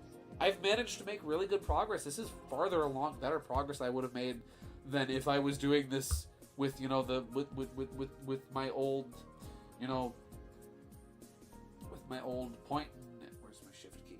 With the old point and click method. Oh, like if I was still doing it this way, it would have taken far longer and wouldn't have been nearly as neat. So heck yeah. Well then, ladies and gentlemen. Never trust your own decisions, they said. Yeah. Well then, thank you. This was a great stream tonight. Tails Adventure was absolutely phenomenal, and I'm really glad that I played it. I hope you guys enjoyed it too. Next week, I am not sure what we're doing yet. I forget if Sage is the first week or the second week of September.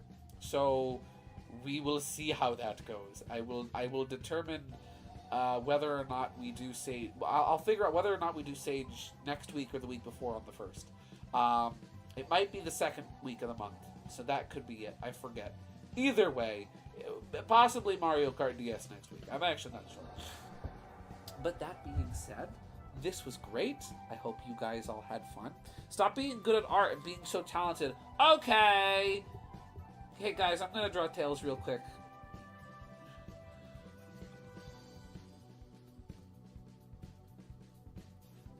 There we go.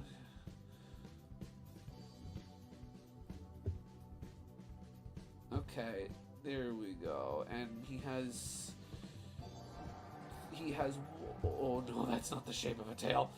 He has 4 tails. There we go. See, I stopped being good at art. Alright, well then, thank you very much, ladies and gentlemen. I hope you all had a fun time. I hope you all had a good stream. This was great. I had a great time. I hope you did too. As always, I hope you have a blessed and wonderful night. And as we say in the cartoons, that's all, folks!